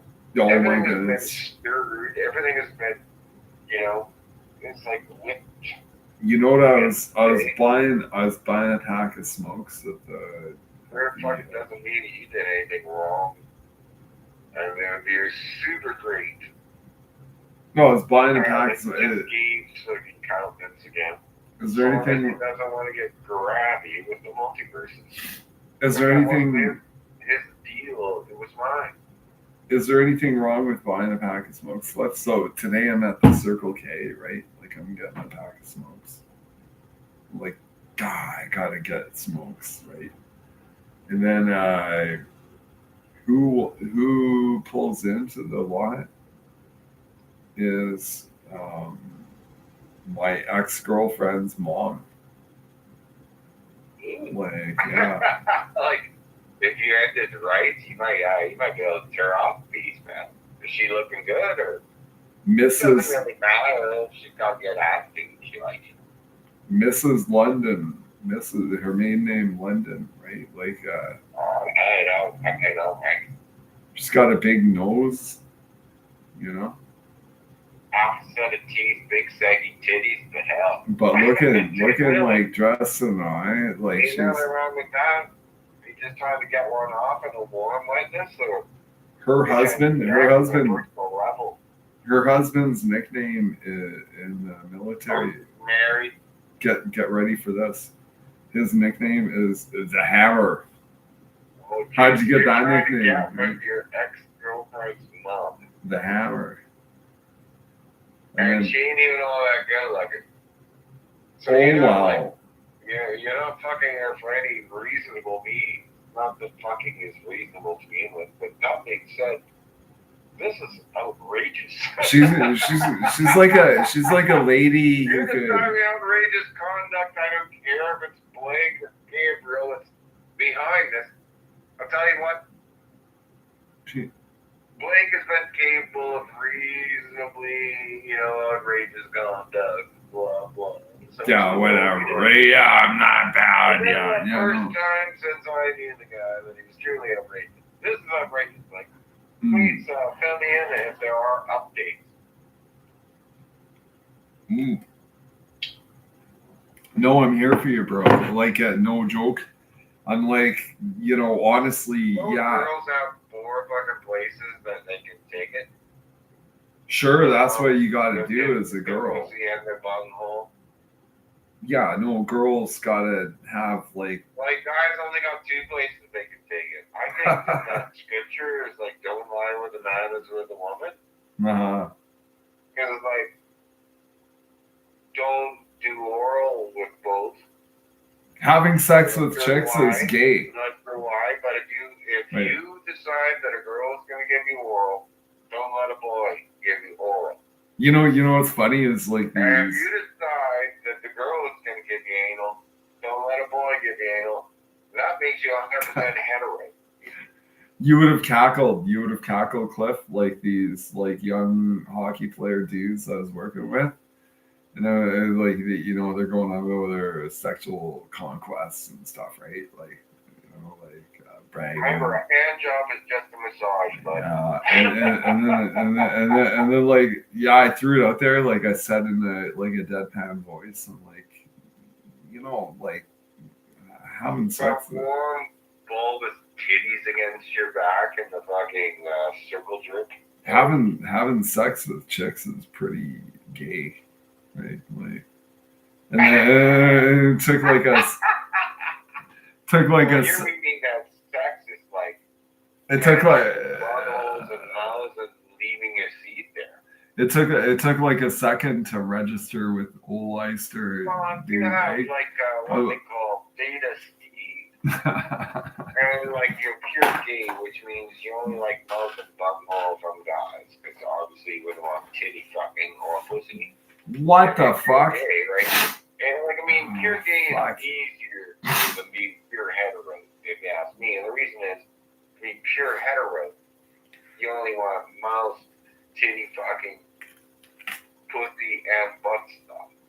You know what? If you don't get your... The gays, I just want mouth and butt stuff. Like fucking every person on the planet has mouth and butt stuff. You know what I mean?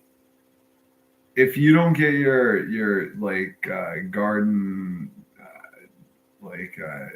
tended to by a redheaded half-wit chick, you're fucking gay. Hey, a redheaded big titty half-wit. Yeah. If you never had your asshole licked out by a fucking redheaded chick, you're fucking gay. How about those apples? Sorry, I know, I'm just an asshole. Oh, I had his girlfriend, and she sucked my dick once. And yeah, you're fucking. You're a homo. Are you like? Is this a new? Yeah, I'm gonna start calling. Like I'm gonna start calling. It's like kissing. Second base is like kitty grabbing. I'm gonna start like a gas. I'm gonna start a gaslighting. I'm gonna start a gaslighting campaign. It's talking. It's gonna be. If that's the early case, like, is it fucking to ejaculation? What I need to do. To whom? Like. Here's what I need to do, Cliff, is convince anyone who. Let's not forget about hand holding. Yeah, forget about that. In its day, and even for every new person you meet, when you grab your hand, it's like you share aura. Oh, for sure. Yeah, I know. Hand holding is a wonderful thing. Yeah, you betcha. That's the first step before you like shoving your cock down. Want to get into the grind?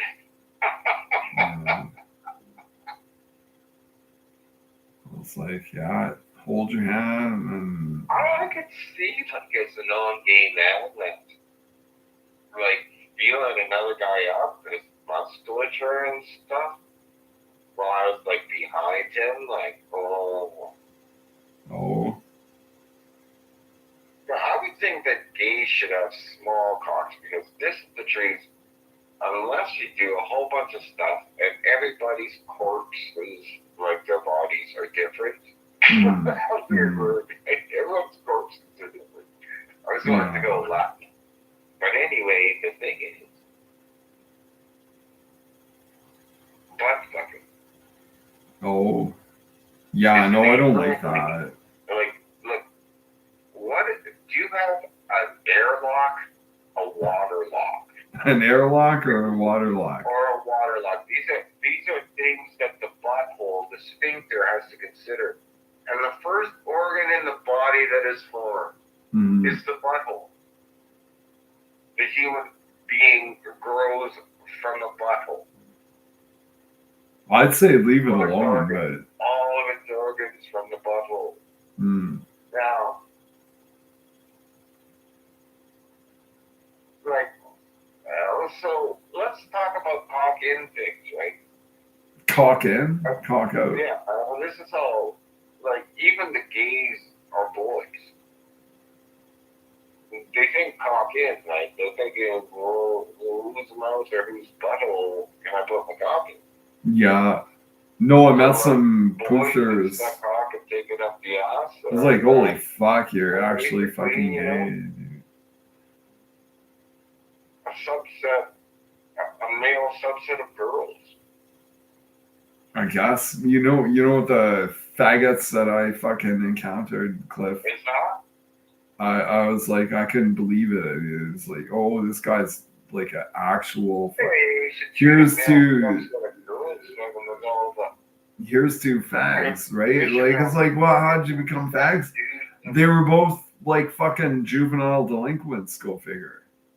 It's like that's where they learn to suck each other's dicks and shit. Yeah, they were like, they wanted me to join in their fucking ghastly fucking homo fucking party. And I was like, no, I'm not. But the clitoris stuff, in my meandering, it is a fucking tiny penis. Sure, right? Yeah, I know. You want to look at it that way? Yeah, you only betcha. had like 3 out of it, I don't know, less than 72 girls that I've been with naked type of deal. I know this is like. I like to, feel, right? Is this gay? Like, tell me this is gay. 170 chicks, which is T-squared, fucking.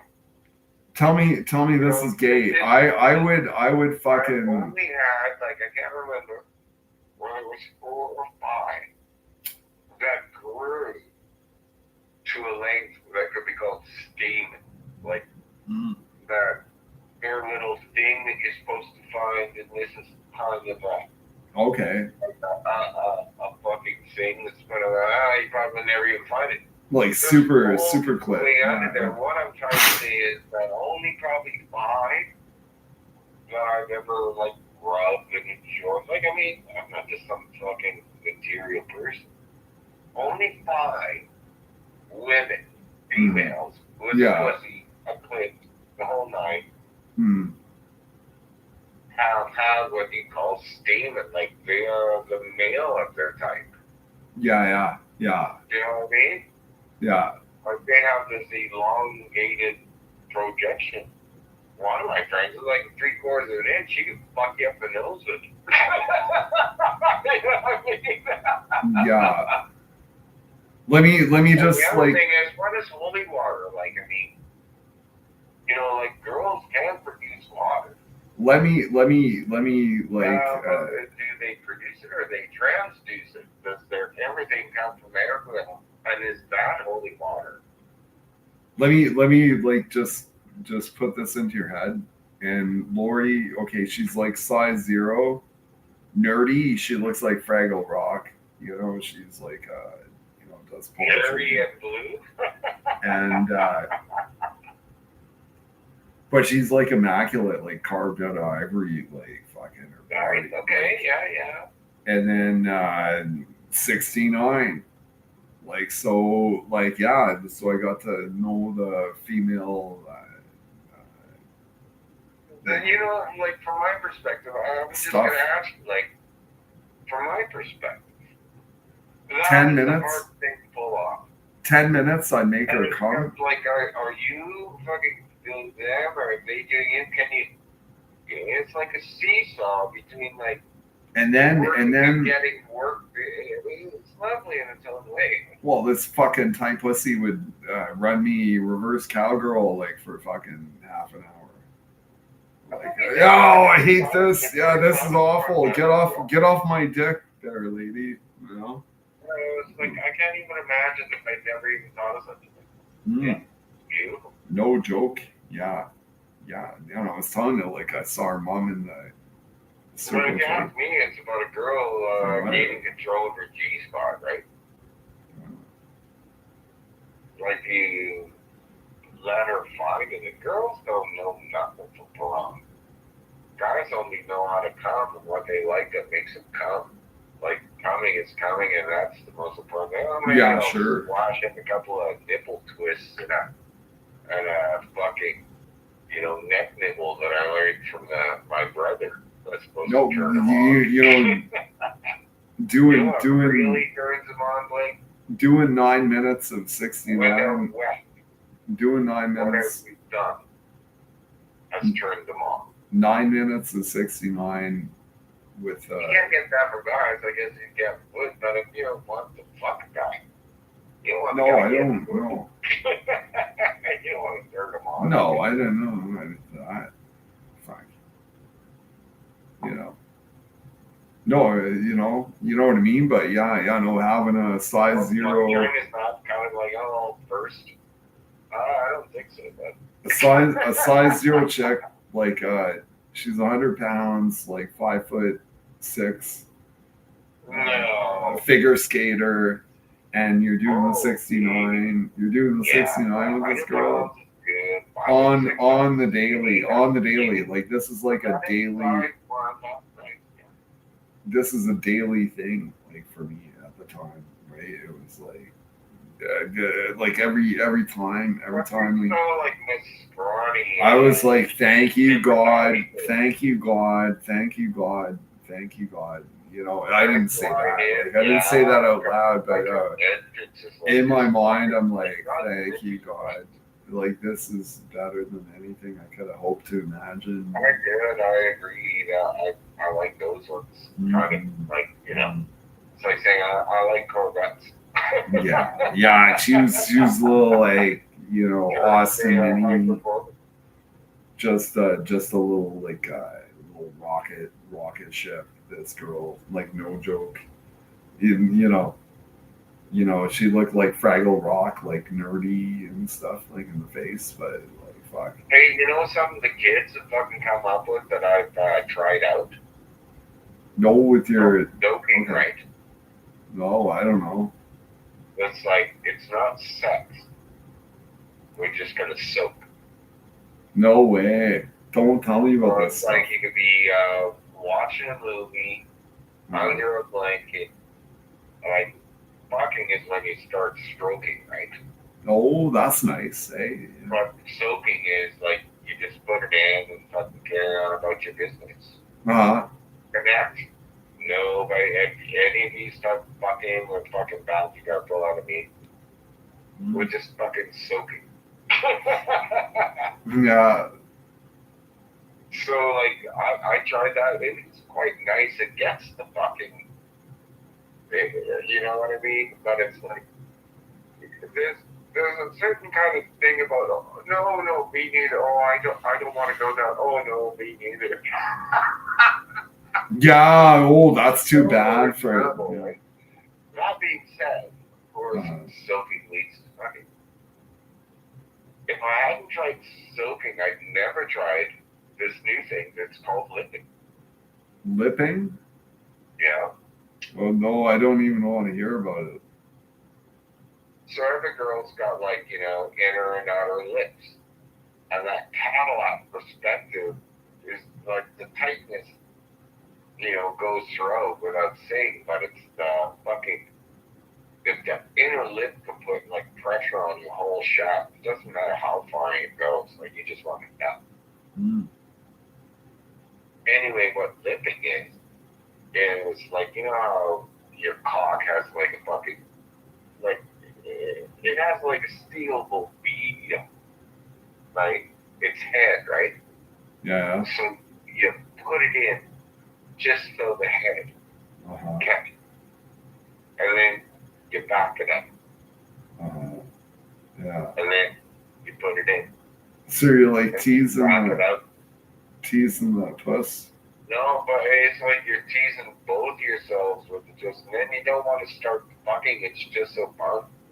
Yeah. It's just so terribly fun. I think that's kind of like sex play.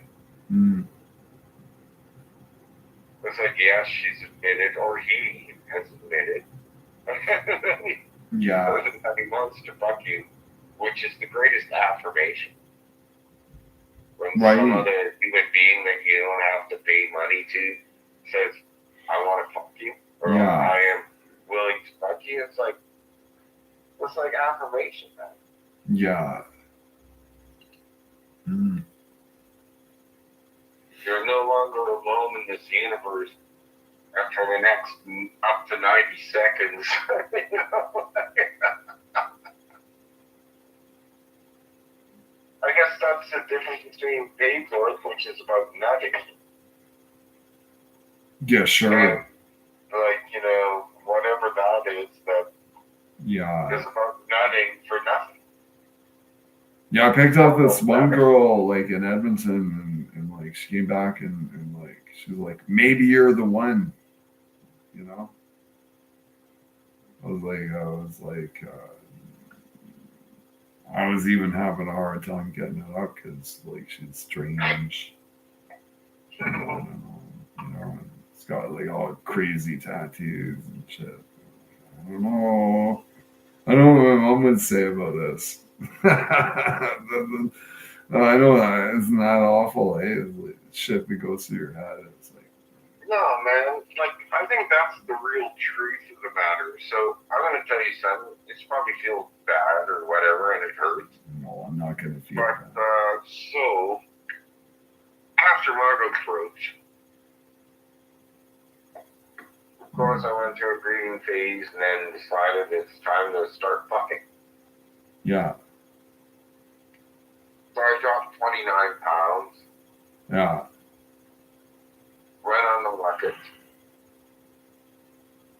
I thought so you're down to like The first 210. girl I did, I've been with Margot for a long time. You dropped 29 pounds, like- 11, we were I was dating her and several other girls. Like my reputation around the fucking Jimmy Flat as Igor Slaughter-Lotovich was earned. Serious, Cliff, you're on scene. You're at 205 pounds. You're ready to rock. No, I dropped from 265 to about 229, I think I was. Yeah. But anyway, long story short, this girl, we fucking do it on the first date. Mm-hmm. But the next two dates, for whatever reason, I'm I don't know, maybe it was performative, maybe it was not knowing how to establish a connection properly. Mm-hmm. Igor thought a lot of it, just, he had girlfriends, he had freaking one-night stands, he had long-term girlfriends. Slot a lot of it. Right? But anyway, so long story short, after the third date, I look online, I guess, I'm old. Maybe I need to get a blue pill. Oh. This, that, and the other. Yeah. And I've had this in my mind, and I'm thinking about it and whatnot. But what happens on a fourth date? Ah. And we're both in our late 50s. Yeah. We become teenagers. Sure. Yeah. The Right. sheer fucking joy. Yeah. I set up my thing to be a couch, not a bed. Mm-hmm. We, what do you call it when you, fuck through jeans, grind at each other? Yeah, doing that. Yeah. Through clothes. Fuck right on. Held hands, dance, all the fucking natural progressions. Well, now that I'm old and experienced and I've fucked and so have you, we should just get right to the fucking? No, man. No. Let's grind one out. Do it. Don't. No apologies necessary. Just grind one out. I mean, it's the actual connection part. It's no longer short-circuitable. I used to do that. If I could make a motion picture about it. Make an emotion picture? Wouldn't that be weird? A motion picture. I think there's an emotion cam that reveals truths. It's not here. It's not infrared. It's just yes, no. Yeah, no. I'm not even gonna talk. I'm not gonna say what I'm thinking, but you maybe piece it together in your mind, like, but yeah, saying as a geezer, doing the grindcore, like, it looks to me at any other time in my life is a great failure, and I should just try to proceed on as Igor Slotovatovich with like chemical aid. my girlfriend would come over. She's like, And "Holy it's like, fuck!" no, man. She's like, "Holy fuck, you're hard already." Like, just the thought, like her coming over, like as soon as she like walked out the door, I was like, "Woo!"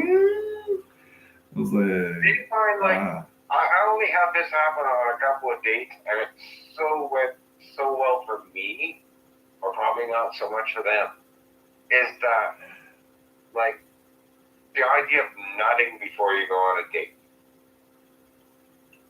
so that you're not straining to nut. yeah, Right? so you're not, yeah, okay, that makes sense. And so like this one girl, she came over to my place. There was like a barbecue. There was like, I have 4 roommates. There's like about 50 people there. This, that, and the other. We hook up. Yeah. And so the a little while later, we go on a date. I think it would have been a third date. I asked her over for a second date, and I cooked her lamb shanks, and we hooked up again, type of thing. Nice. And then the third date, I was going to go over to her house, bling, bling, blong, yada, yada, boo, boo, whatnot, right? So then we both kind of agreed that, so basically, she gave great head, and so she nutted me, I nutted her, we went up for a walk, went to a restaurant, and I found her so mundane. I could think of nothing but the smell of cat piss in her apartment. Oh, no. Okay. Like, I mean, but I have post-nut clarity when the date began. Those other 2 things are great, but it's like, oh, we are spectacular form, Yeah. shining each other up because we want to nut. And then this is like our third date. This should have worked out or whatnot. It's like, oh my God, like, I got the fuck out of there. I didn't even shag her after, and it's like, and just distance my eye, which is weird, like, yeah, she was like fucking 100% available pussy, but yeah, I just fell out of infatuation. Yeah. I know what that's like, Cliff, I guess. Like, I'm thinking. Yeah, I mean, like when you're early in the relationship and a girl nuts you before you go on a date. They're like girls, the like. other one that I remember, so that one, like, I almost instantly separated from this other one. Mm. She fucking took a load in her pussy. Uh-huh. And we were on a date, and she was talking about how my fucking load was coming down her leg, and I was just like, oh. Yeah, girls can be, like, incredibly dirty-minded, like, even if I put a... Well, you think you're a badass, like, just start a drill and go, oh, I don't know, fucking, These girls are like... You have to have some more, like... You're like, it just makes you blush. Like, you're like, whoa, I thought I was like, greasy dude. Well, like, and then these girls are like... a strange way, like, guys have a love-hate relationship with sluts, right? Oh, yeah. Like, that a girl that's willing to fuck. Oh, Even boy. themselves. If you're willing to fuck me, you're a dirty whore. Yeah, right? Yeah. I know. You don't want to admit that shit, but yeah, it's true. You don't even have to warm her up yourself. She's all loaded. Some other guy, she's all lubed. Like, you want to fuck a girl that's lubed to some other guy's load, Yeah, good God, right? Yeah, that's gross. Funny. Yeah, that's, you think...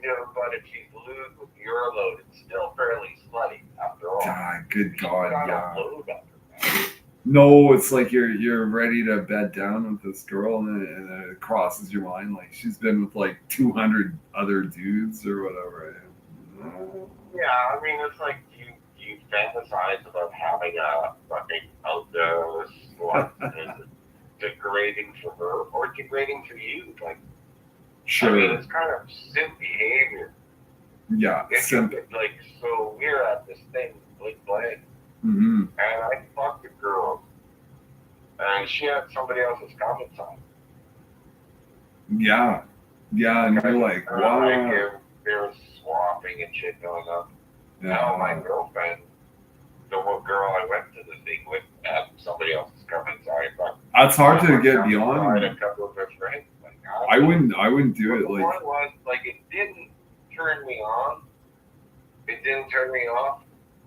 But Yeah. if the first time you fuck a girl, she's got somebody else's comments on her, Yeah. she's not girlfriend material. Like, No. I'm not thinking you in girlfriend. No, it's like, how dare you? Like, pure sex, like pheromones, you know, the nose is flaring like stallions. Yeah. You know. Yeah, I mean, I think that'd be a non-starter. How about like not even thinking about that? Like, even though like deep down and you know this girl is like a slut. Well, that's She's turning. dropping a load in a girl, one of them slut expositions. She's turning It's tricks. Like watching who she fucks. You know what I mean? And it's not even pimping. It's just saying that these guys are fucking riding on my load. Like they're simps. Like they just want to fuck. Do you know what I mean? Like the impulse. Like if all you have, if you gotta, let's say you're a robot and you really want to become a person, a man. Like a Pinocchio. Let's say you want to grow as a fucking earthen cock. Yeah. I just want to be a real boy. Just wants to fuck me. Yeah. And here's what fuck me, etc. Yeah. It's like several takes on first, second, third, and home plate. It's several takes on lipping and soaking and all this other kind of crap. Yeah. I would love to bring fucking hard metallic cock, you know. I would love to bring. The Tin Man got a sheet metal cock. I would love to bring Stephanie to Edmonton. Like if she wanted to go there, like, you know, this is the type of girl, Cliff. Like I just, she's so delightful. She's so nice. Like which holes you can put on. She's a widow. I never fucking fucked her or anything. She could come over here and she even cleaned my house a little bit. I was like, wow, no, don't do that, you know. Like, I think, did she toss the hair around like she wants you to put her up, or like just she was imaginally or unimaginally? This girl, Cliff, she was. I mean, like, are you afraid that you're gonna like shoot her across the No, room with no. 1,000 kilograms of pent up spunk? Ah, boy, you know. Oh, well, thanks for saying that. No, nothing like that. No. Well, you recently started double-headed cock on some girl, for God's sake. For fuck's sake, you're not bad looking, and you've got a house. I mean, you might consider yourself poor, but I was living in my mama's basement carrying it out, man. Yeah, right. But yeah, you know, I had to turn my head around. It's not all about you got a good job or you Johnny Hanson. This, that, yeah, it's not. Like, girls are weird. They populate the architecture of the place. Yeah. For well-being, for the most part. That's me. Right. Yeah. It should be your own well-being. Fucking get some. No, right? You know, this girl, like, well, she's a widow, Cliff. Like, just let me, you know. Yeah. Well, there you go, man. Fucking. And allow yourself both to embrace your teenager as though you know nothing about each other or about sex, which you barely don't know each other at all. She came over here. What you think you know about sex, She came over here at Cliff. Okay, the temperature is like -1, so it's not, you know. And then I've got the I've got the wood. I've got the wood stove going, and we have a poverty date. I call it that, right? Like this is like. Sexual understanding is pure raw. I know. Gabriel's is Samuel is the son of a sex god. They're cousins. This doesn't put poor Gabriel there on the reservation like he wants to have an intellectual fucking relationship with chicks. You got a knob that eats the fucking nut, man. And it's attached to a dude that's pretty fucking cool. Like, I don't give a fuck what anybody says. And you're into the anybody thing and do this, man. I remember feeling worried for you when you had 200 followers up for your cooking show. Right, yeah, it was a lot of fun. That more popular, 300 fucking people was more popular than anybody had ever been at that juncture of anyone I've ever known. So I could totally see that taking your life somewhere. And you know what? It wasn't even that good. Like, you know, it's like my cooking show, you know. No, I mean, it's like you're 3 years in high school as the popular kid. It didn't get you a fucking mansion. No, yeah, and I'm fixation on watching that fucking that you were fortunate enough in high school to tear off a piece was a hobby, and somehow that's gonna fuck you up forever. in high school. Off, like some sort of like idealized. Yeah. Super, like, unless a supermodel comes down and wants to drop your knees, suck you off, and lavish you with praise for your gift of like, you're not willing to have her. You never have that. I was an idiot in high school. That's the part of you that's trying to keep yourself enjoying this world, my friend. Because You know the person that I know, the host that brings tons of old. I got fucking laid several times as a result of being in your proximity. Right. You know what I mean? That's because you're a great host. Sure. It isn't because I don't want to fucking harvest all the fucking pussy. No. Say that again, like I'm a great host. It isn't because I want to harvest all the pussy. Yeah, you do. It's literally blatant that you don't want to close any deal. You want to steal any broad that I happen to bring into your purview. Well, see, even Jimmy had to go through this. When I say steal, I mean like I'm like, look, I did not steal. I remember. Yeah. No, I know. Right I shouldn't have said steal. Right before Jimmy kicked me out, I'm still Igor Sludalovic, right? Igor Sludalovic. That's funny. Igor Sludalovic knows Jimmy from the freaking AUCB board hearings, this, that, and the other. Yeah. And I'm sharp as a tack. Right. His lawyer, because he represents Indians, right? His lawyer knows that I'm sharp as a tack. This, that, and the other, bling, blank, blank. I come out of my 5th hospitalization. And I end up just showing up at his house. Some magical shit happens. With Dwayne Bitstriker, a shaman, well-known. Anyway, I move into Jimmy's house. And in these 3 months, man, I think our first week that I was there, like this one girl, Patty, she's like, I don't know what you call her, right? Yeah. She's like a local area maven, like a witch, a spiritual force. Not Patty, the massage artist. Yeah. Oh, that one, Patty, yeah. She is, man. She knows everybody. She's from here.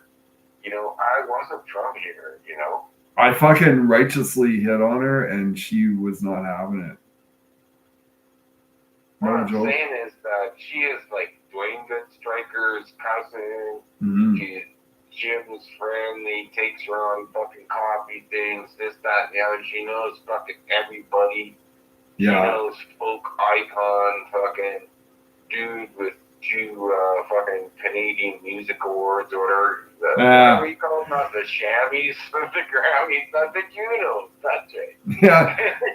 She's like friends with Blue Rodeo. This, that, and the other. Blah, blah, blah. There's a whole bunch of architecture of all these nice guys that don't get anything with all these powerful women. I fucking go right to the front of the line. Yeah. And the first day I met her, we ended up shagging. Yeah. Anyway, I gotta go. Owen's on the line. Okay. I'm gonna go. I'm probably gonna just go to sleep, bro. All right.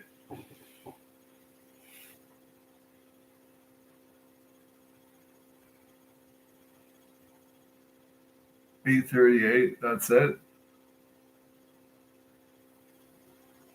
Fuck.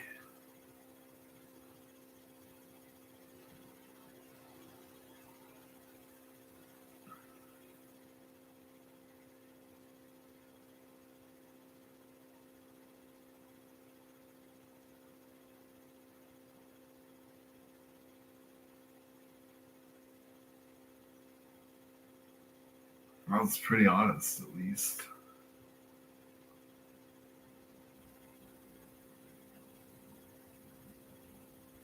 $8:38.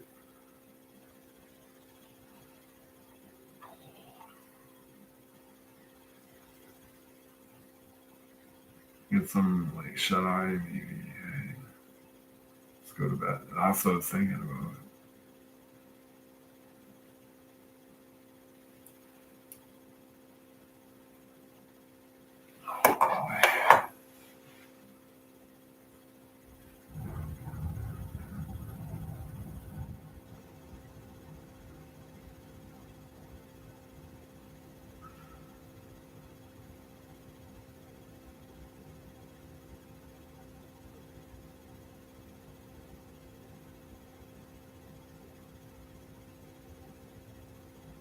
No chicks are talking to me.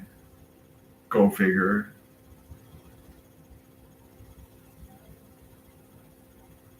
Let's go like get all comfy city.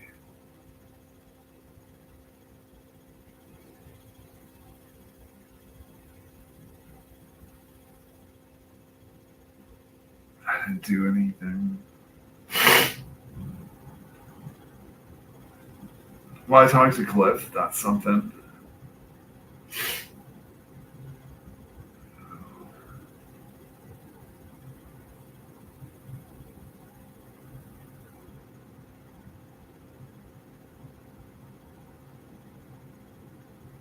Oh gosh, got to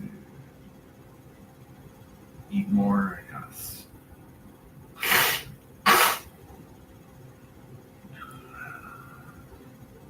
Can I make it? Can I do the truck? Got my guitar there. Let's go.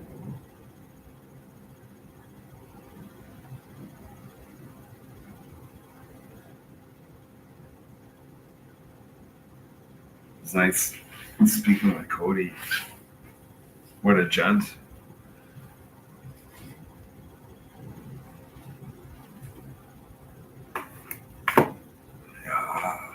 Yeah.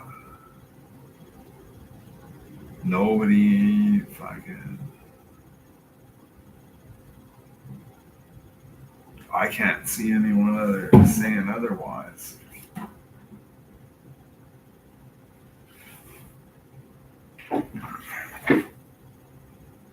Like, whoa, dude. So I'm gonna go end this stream. You see where I'm at? I'm so